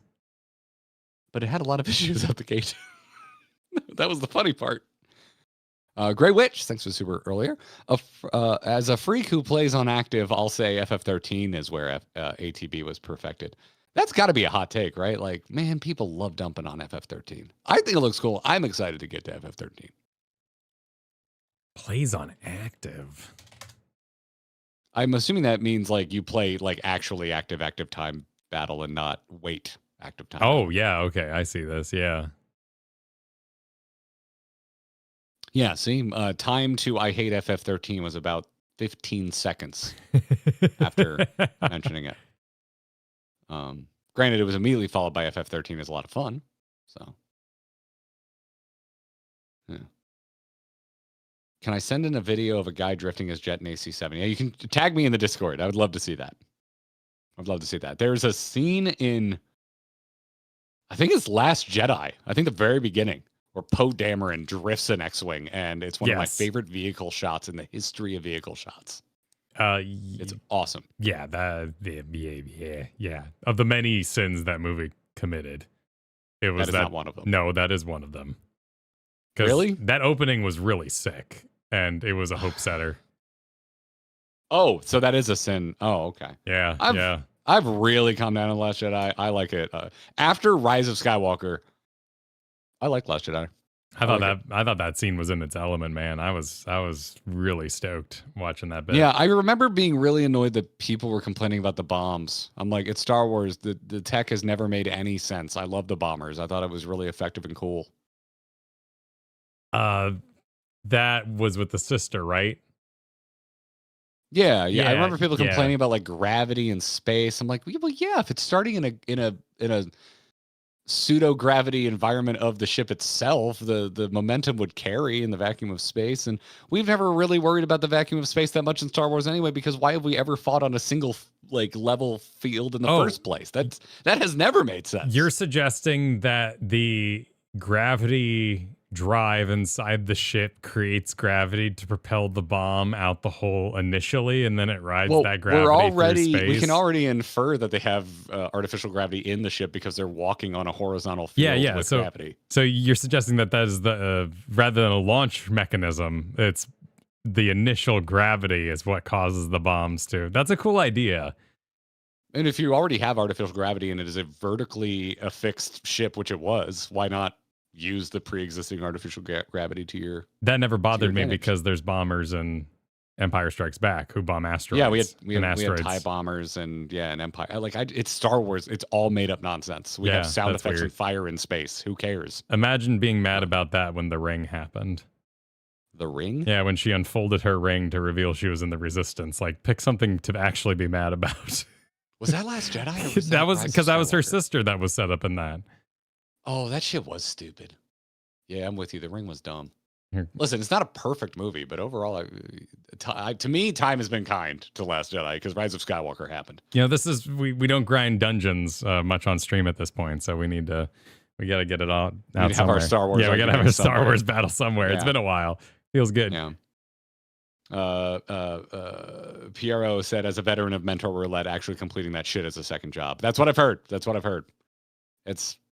I have no interest personally, but that sounds very intense. I have a lot of respect for people that do it, even if it's just the completion of mindset. If you actually have no interest in becoming a mentor, but you just want like to say you did it, I respect that because it's a major undertaking. It's a solid, and it's an actionable achievement. I think is why it's such a pursued activity. Yeah. Luke said, I'm so excited for you guys to play FF13 so I can ban people in chat whose only opinion on the game is this game is shit. We need like a rule. It's like you get one. Don't make him track that. But also, like I get what you mean. Stream. I get what you mean. I'm trying to. When did like if you don't like it, it's okay to say you don't like it. Was there? But if you're just gonna like hammer it home, chat after chat after chat for a 7-hour stream, yeah, okay, we need to do something about that. Did everyone graduate in 2009? And so your last dollars were scraped together to 13, and it sucked. Were you like me during 2009? Is that what happened? Because there were some games I hated in 2010 because I spent money on them. That's part of the reason I hate Force Unleashed so much, because I didn't have a lot of money and that game is shit and I spent full price on it. But other than that, I made very good decisions. I mostly just bought Halo games, and Halo was popping the fuck off in that time because it was the final Bungie games. Keeper of the Lake Stop, always good to see you. Thank you for the super earlier. There's a shot in the trailer where it looks like living memory disintegrating. Are we going outside of it and seeing more of the ninth? Kryle's mom, but alive? My cook.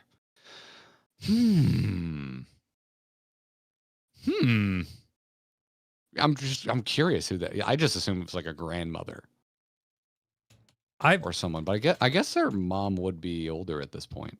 I know a lot of people say they don't want to set any expectations for themselves. They don't want to. But if they're in living memory, they wouldn't be alive. So, sorry. Go ahead, Kyle. My main thing is I want to assess scientifically. I want to assess 7.4's pacing. And I know we use that word often villainously to talk about a bad product, but I just mean we can continue to dole out information. How are they going to choose to display that lore, and will it change how they've done it in the past? Because it's plotting. Like always Final Fantasy 14 has been very litigious, very constructive about the way it hammers out points, even gets you like the whole thing about, you know, the Endwalker's patch content was about getting you ready for this idea of memories versus the soul and all that. And how are they going to adapt the way they change information or dish out information? Or are they going to keep it the same? I think they could get there in one patch if they wanted to go about this, but I don't read that as Krell's parents are still alive. But potentially extended family. Because my first thought was like, oh, maybe she's got a grandmother or someone who remembers them. Like real memory, not like, you know, artificial in the cloud memory type thing. Yeah, the dungeons. We have the name of it on the website, Mist Wake, which is. Oh, yeah. Okay. There you go. You found it. I was like, you wrote it in the notes. Yeah. Yeah, I don't know what to make of that. Lissa Little Bear, thank you for the super that just reads Quad Monitor Fund contribution. That would be sick, dude. Just to have a dedicated monitor that's just always showing us like our feed would be very nice. That would be nice. Probably make the room a little hotter. So what does it do? Well, monitors are usually just screens that just show you what's happening on the camera. Right. So those are nice to have on shoots so that you can always just quickly check. Oh, sure. Like, so kind of like are we in frame? Are we in focus? Does my hair look good? Do I have something in my teeth? That kind of a thing. So you're talking about kind of like this thing where I have the kind of like that, yeah. But you got, you know, you have to choose to have that up. If we had a dedicated monitor, we would just have full screen feeds of each camera. Oh, so sure, you can, full like, screen. Quickly see, make sure it looks nice. You know, I have one monitor that I will usually bring on shoots. One time I've had a client that wanted on location monitors, so we had budget to rent additional ones. They are nice to have. They take time to set up. And a lot of when I do client work, a lot of it is what we call run and gun. You've come on shoots with me. I made you go be the run and gun guy. I gave you the gimbal. That was wonderful. I got to stand in the back with a tripod. I loved it. I liked being active. It was busy. My whole career as a videographer has been running around with a gimbal, and I prefer doing close-ups and portraits. So that was fun to have you do the gimbal work, and I got to stay in the back with a crazy long lens. That was a good time. One of the things I'm combating technology-wise is that I have reached the pixel limits of my graphics card. Damn. Yeah, I have. I never knew that was a thing. Yeah, every single graphics card is able to put out a certain canvas size of pixels, and if you go too big, you just run out. I've got an extra hole that I could have another screen come out of, but I'm out of pixels. So, technology marches on. I would say get the little mobile monitor that I have because I'm running 2 4Ks in a mobile monitor and my graphic card is super happy. But the new update to YouTube's dashboard makes it not fit on a small monitor. It just doesn't fit. It's useless now. I'm very mad about it. It sucks. I need to buy some new monitors as a result. Yeah, the new layout on our end, y'all, is not great. I see what they're doing. I understand what they're chasing. It could be helpful. At the moment, it is not. Yep. It is not helpful at the moment. So, a little mad about it. Yo, Slays, shit, thank you for the 5 gifted. That's very kind of you. Appreciate you. And Grey Witch right now, Supering Dawntrail joins the proud tradition of FF2, 8, and 13, where folks make hating it their personality. Yeah. I'm glad that like there's at least some sort of, this is a weird thing to say, but I'm glad that there's some sort of history of it in Final Fantasy, because I look at it as someone who didn't grow up with Final Fantasy as the post Star Wars like hate train, like hating on something as an industry, which is something I see as a trend of content creation post The Last Jedi that I'm very tired of. And I think I don't mind sincere critique. Like if you legitimately don't like something, that's great. But for channels to make it like their entire brand, I find exhausting at best and disingenuous at worst. So, yeah, that's in a weird way. I'm glad there's at least some sort of history with Final Fantasy. Funny enough about 2, I haven't seen a lot of hate for 2.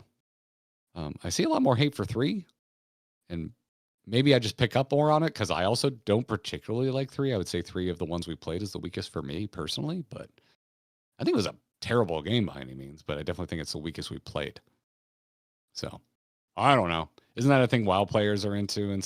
Yeah, that happens with games as a service as well. But again, I think it got really fever pitch around the same time because like the, Shadowlands and modern Star Wars was all hitting at the same time.